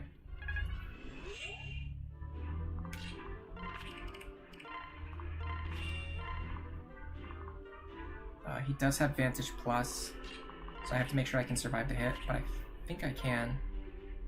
I have to tank another crit. Or I have to dodge another crit. Not necessarily. If I know I'm going for the kill here, I can do this.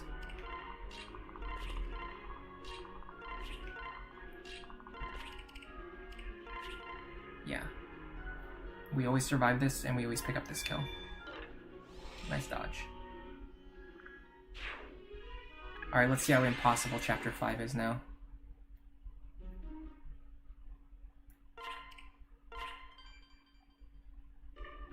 I like how so many save files just stop right at Chapter 5. Crom Frederick. We probably got some Long Q supports. No, actually, not any at all. Okay. Virion Sully. We can get iron weapons too.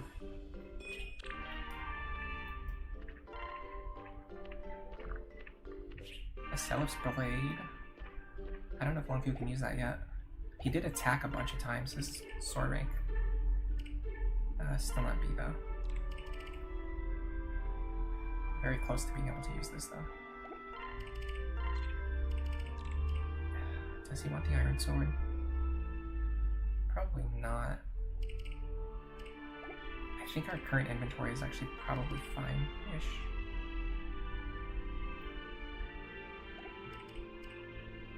Yeah, so here's my big concern. I think we're gonna go in here and we're gonna find that we just don't have the ability to fight these enemies with our current group.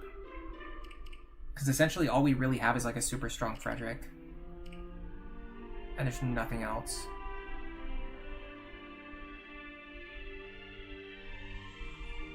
Daisy Debug, you're surprised I didn't bother recruiting Donald. I don't want to feed that much experience to him if I'm not going to use him. Skyway, sorry if I annoyed you. I know there's a way to do it because I do it all the time on this map. I can maybe post a photo of what I was trying to explain earlier on the Discord or something. I mean, I figured it out. It just took me a while.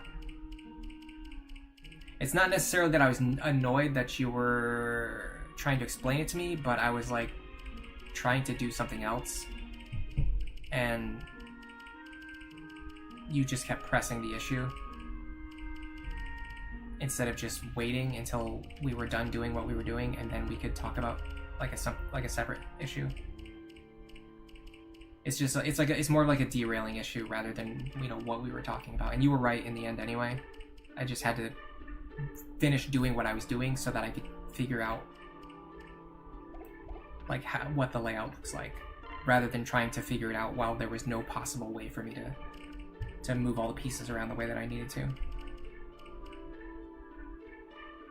Yeah, if you don't plan to use Donald, there's no reason to feed him 100 experience when you could give that 100 experience to Lonku, for example. Alright, so let's take a look at the chapter. I want to see things like how can we, or if we can set up a situation where Virion can one-shot the Wyverns.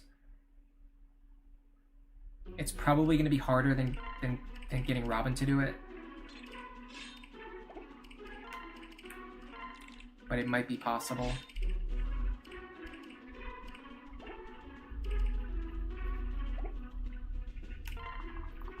So the Wyverns have 34 HP and 10 defense. So we need 44 damage. That's a lot. I don't think we're going to get that.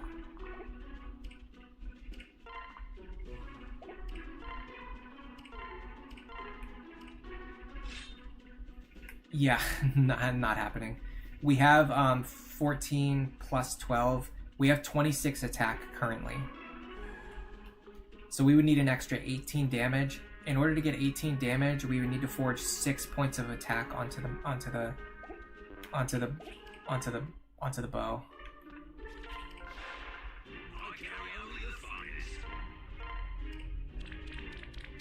First of all, number one, we can only forge 5 points onto it. And number two, even if we could, it's way too expensive. We couldn't actually afford it. So that's not going to be an option. We can definitely have him hit them very hard. Probably the better option would be Muriel. Her attack's not as high as Robin's, but we can maybe get her up to a point where she's dealing at least respectable damage. Big pair up and a strength tonic, but even then it would cost 4,000 gold that we don't have. Yeah, that's an extra 4, but that only saves it. That only makes it barely possible, and we would still need to figure out how to make thousands of gold that we just currently don't have. It might be possible, especially if we trained Virion more. So that might be a point. Like now that we see this, like we could go back to the previous map and we could say, okay, well, how about instead we train Virion instead of training Lonku, we train Virion. We get him, you know, a few extra points of strength and speed. The problem is he can't enemy phase them like Robin can, though. We need someone who can enemy phase them, which is, it has to be Muriel. So she's gonna have, I should already know these numbers by heart at this point, but So we need 35 damage. And Muriel has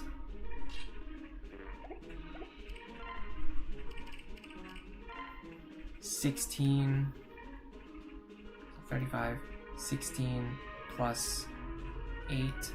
She has 24 damage. We would need an extra 11, which we can't get. We would have to forge like way too much extra might. So probably if this strategy doesn't work out, what we need to do next is go back and try training Muriel instead, so that we can get her magic and speed to be high enough. Because right now her magic and her speed are both too low to do what Robin normally does. Not to mention the fact that Robin can actually tank the enemy attacks. I don't think Muriel can actually tank them. But in theory, if we go back to the previous chapter and we train Muriel instead, it might be possible to get a working strat. Is it likely? Probably not. But it might be possible.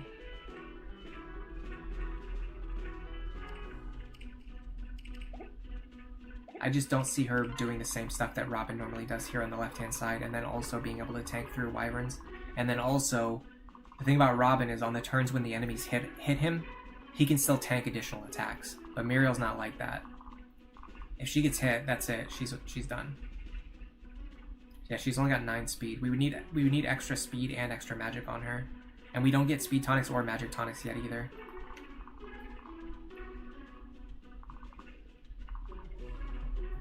Let's see if it's possible for all of our units to run to the left and kill everything on the left-hand side. Other than Lisa, whose only job would be to rescue these two up here. Let's theory craft. If there's any way we can make this work.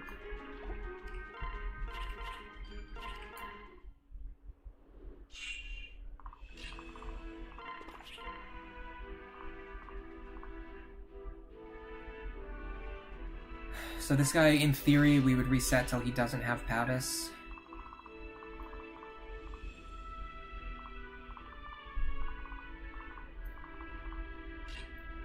Long Q probably goes for one of these guys.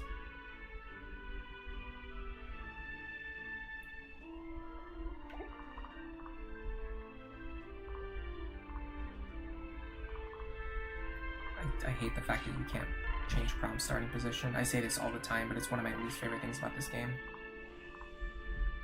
So Long Q would take out this guy.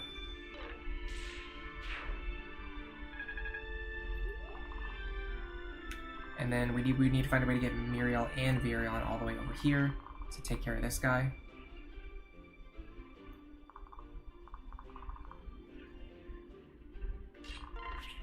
Something like this.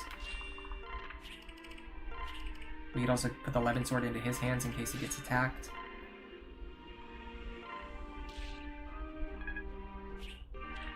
I mean, so far this strategy isn't completely hopeless.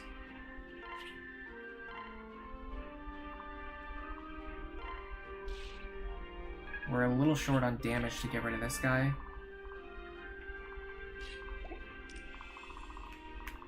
But it almost looks like a working strategy.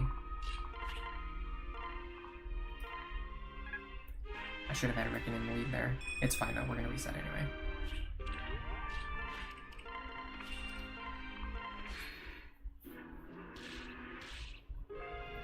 Alright, so let's try that again. I can switch Virion's position with Sumia's position.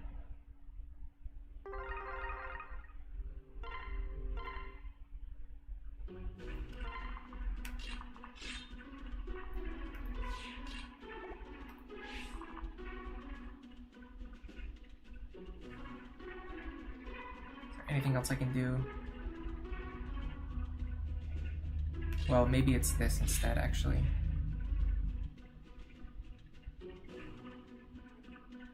Alright, let's try this.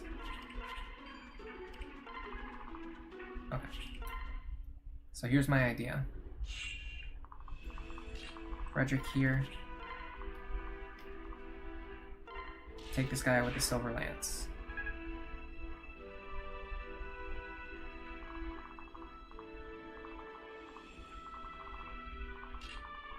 Long Q goes for this guy.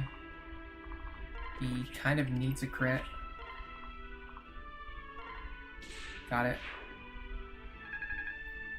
Epic long coup. Okay, Muriel goes here. Give him the Levin Sword. We want a dual strike here. Got it. Virion goes to Crom.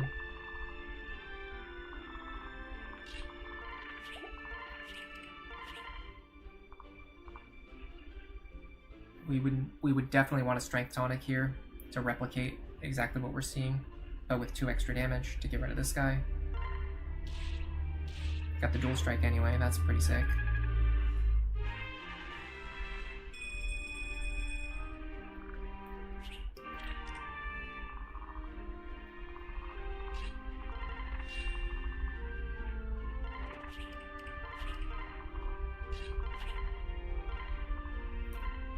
I don't foresee this going really any better than it's currently going right now. I think we're about to hit a wall on pretty much the very next turn. But this strategy could sort of work. I could see it potentially working. I could even attack this guy. Yeah. Not really worth it. Alright, let's see who he prefers to attack. Muriel, interesting. I wonder why he prefers Muriel. Maybe the lowest evasion? I don't know. I'm a little confused by that one. Next up, we would do...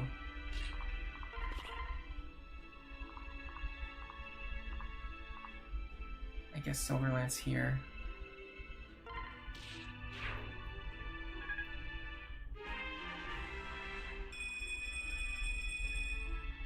Epic level up. Give him the Orson's Hatchet. Javelin's actually fine. Javelin, I say. Javelin, I said. Can we undo that? Yeah, okay. I have a better idea. How much speed does he have? 14. Oh man, he could just get 1 more speed without a pair up.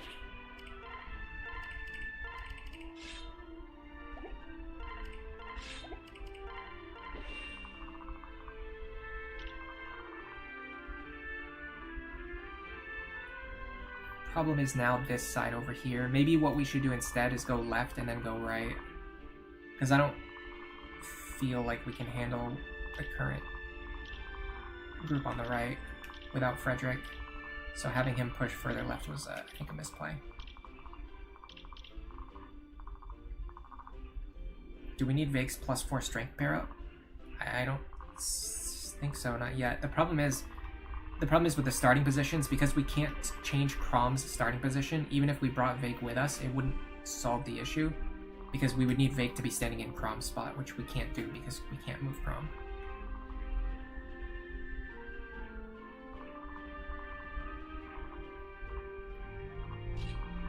Yeah, I think the play is actually to have Frederick go right.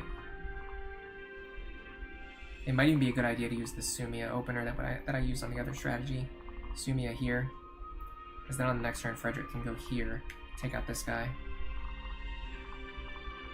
Because the way it looks right now, I don't have any way to get through these two. So hold on, let's reset. We want a Strength Tonic on Virion for sure.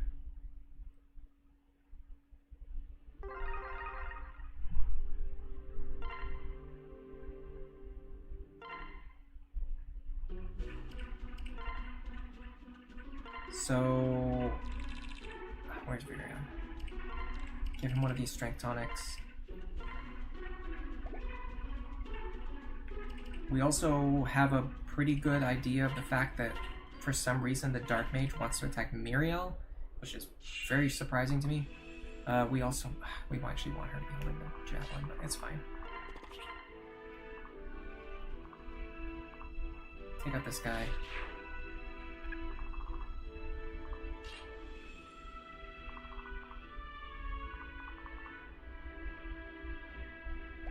We need to switch our attack, which I think is fine, but in fact we can actually trade javelin into your hands now, since we're standing here anyway. Now we need this crit. Didn't get it this time. Alright, let's reset. It's going to be a little bit reset heavy, but not too bad, I don't think. I think we just need Long Ku to land this crit, and we're kind of okay on the left-hand side. Aside from just the enemies not getting, this guy right here not getting Pavis, which I'm not even going to bother checking for. So we go here. Okay, what do these guys have? That's fine, that's fine. We just have to do the same thing as last time. We need to flip Long Ku onto the top. Which actually I think is better, because it allows us to do this. So we want this crit, didn't get it. We'll just reset till we get this crit and then see if I can make some headway from there.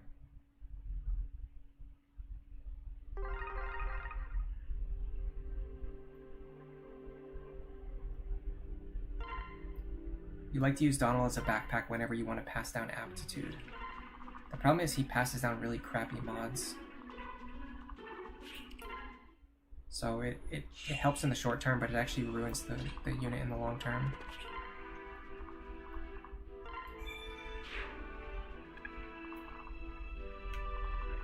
Get over here. I should probably just start with Long Ku.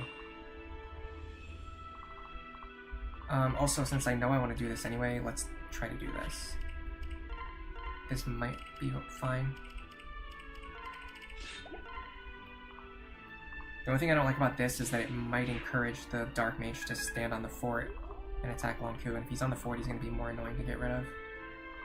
Okay, so next we would do this. Trade you your 11 sword. Didn't get the dual strike that time. That's probably a death sentence for this attempt.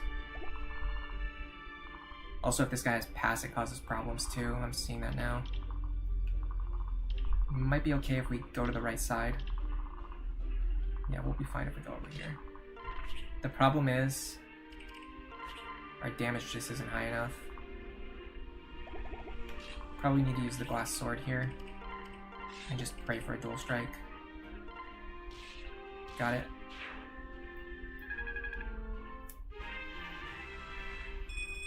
Alright.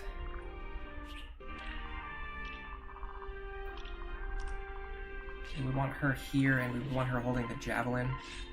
But this is going to have to do for now.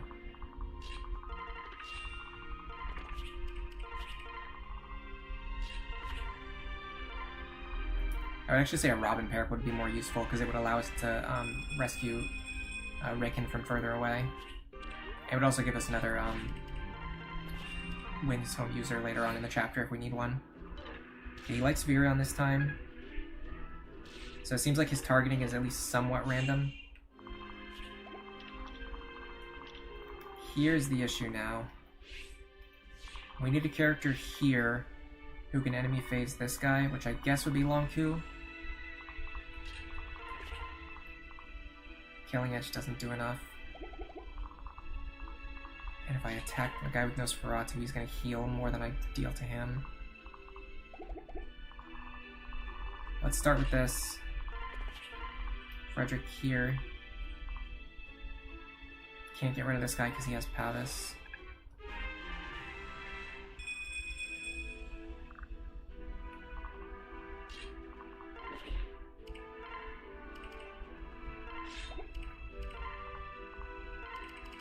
Put the javelin into his hands. Pair up with him.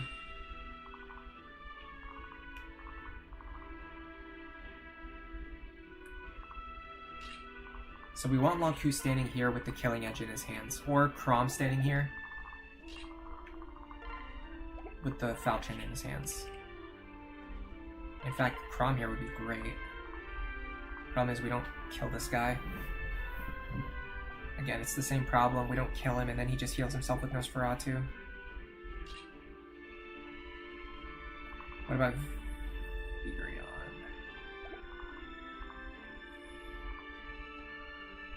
Virion might work.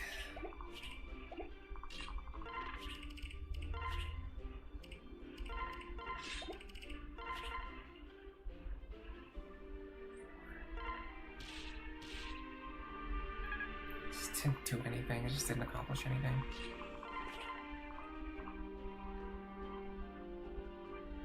How in the world do we get this to work?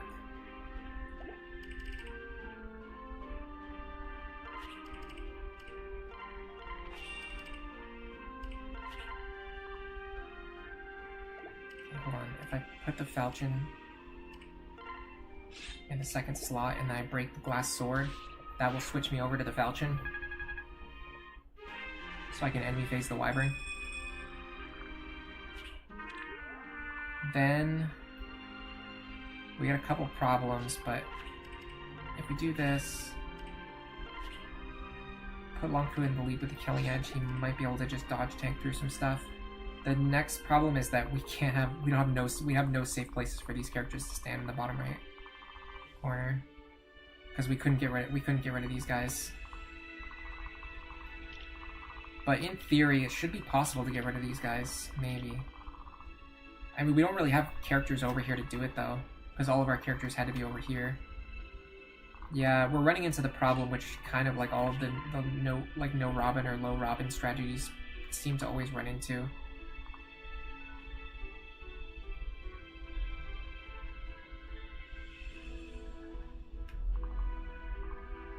Which is you just can't get past chapter 5 without Robin.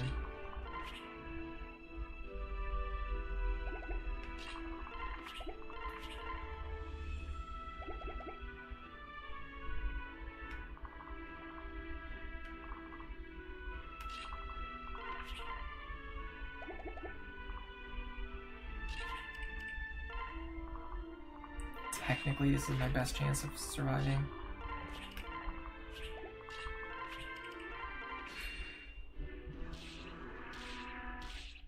Didn't think so. Okay, this guy would go to Lonku. Frederick handles that. It feels like we're like one step away from having a working strat. This could almost work. Like it almost looks like it works. There's just like every turn there's just like one stray enemy that we can't. So like last turn there was one stray enemy, the Dark Mage, that we couldn't take care of. And then that compounds, so on the next turn now we have two stray enemies that we couldn't, actually 3 stray enemies that we couldn't take care of. Well, technically 2. 2 from the last group, and then from the new group we have 1 guy that we couldn't take care of.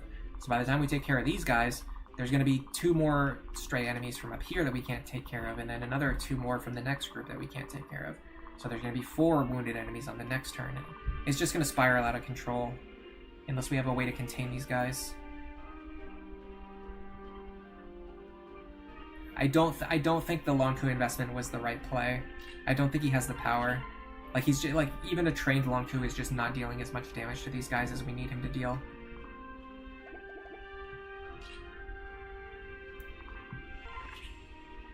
Even if we were willing to sacrifice units, it just wouldn't be enough. Now this is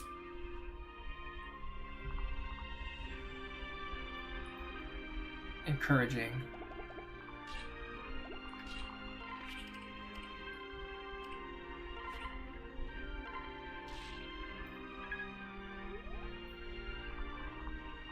But this Axe Fighter is just going to tear apart my entire back line. Let's pretend that he was dealt with and see what would happen next.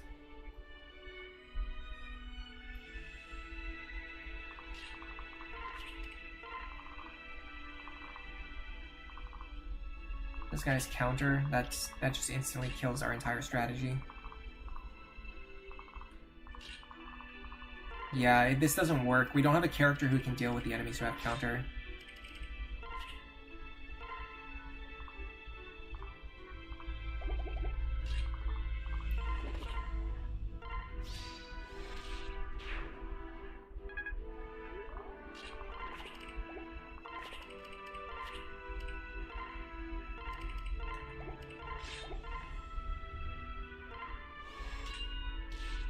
Like, we just don't have any way through this, other than sacrificing a bunch of units.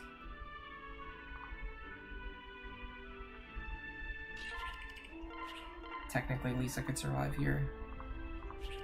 Miracle procs. He goes for count anyway.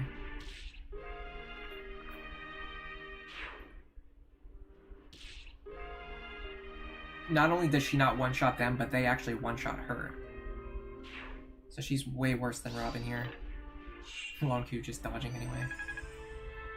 Yeah, I don't see the Long Q build working, or if it does, it would require some serious experimentation. I would basically need to develop an entirely new strat from scratch, like something that I've never done before. Because any variations of my existing strategies are not going to work with this, because we can't kill the enemies fast enough. What it would probably require is some kind of new, like, corner turtling strategy, like Frederick here, Long Q here, Vake here. But I don't see how that works. I don't see how Long Q survives in this position as reliably as Robin can. And then also, we wouldn't be able to get rid of the Wyverns because we wouldn't have Robin with the Wind Tome to get rid of them. Which would cause even more problems. Let me try a weird corner strategy really quick. Am I against the idea of using the Celica's Gale Brave weapon from the Renown rewards? A little bit, yeah, just because it's so far down the list.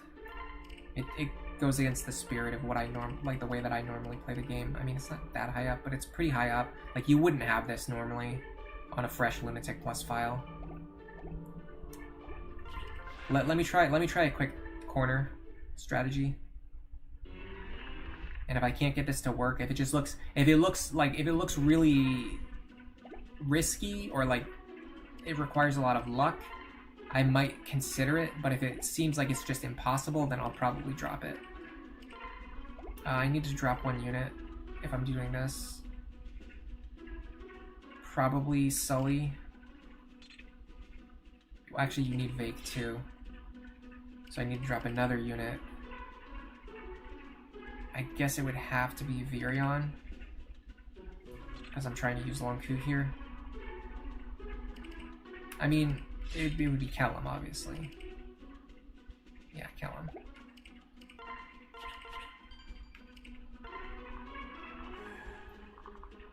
So what I really want to do is get rid of this Dark Mage.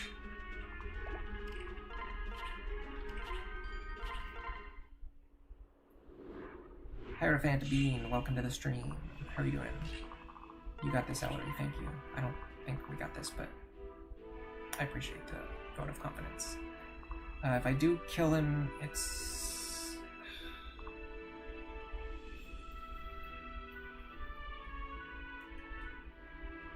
seven damage. I can get 4 from Vake, 2 from a Strength Tonic, and then 2 from the energy drop. I could probably get away with just using the Orson's Hatchet, though. With a Vake pair-up. Maybe even a Javelin.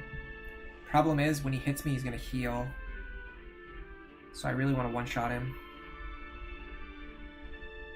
How much is he going to heal for? 6 damage? If he only heals for 6, I think we're fine. Let's see. Oh, perfect. Yeah, he only heals for 6, so we're actually fine anyway. But that's even better. Alright. The problem is I don't know if Frederick can survive this turn.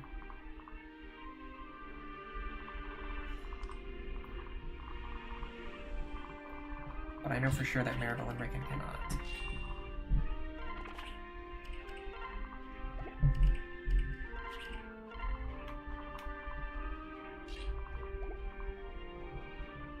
What am I doing?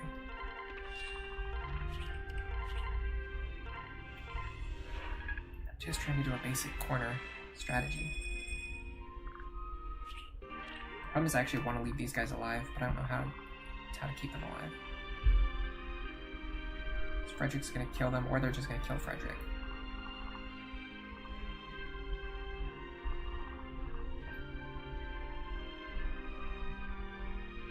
Right, so this isn't gonna work. Let's try something else.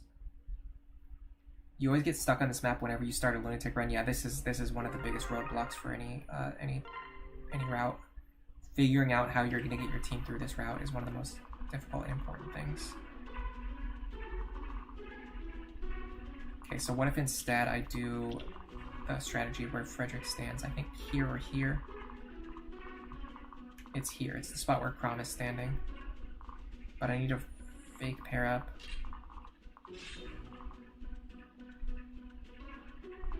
And I need to make sure I can enemy face him, which I can.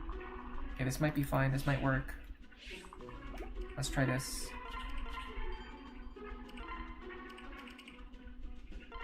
We're definitely going to use defense tonics.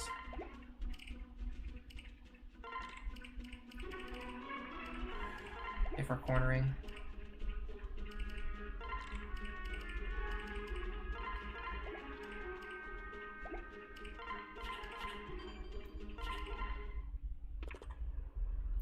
Baltmus, is it just you or is the game audio doubled? What's probably happening is my microphone is probably also picking up the audio from the game. Hold on a second, I can fix that. Although that's probably going to be a lot quieter now. That would fix the doubling, but it means the game audio is probably a lot quieter now. Let me know. If the game audio just got significantly quieter and that's less problematic than the doubling issue, then we might change that. This guy has Luna Plus.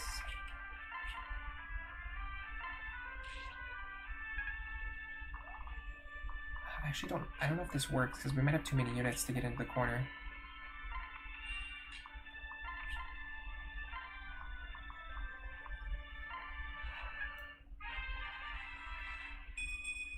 I think I have too many units.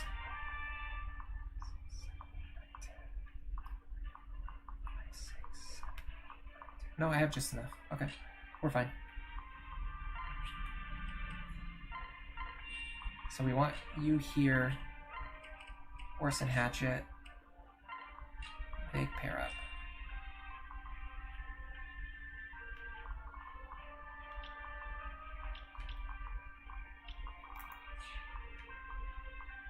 Definitely don't want to fight those guys.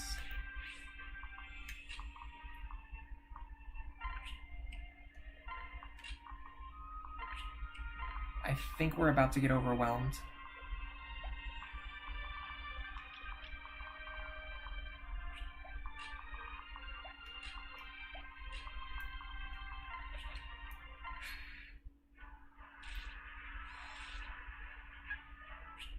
I just want to see if Long Q can hold that position or not, but it's actually hard to even get into the corner position with this team.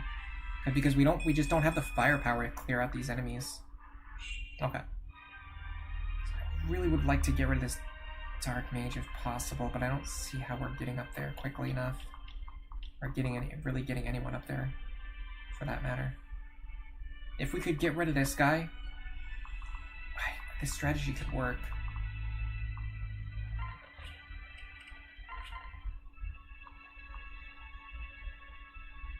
Sword doesn't work, it's not enough damage. It needs to be someone... It would be Long Ku, of course. I should have paired up Long Ku with her last turn. Alright, well let's just see what we've got here. So you... Here... Freddy... Here... Unequip. I just give you to Virion for now, I guess. I can fix their positions in a second. Heal him. Okay, we need... Oh, this is tricky. I need Long Ku here.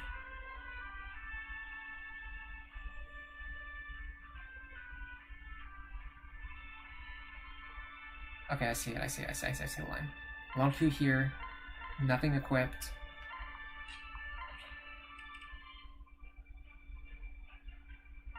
Crom here, Sumia here. Fake here, with the Crom pair up. Wait. Long Ku's just taking too much damage. They're gonna see lethal on him. In fact, he can't even take a hit from a Wyvern and a Barbarian in the same turn, which Robin can do, which is like a necessary requirement for holding this position. Also, I think if this guy has Luna Plus, he probably just one-shots Long Ku anyway. I guess we'll find out in a second. And then I think if Lonku's health gets low enough, that Dark Mage might just run out and attack him too. So there's like a million different problems that we're dealing with currently.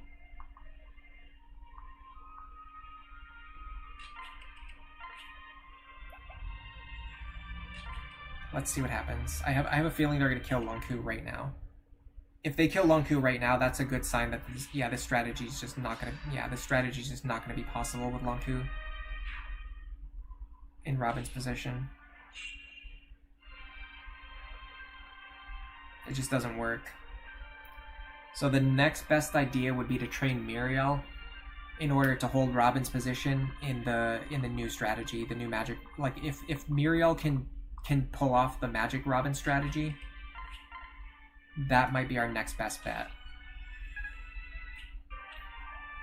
If we get her enough speed, enough magic, or ideally both, we can maybe do something, get her into the magic Robin position. The audio is much better now. I could look at it like this. No one would ever attempt a no Robin run for their first Lunatic Plus run ever, so anyone attempting this should have the renown for Celica's Gale, but do as you wish. It just has to do with how I prefer to play the game, because I think the resource management and the economy is a very fun and very important part of your building and your routing, and allowing yourself to just pick up a bunch of renown rewards completely removes that aspect of the game, which is one of the parts of the game that I really love.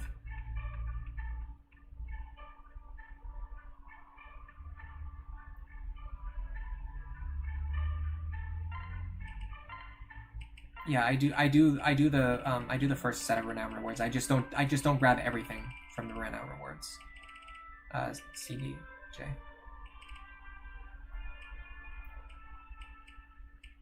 Anyway, if we come back to this, what we might do next week is just train Muriel and then see if she can do the Chapter 5 Magic Robin strategy. In order to do it, we would need to get her 11 speed and like 18 magic, maybe more. It might be doable. She needs 11 speed. She needs a good 11 or 12 speed with a good para partner and a high enough magic, and she also needs to get more HP and more defense. So we just need to get her a lot of levels, which we can do. If we focus train her in Donald's Paralog, it might be possible for her to pull off the Magic Robin strat. I don't have high hopes for it, but I think it's possible. I don't think she'll be as good as Robin, but if we can just get through these chapters, if we can just get through chapter 5 and 6, then we don't have to worry about Robin ever again, because we'll have a full team, and we won't need Robin. We'll be at the point where we would be cutting characters anyway, so then we would just be cutting Robin if we're not using them. So I do think my conclusion for today is that I think it's definitely possible to do a route that doesn't use Robin or minimizes Robin's involvement. It might even be possible to just do a strict no Robin challenge, because honestly we barely used our Robin. We just like let them pick up chip experience in a few encounters where it benefited them but didn't really benefit us that much. We want to get Muriel to level 10. See, if we're aiming for level 10 Muriel, it might even be better to go back and just start training her from level 2, but it's too late to go back that far. So I'll just work with what I have and then see if we can even get her close. But yeah, Magic Robin strat with Muriel, I could see it possibly working, but she needs a lot of levels.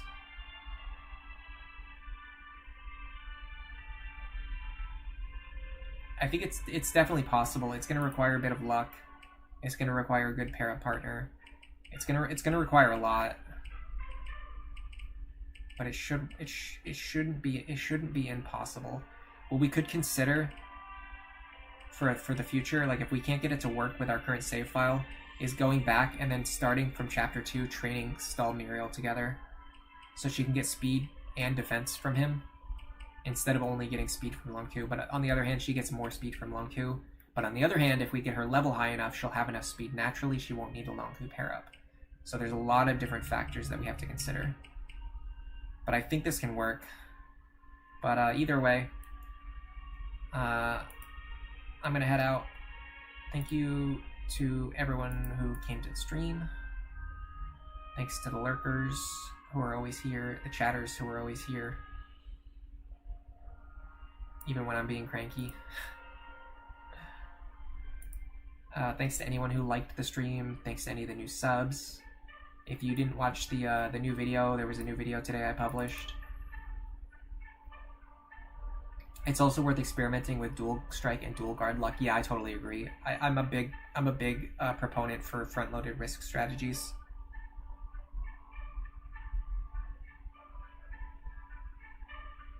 But if you think it's not possible without luck, you should definitely check out the video I posted today, because I have my Magic Robin strategy works. It's not luck based. It works every time. But you just can't do it with Muriel or Lonku. You need Magic Robin to do it. Anyway, goodbye Bronze Vixen, goodbye Tricky, goodbye Mr. Bushranger, goodbye Skywing, and goodbye White Wings as well. For now, enjoy the rest of your day.